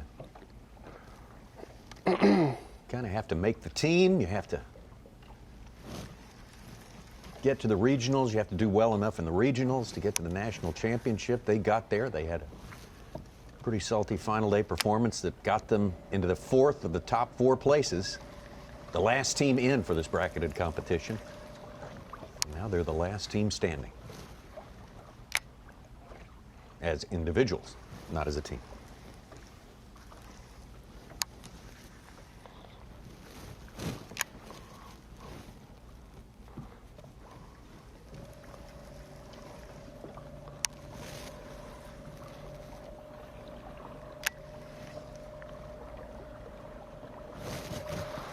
I'm gonna fish that weed patch. So I'm gonna get out here.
Just a fish moved out of that weed.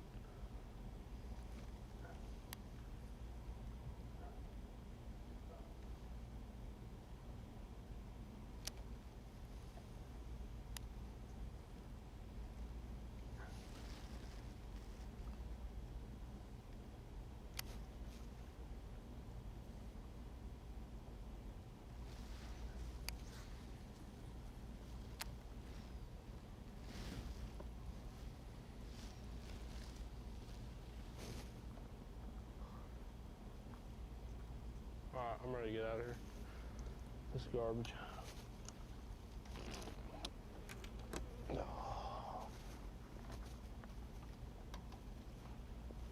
Where should we go now, Hank? I think we should go back to where I caught them last two. That's where I'm gonna go. Back to where I caught them last fish. Yeah, I think I'm gonna spend the last 30 minutes right there. Got a lot of bites right where he's mentioning. Mm-hmm. Lost a couple. Yeah. Certainly has been the difference maker for him, though, in this afternoon session. As he said, going to spend his last 30 minutes there. We're down to last 33 minutes total.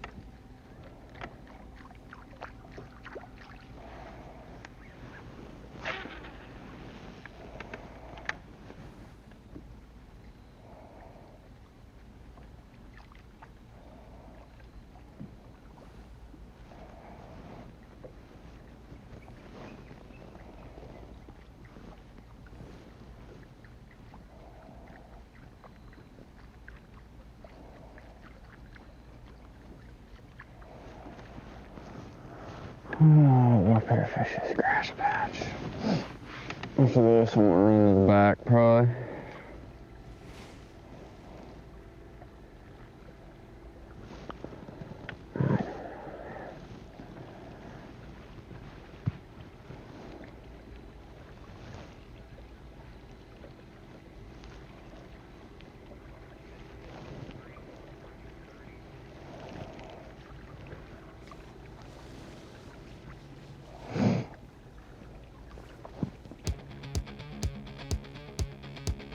The dream of every competitive college angler is to be here, standing there. And Blake Jackson is on this day with a shot, even if it's just for 30 minutes. Overtake his fellow competitor Trevor McKinney and get that spot in the World Championship. 2021 Academy Sports and Outdoors Bassmaster Classic. That's the way their days have played out. Blake still with the biggest fish of the day, almost 4 pounds. If he gets one, could be significantly short of that. It could make a big difference, but we've got a short time to get it done. We'll take a break and be right back. The Carhartt Bassmaster College Series, presented by B.A.S.S Pro Shops, is brought to you by Carhartt and by B.A.S.S Pro Shops.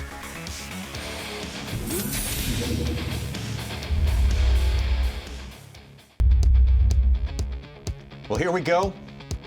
A little more than 20 minutes left to fish. Blake Jackson, 1 pound, 5 ounces back of Trevor McKinney.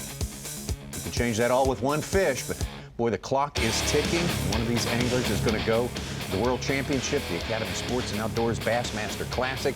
At the end of it, we will fish right up to 3 o'clock. Lines in at 3 o'clock, and the weights as they stand at that time will be official, and we will have ourselves a winner. You have to get the fish over the rub rail by 3 o'clock. So that is the number. 22 minutes left in the fishing day for these two guys, both fishing near takeoff. So depending on how it goes, we may end up seeing the final deal. But Blake knows if he won or lost, most likely. If he doesn't get above 10-10, he knows that was the mark that he at least needed at halftime. Yeah.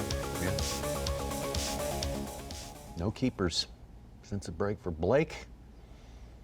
Has really ditched that crankbait that he's really caught all his fish on today, other than that spinnerbait fish, and really just, hey, I don't know if it's because he needs a bigger bite or what, just not a Hail Mary, because he's been doing it the last hour, but throwing a walking topwater bait for the rest of the day, it seems. Looking for probably a big largemouth is probably what he's just needing. We saw it a couple years ago. Nick Ratliff, Nolan Miner. Oh, yeah. Ratliff had a big lead early. It was a big lead at halftime, actually, as well. Nolan chipped it away, took the lead with 15 minutes left. Nick retook the lead, so not out of it at all. In the last hour. Yeah. The last segment of fishing, and it's the way one of our brackets has gone in the past. And It's got him big out there. Got him a big one.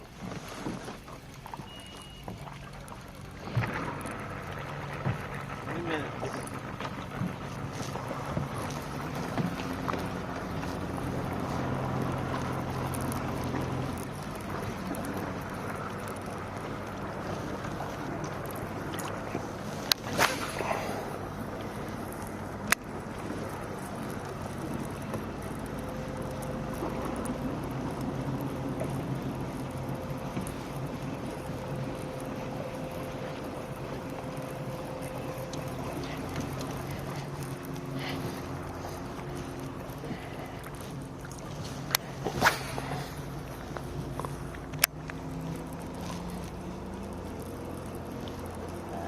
Yeah, so 3 pounder maybe, 2 3/4,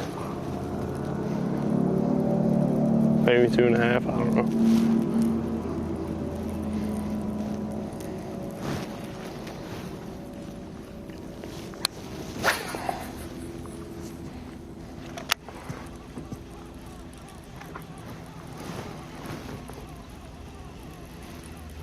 Both these anglers from small town Illinois, growing up about 30 minutes from each other. Same year class in college, put in their 4 years at McKendree University, not too far from home. Wish I would have looked right here more. There's a ton of fish right here. A lot of shad. Not just fishing partners, but good friends. Deer hunt together. Really know each other's game.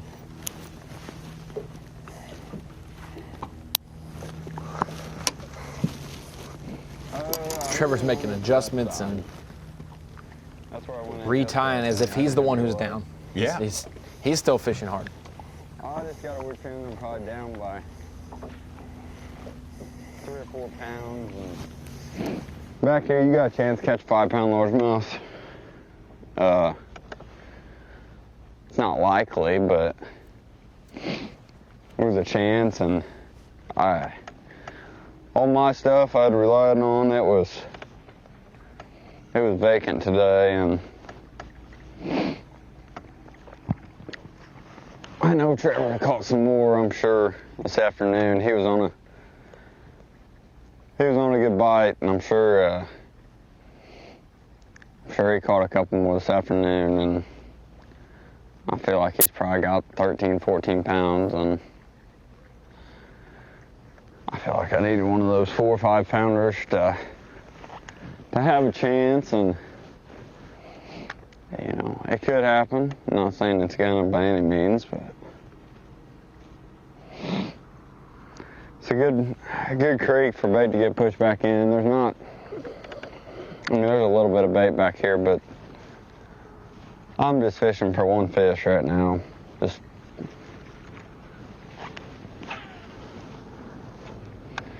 the Lord's got a plan for me to make it. He'll, something will happen. If not, try again another year.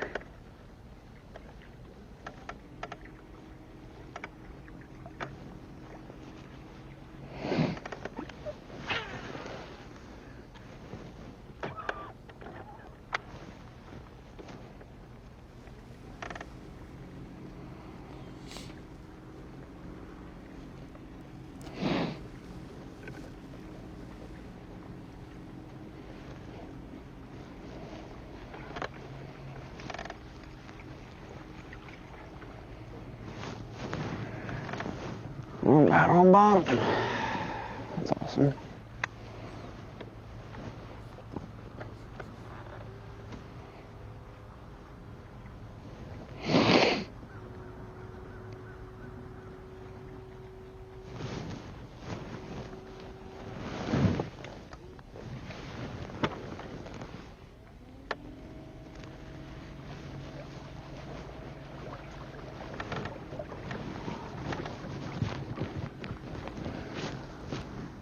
Oh, what to do, what to do, what to do.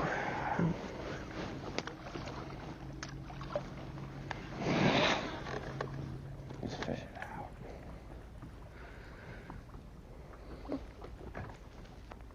So mesmerizing to watch that topwater bait. It's like you can't take your eyes off of it. You can imagine you play the movie in your mind of what it looks like when a big fish is going to grab it. But And you know it's a technique that can get a big bite with 15 minutes left in the day and win a classic berth. Blake thinks he needs to make up 3 pounds. He needs to make up 1.5 pounds. Yeah, that's all he's got. Carhartt hoodie every day. I like it a lot. Cull up to. Yeah.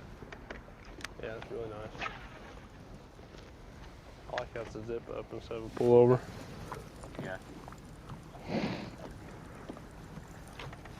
15 minutes left for fishing.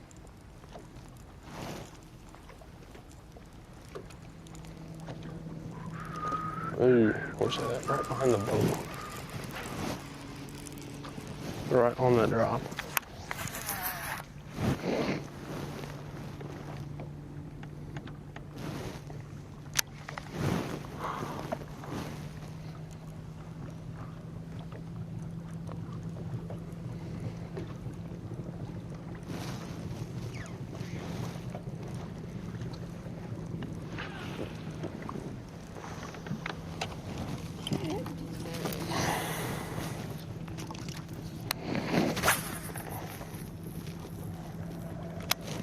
Blake Jackson traveling, covering ground here.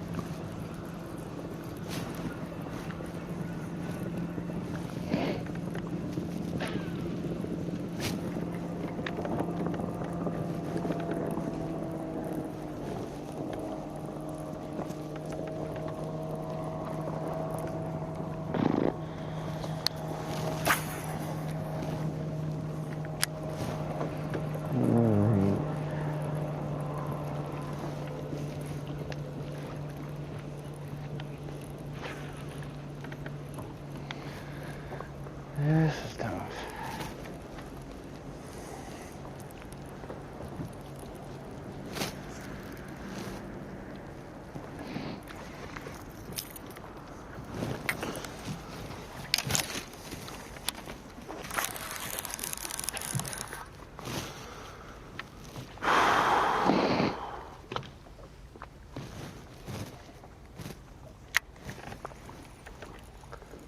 Could probably puke right now.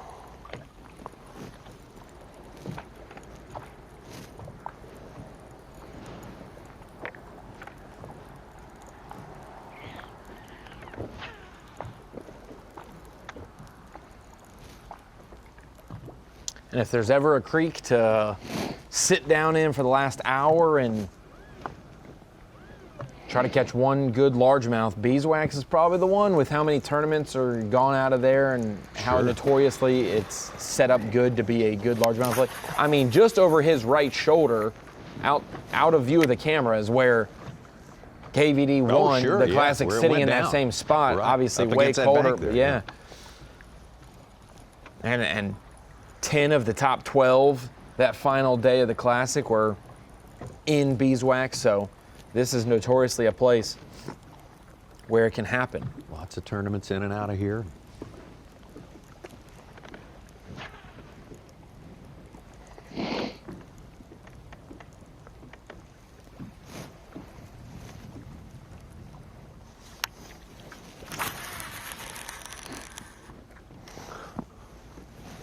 Super ultra clear day.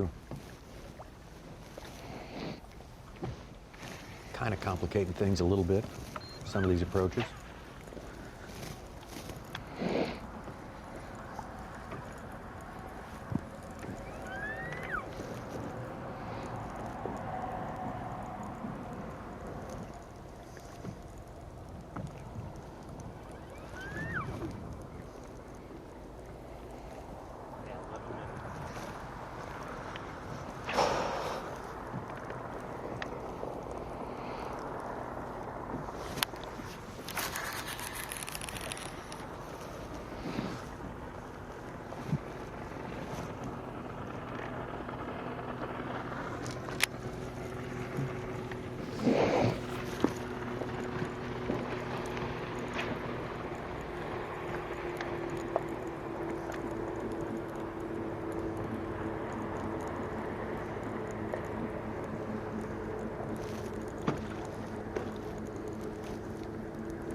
Trevor McKinney, someone you've been on your radar for a long, long time, Ronnie, going back to high school days. And you just don't know if they're going to get that breakthrough.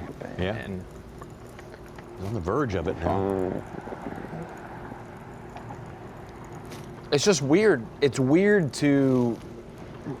You can be wrong when you're looking at different guys to see who's going to, is it going to go over and transfer from high school to college and college to the Opens or whatnot. But there are just guys that you just have a feeling about when you see them fish. You feel they're not just fishing. They're attacking the cover. They're understanding things beyond their years. They're thinking a few moves ahead all the time. Yeah. Or the calm and composure that they have during stress situations. Different things like that just tell you, and you can be wrong about your guesses, but Trevor's just always been one of those guys that I'm like, man, if he just gets a break or two and can put it together, I mean, it could be exactly what we expect for him career-wise.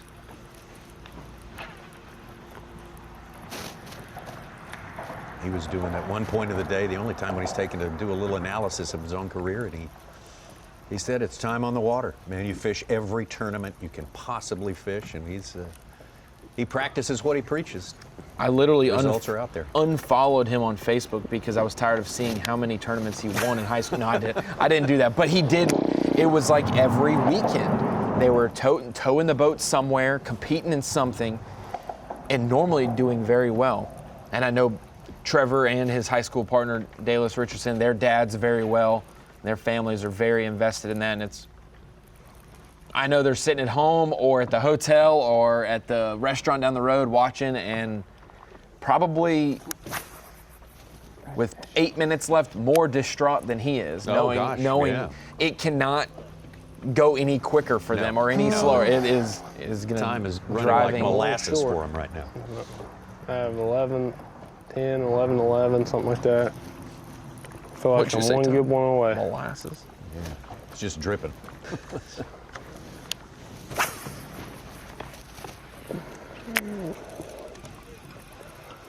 Yeah. Blake's on enough fish, and he's doing something similar to this. I know he's going to have caught a couple more good fish before the day was over.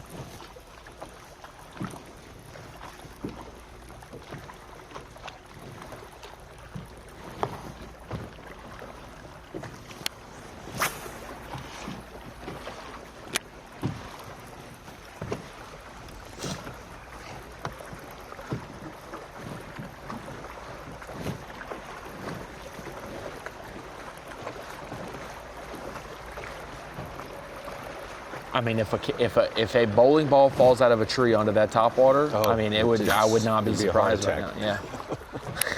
And that's just here in the studio.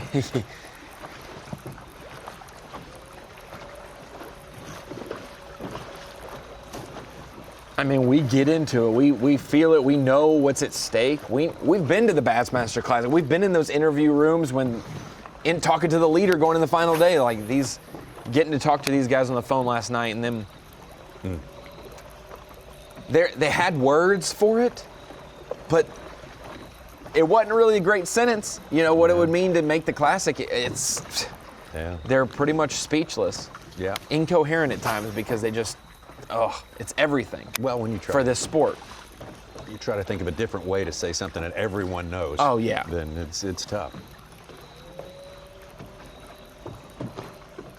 I mean, it'd be the same thing if Clemson or Alabama winning the college championship gave them a shot at competing for the Super Bowl. You know, they got to go and compete against the NFL for a year for a Super Bowl. They would just to have a shot. A college champ has never won. An Opens champ has never won. Few nation champs have ever won. Most of the time it goes to the Elite Series crew that qualifies and does this for a living. They normally take the Classic, but to have that chance, it's a year tryout to say, hey, I can do this in this sport for a living. Trust in me, partner in me, and that's what a lot of these guys just want the chance to do. They want that opportunity.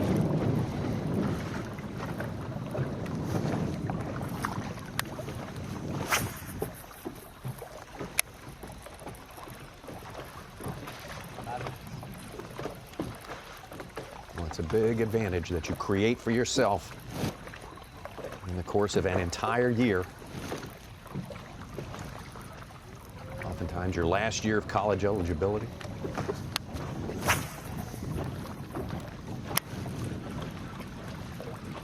Trevor McKinney getting oh so close to having that door open up for him.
So Blake doesn't need to be told.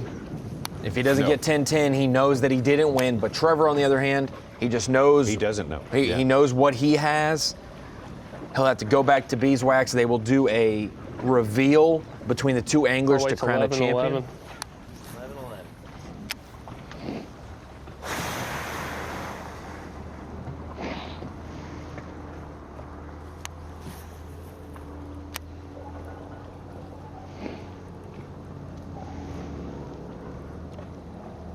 But viewers here will know who won it. Yep, we in will all 2 minutes time. Yep.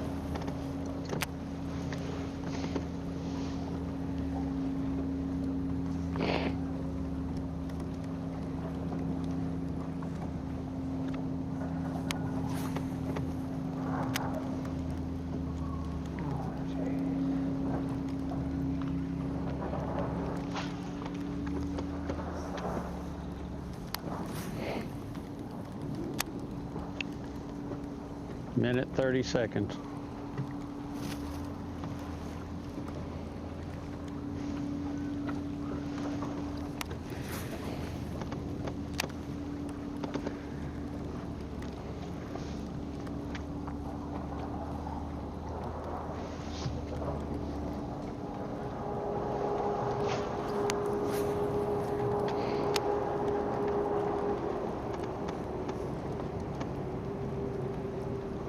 One minute. All right, final minute. Remember, it's got to be over the railing in time to be counted.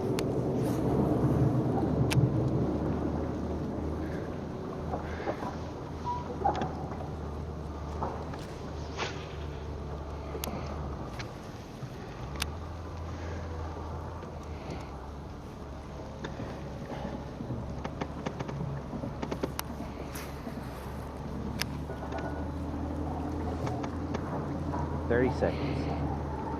One more cast. Has to be over the rub rail. Blake has fished all over this place up to the final dock right here, getting close to beeswax landing.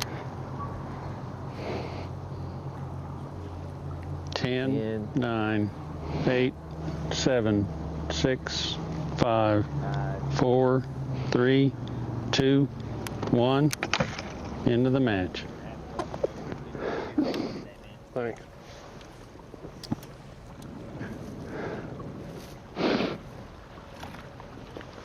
Final thought? Did they say sayonara? I'm nervous. I have a feeling Blake got me, but he deserves it if he beat me. Well, a dejected Blake Jackson, who knows that since he did not catch a keeper, the midday break, he was behind at that point, so he knows that he's fallen short on this day. Great effort, kept the competition close, closer than he thought it was, as a matter of fact. Tough moment, but nothing to apologize for. They have had a great season, and they were the last two men standing on this final day of the 2020 season for Carhartt College Bassmaster.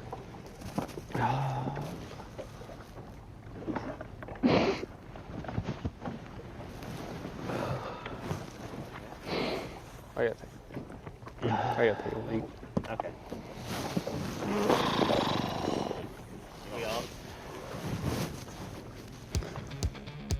That's really hard, Tommy. That is That's hard. tough. That's a tough thing to swallow, no matter how close a friend your opponent is, to have come so close. Ain't much, but it's a start. Done so much. Spotted bass. Through a season.